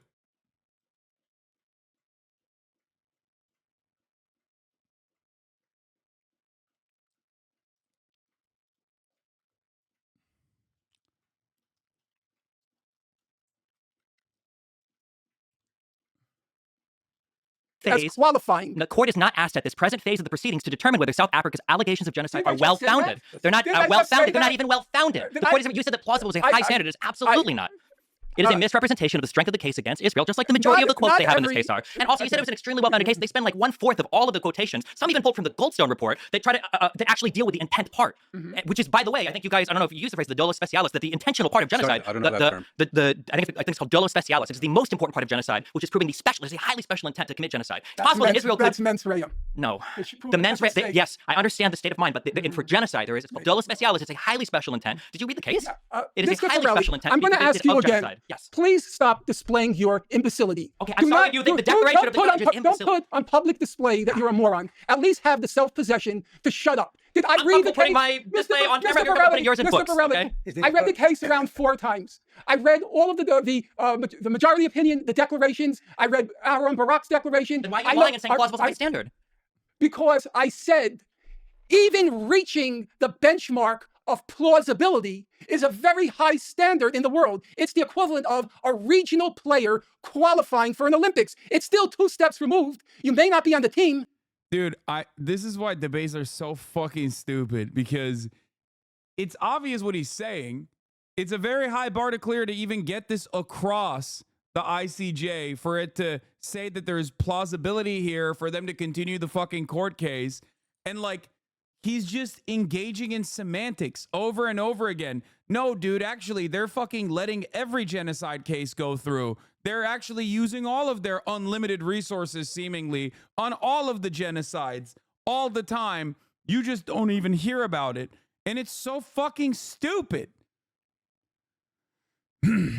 But again, and again, I have to repeat myself that it doesn't matter how stupid he is, because there are people even stupider than him who will listen to this and go, yeah, I think he's holding himself well. Like, he's holding his own here against this guy who is an intellectual, supposedly. And you may not get a medal, but to get qualified, which in this context is the equivalent of plausible, you must be doing something pretty horrible. And as it happens, Professor Morris, that's what the court will rule. Remember what I just told you. The court I don't expect to be even around when the court reaches its final decision. Why? It'll take a long, long time. 2 years. No, I don't think it'll take 2 or 3 years. I mean, Bosnia, which was admittedly a special type of case because they were accusing Serbia of sponsoring the Bosnian Serbs. That took, I think, 17 years. From 90. I assume they'll take 2 or 3 years. But the point you're making, so this I'm is saying illegal. that something horrible must be happening to even achieve. It's horrible. It's a war. Yeah, it's true. Yes. Horrible. But I think they weren't rendering a ruling on a war. They were rendering a ruling on a genocide. And I think the suggestion. And they said it was plausible. They also said it was plausible that Israel is committing a military operation as well. Yeah, but I think the problem with your characterization is you're saying in so many words that South Africans basically only have to show up in court with a coherent statement. Right, that is correct. In today's atmosphere, that's probably correct. They needed to do a lot more. They needed to persuade. The American judge. They needed to persuade. Judges go according to what the majority want to hear. Yeah, but they needed president. They needed to persuade the court that it was worth investing several years of their time. Right-wing argumentation always revolves around the same fucking dumb, nonsensical principles. The right wing, the ICJ court is just woke. Okay? Let me tell you something. It's just woke. It's woke nonsense with their fucking woke judges that are capitulating to the wokeness of the majority opinion. Let's not ask why people have arrived at this majority opinion, which seemingly is very popular.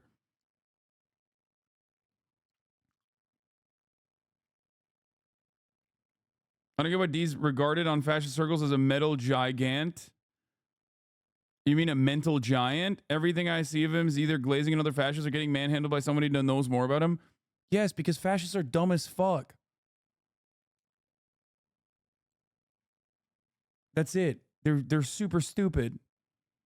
So to them, they regard Destiny as like a mental giant because he's edgy and he is rhetorically decent. He's like a skilled communicator. But that's it. So he appeals to the only thing that they value, which is like coming across intelligent in short bursts, mostly against people who are not that smart.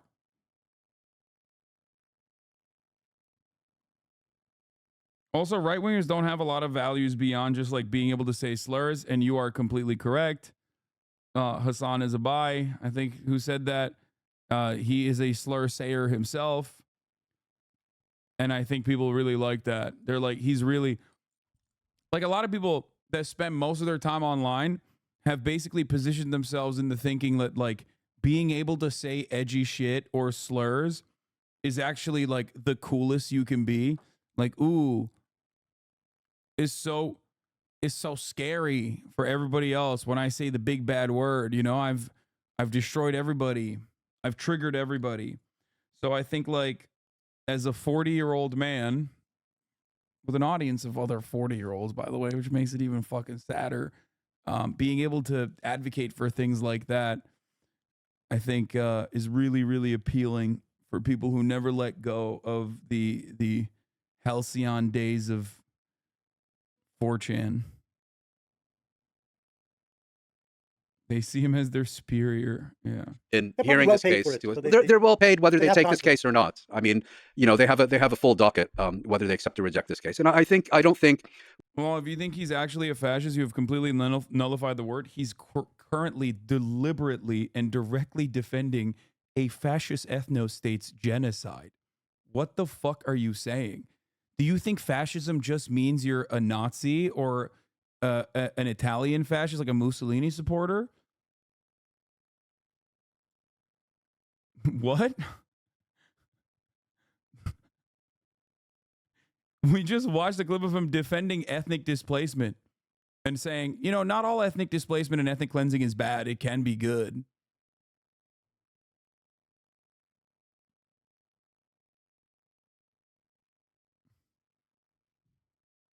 What are you talking about?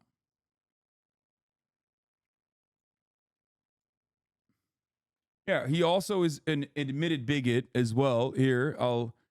Very clear here. I want to be very clear here because people seem to misunderstand this. People don't get this. Destiny's joke borders pretty hard on Islamophobia. I am Islamophobic, and I hate Islam. I'm an atheist. Yes. I will make Islamophobic jokes. I love when he says, I'm an atheist, and he's like defending a Jewish ethno-state, doing genocide against Muslims, like as though he has this principled stance against all religion. Really? Do you? It's odd to say that. Well, you know, these are Paul Muad'Dib Atreides, aka the Lisan Al Gaib for races and dumbasses. Yeah. Huh.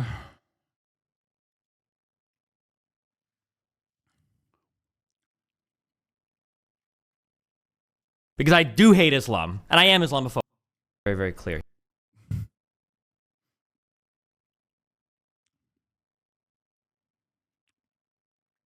We should Remember what I just said. They won't rule there was genocide. Remember what I said. Also, I recommend people actually read the case and follow through a lot of the quotes. That they just don't show genocidal intent. I don't think so either. The Israeli Minister of Finance. Why is he okay saying he's Islamophobic but not? I love someone saying 15-second clip chimp.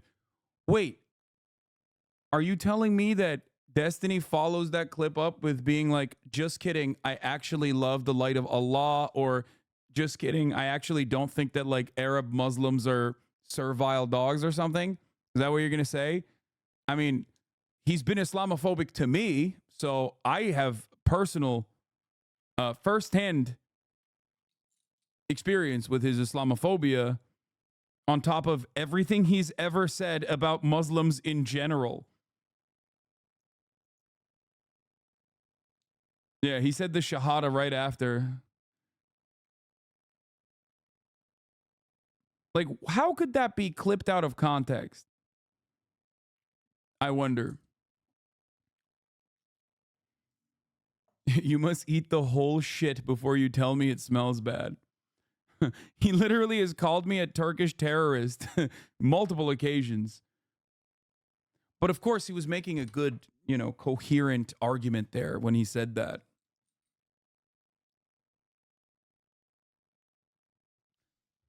You're not even Muslim? I don't think you know what Islamophobia means. Yeah.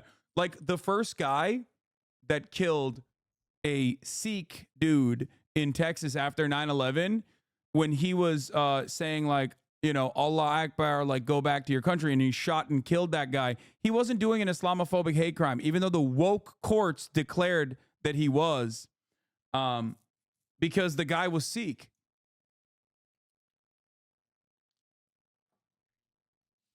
Oh, it was not in Texas. It was in it was in Arizona. Sorry.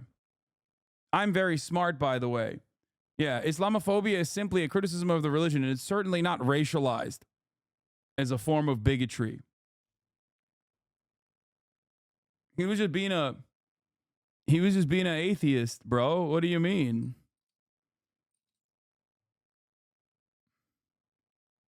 So on the 8th of October, 2023, this is taken from the ICJ. This is from South Africa's submission. Bezalel Smotrich, I can't read this, stated, there you go. Okay, at a meeting of the Israeli cabinet that, quote, we need to deal a blow that hasn't been seen in 50 years and take down Gaza, end quote. But again, if you click through and you read the source, their own linked source, it says, as per this own source, quote, the powerful finance minister, settler leader, Bezalel Smotrich, I can't remember his name, demanded at the cabinet meeting late Saturday that the army, quote, hit Hamas brutally and not take the matter of the captives into significant consideration, end quote. Quote, in war, as in war, you have to be brutal, end quote. He was quoted as saying, quote, we need to deal a blow that hasn't been seen in 50 years and take down Gaza, end quote. You can't strip the quotation of Hamas, a entity you're at war with, and then pretend that there's genocidal intent. That's not how That's not genocide. So when the Ukrainians say we need to defeat Russia, that's not genocide. No, when Ukraine says we need to defeat Russia, is that genocidal? Do you mean killing all Russian citizens? Professor Morris, here's another one. When the defense, ridiculous. Yes, ridiculous. The American judge. He also doesn't determine policy. The American judge. This is what the Islamophobia joke clip was referring to. Oh, yeah. I remember that. When he was talking about, like, I'm not going to play that clip, obviously, for obvious reasons. American judge read. You are holding the American judge to, Well, he was the president. Because he'll abuse authority when it agrees with him, and we won't deal with the actual facts of the matter, ever. Okay. The American judge read several of the quotes. Look at the American Supreme Court today. They may support Trump. Shows you how worthy American judges are. Professor Morris, without going too far afield, if you heard a statement by the defense minister said, we are going. That's the guy he was referencing? I missed that part. Israeli lawmaker, my wife wouldn't want to give birth next to an Arab woman. dude, you guys don't understand. He's just Islam. He's just the atheist. Habayit Hayehudi politician Bezalel Smotrich, famous psychopath. Okay, he's actually just an atheist.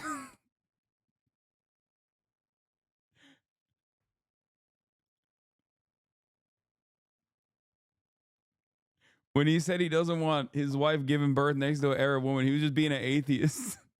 To prevent any food, water, fuel, or electricity from entering Gaza. Do that. Did Israel do that? Okay, no, I'm wondering. What he said I'm asking you. Isn't Israeli government But policy? we're talking about statements now, intent. How would you interpret that? After 1,200 of your citizens are murdered the way they were, I would expect Let's- extreme statements by lots of politicians. But you're by lots of politicians. But you don't accept extreme But that's not Israeli Palestinians. policy. Wait, but you don't accept. What he said isn't Israeli policy. But you don't. They let in please. water, they let in gas. I'm sure they you let don't in accept. electricity. But you don't accept.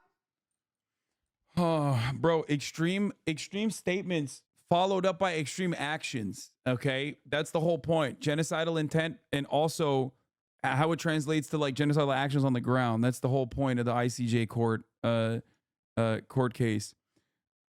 And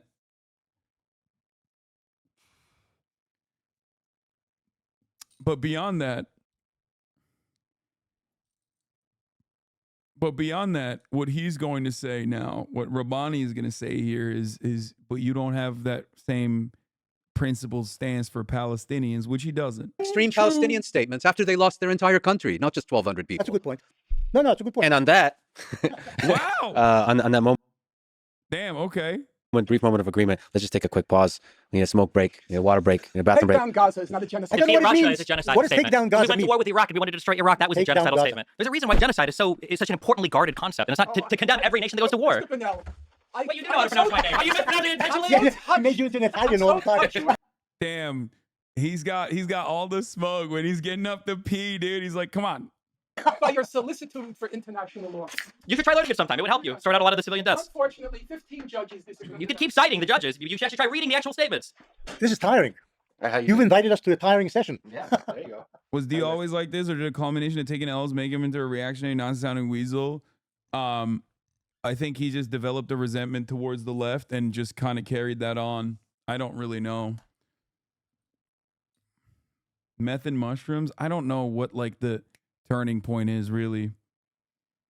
I mean, he used to be very reactionary, libertarian. Like, I think he got like kicked off of his team for fucking being racist to his teammates or some Korean dude playing StarCraft or whatever. But this was like way back in the fucking day, way before I met him.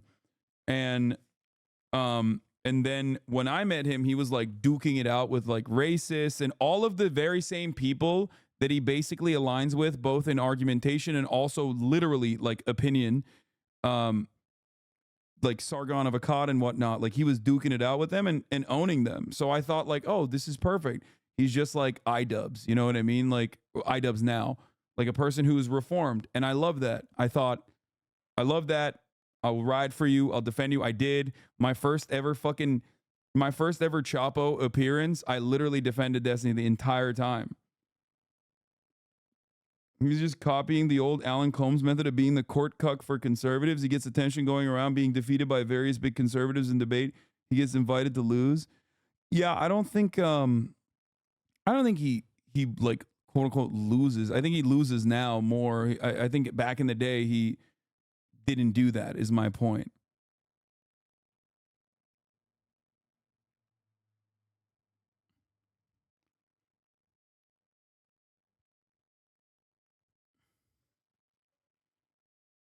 That's why I refused to watch it for a long time, lol, and the TYT connection.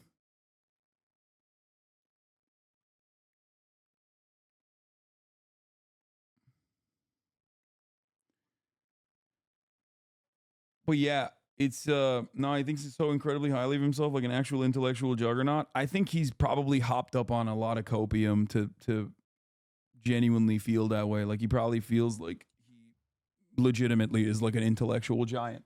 Otherwise, he should have felt a little bit of shame and been a little bit scared to go up against Norm Finkelstein, of all people. It's part Dunning-Kruger, part really being overconfident in your skills as an orator. But if we're talking about his like shift, I don't know. Like I said, originally he was a giant piece of shit, super racist, major asshole, changed his ways seemingly, I thought, and he was like debating pretty successfully a lot of these same like people who consider themselves to be liberal, classical liberals, the real progressives like the Dave Rubins of the world. And then slowly but surely, like after we parted ways, he just became more and more reactionary. There was a time frame when we like separated that I would still defend him, thinking that I did the same shit that I did with Aiden Ross. Like I genuinely thought that there was a way to salvage, like and thought that he could possibly be like, I don't know, a little bit misguided or something. I did for months. And I was fucking wrong. I was very, very wrong. And his community has never, ever let it go. And they've like basically built an entire library of lore that justifies their resentment and anger. And they use that as an introduction for anyone and everyone that wants to join the fuck Hasan train, basically.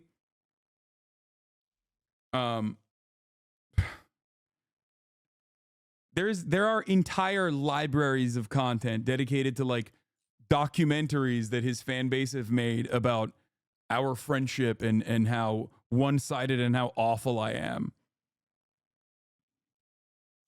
to him. And it's a cult of personality surrounding just not just loving Destiny, but I think in parts also hating me, which is crazy.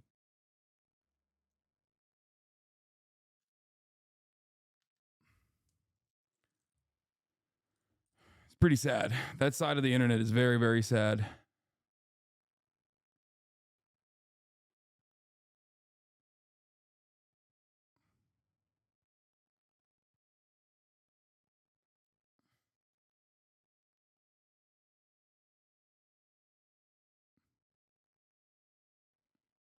You had to say the small orbiter who built resentment or admiration for him like all the others, but you went ahead and blew up and you did the most reprehensible thing exists outside him.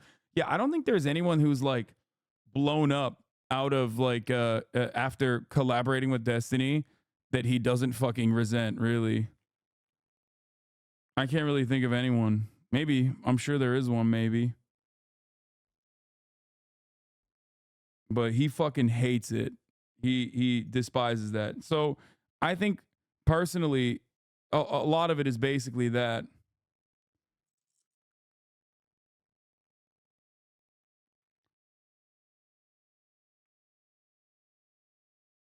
Hasan was never a deorbiter. That's revisionism. Yeah, I wasn't. I did collaborate with him a lot early on. And I do attribute some of my early success to him. And I said it for much longer than even after we had parted ways. I openly stated that. But having said that, it is pretty funny to think that like to all the people that are like, yo, he made you or whatever. His subreddit already is flooded with memes of reaction before the stream ends. Lol, I watched some of his vids. Oh no, they're in here. They've been in here all day. But his subreddit seems beyond unhinged to like a worrying level of obsession with the left and figures from it. Yeah. No, his entire community is like very, very resentful of anything that is anyone that Destiny hates. They hate way harder than he does. And that's all they do for the most part. There's no like real clear-cut definitional ideology there beyond, you know, attacking whoever his enemies are.